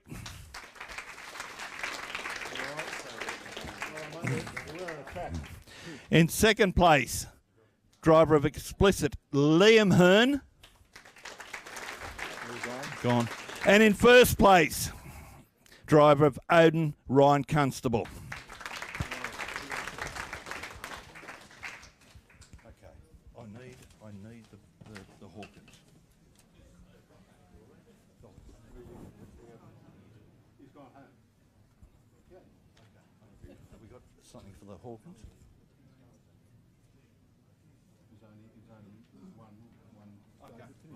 Okay. All right, I know there'll be a lot of the Hawkins family watching from home on the live stream, and very, very important. I know you'd love to have been here tonight, but well, this hopefully is the next best thing. And winning the Fred Hawkins for 2023, the sole survivor on the racetrack. Melody 11, Brian Kilpatrick. Again, well done. Thank you. Come and get the big one. Come and hold it for a minute so Trent can get a photo. You right? Oh, that's a nice weighty one. I like it. Yeah, good. You got your money's worth. Oh, look at all the help that I got. Okay, this is one of these trophies. This is like the Wagger to us. It's the Hawkins. Like we've got our name on this plenty of times. Dad's on there. Danny's on there. I've tried a couple of times. Now I'm on there. I've fought hard for it, and it's one of those ones that we come here to get. To be the winner by default doesn't mean that, we had it handed to us. We're out there with guys that have got 2-3 times the amount of horsepower that can have 100 mile an hour on us at times if they want. But you know what? At the end of the day, we almost didn't make it, and we made it, so it means a lot for us to take it home. So thank you. Well done.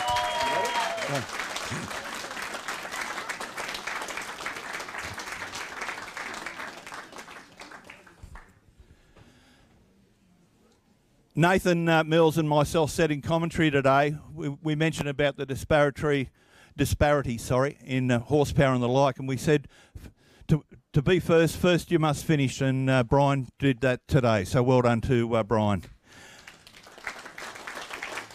Our next presenter, Mr. Peter Antuch. Put your hands together for Peter, thank you.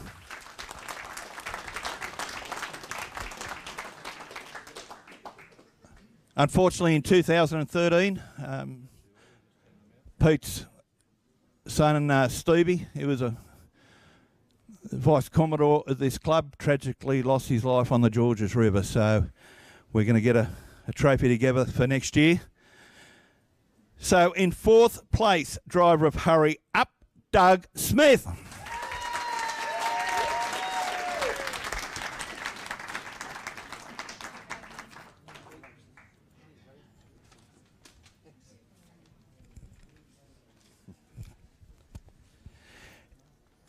In third place, Craig Bailey Marine. Craig Bailey.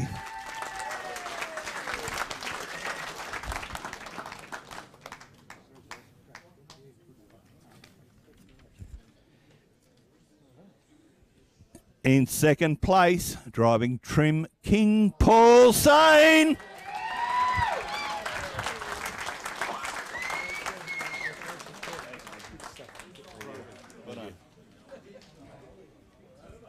Bit of quiet, please. And taking out the prestigious Steve Took Antuch trophy for 2023 with 925 points, Joel Smith.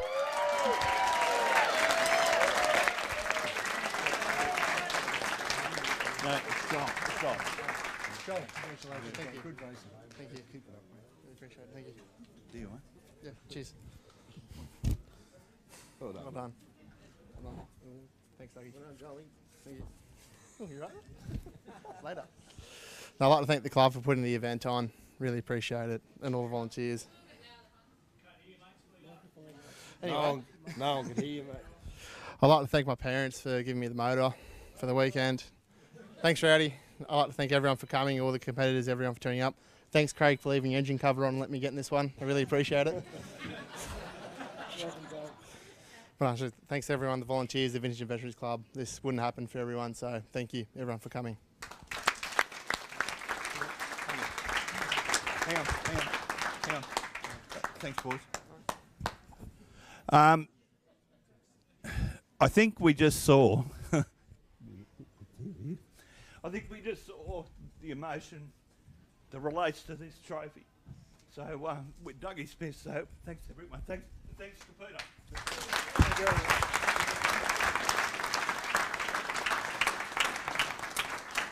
Military finals. Yeah, and Commodores and the championship. Last two, ladies and gentlemen. Whew. We'll get Jeffrey Javal to present this, please. Commodore's Life and Vets Invitation Open Race. We had Hurry Up not finishing, so in third place, time out, Mick McIntosh.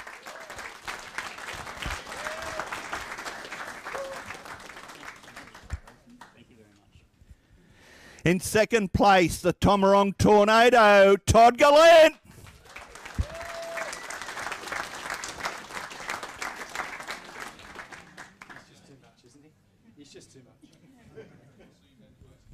And in first place for 2023, the Commodore's Life and Vets Invitation.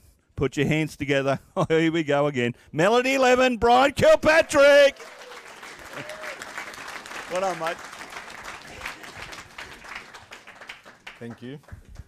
Actually, David, as a life and veteran member of this club, I'm very proud to be able to present that trophy to you today. Congratulations. Thank you very much.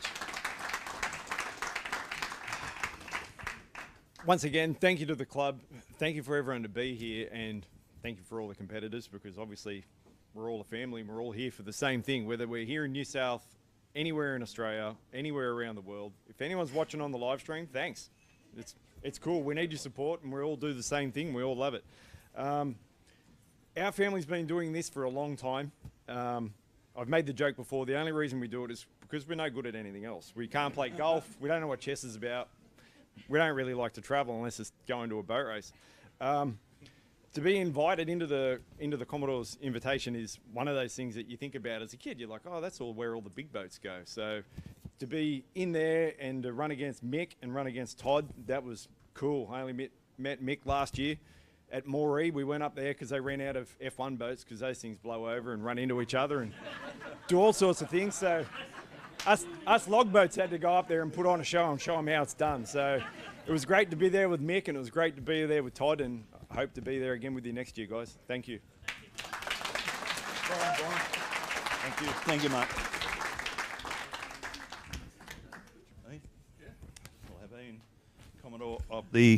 We'll have Ian, the Commodore of the St George Powerboat Club, present our champion of champions, the last one of the day. Unfortunately, we had a couple of did not starts, that being Odin and Explicit. That left us 3 outboarders. In third place, the pride of Newcastle, Mr. Joel Smith.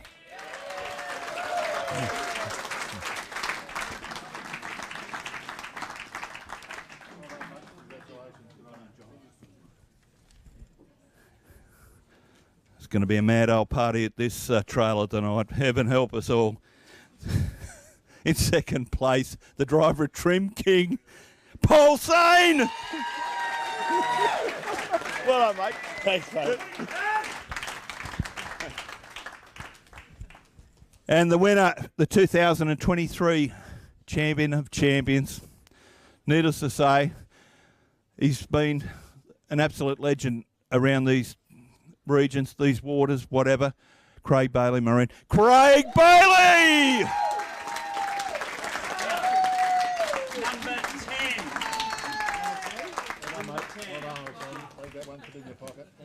Do your best with that. Great. Thank you. You're used to having that one. I'm going to hold that for you again, mate. No, it's all right, Paulie. I got this one. Oh, I got this. They tell me it's number 10, was it, Jeff? Number 10? Yeah, okay, very good.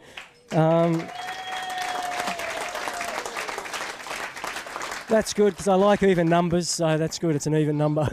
I've got to thank young Harry and Harry DeVal and young Smitty for helping me in the water today. They held the boat in the cold water. Danielle yesterday as well held the boat in the water as well. And to my team, without you guys, I can't do it. So thank you. Trent for looking after the paperwork and making sure everything's done. I can't spell and I can't talk very well either, obviously. So got to thank my family, Janelle and Carlin and Maddie. My sister's here today as well. So just wanted to relate to Carlin's speech last week. He said he wanted to make me proud. I wanted to make him proud today. Thank you. Well done, Craig. Well done, Craig. A true champion. He's been all around the world. And he's back home at St George. Well done, mate. It's another family tradition. And to see the Kilpatricks here, they're like 3rd generation. Carlin's now 3rd generation. I'm so proud of that too. Well on you, mate. Thanks, Craig. Well done. It is one of those sports that is a family tradition, and I have a few more personal thanks to the Javal family. The Facebook post that you all saw up and were answering came from 3 generations of the Javal family, because I don't know how to work that technology, so those guys were just absolutely sublime in getting all those photos up. So thank you, Jeff and Trent and Bailey. Was that all? Only 3 of you? But I met a few of the rest of the family, so there's a few more younger kids coming through that can carry that on further. Again, thanks to Lenny, the Vintage and Veterans guys, Joy. The people mentioned, Brian mentioned the racing family, and that is true. Like we've people from all the various clubs come to wherever the main event's being held that weekend, and all help out to keep the sport alive. So again, thanks to all those APBA people that just keep it going. Bob over there, everybody just dives and helps. Craig, are you going to come and wind this up? So from me, again, thank you to everybody for all the contributions that everybody's made over the weekend. I'm about to relax, and I might even have one drink if I'm allowed, and I might share it with a few others. So thank you again. We'll see you all next time. Over to you. Thank you, Mark. Hang on. Just in closing, ladies and gentlemen, a few of us have been on about the younger people jumping onto some of our committees and helping out and whatever. Here at St George, I'm the second youngest on the committee, and I've just turned 60. We need some young blood coming through. We need some young ideas, young people, whatever, because unless we get it, this ain't going to happen anymore, believe you me. We're not the only sport that this kind of thing happens. You'll see the same old lady serving meat pies and sausage rolls in the soccer canteen. We need younger people jumping on these committees. Just quickly, Nathan and I really appreciate the effort of all the drivers and the interactions, the interviews and whatever, so thank you very much. If anyone needs a home loan, you can go to the Bank of Wood, the Bank of Kilpatrick, the Bank of Bailey.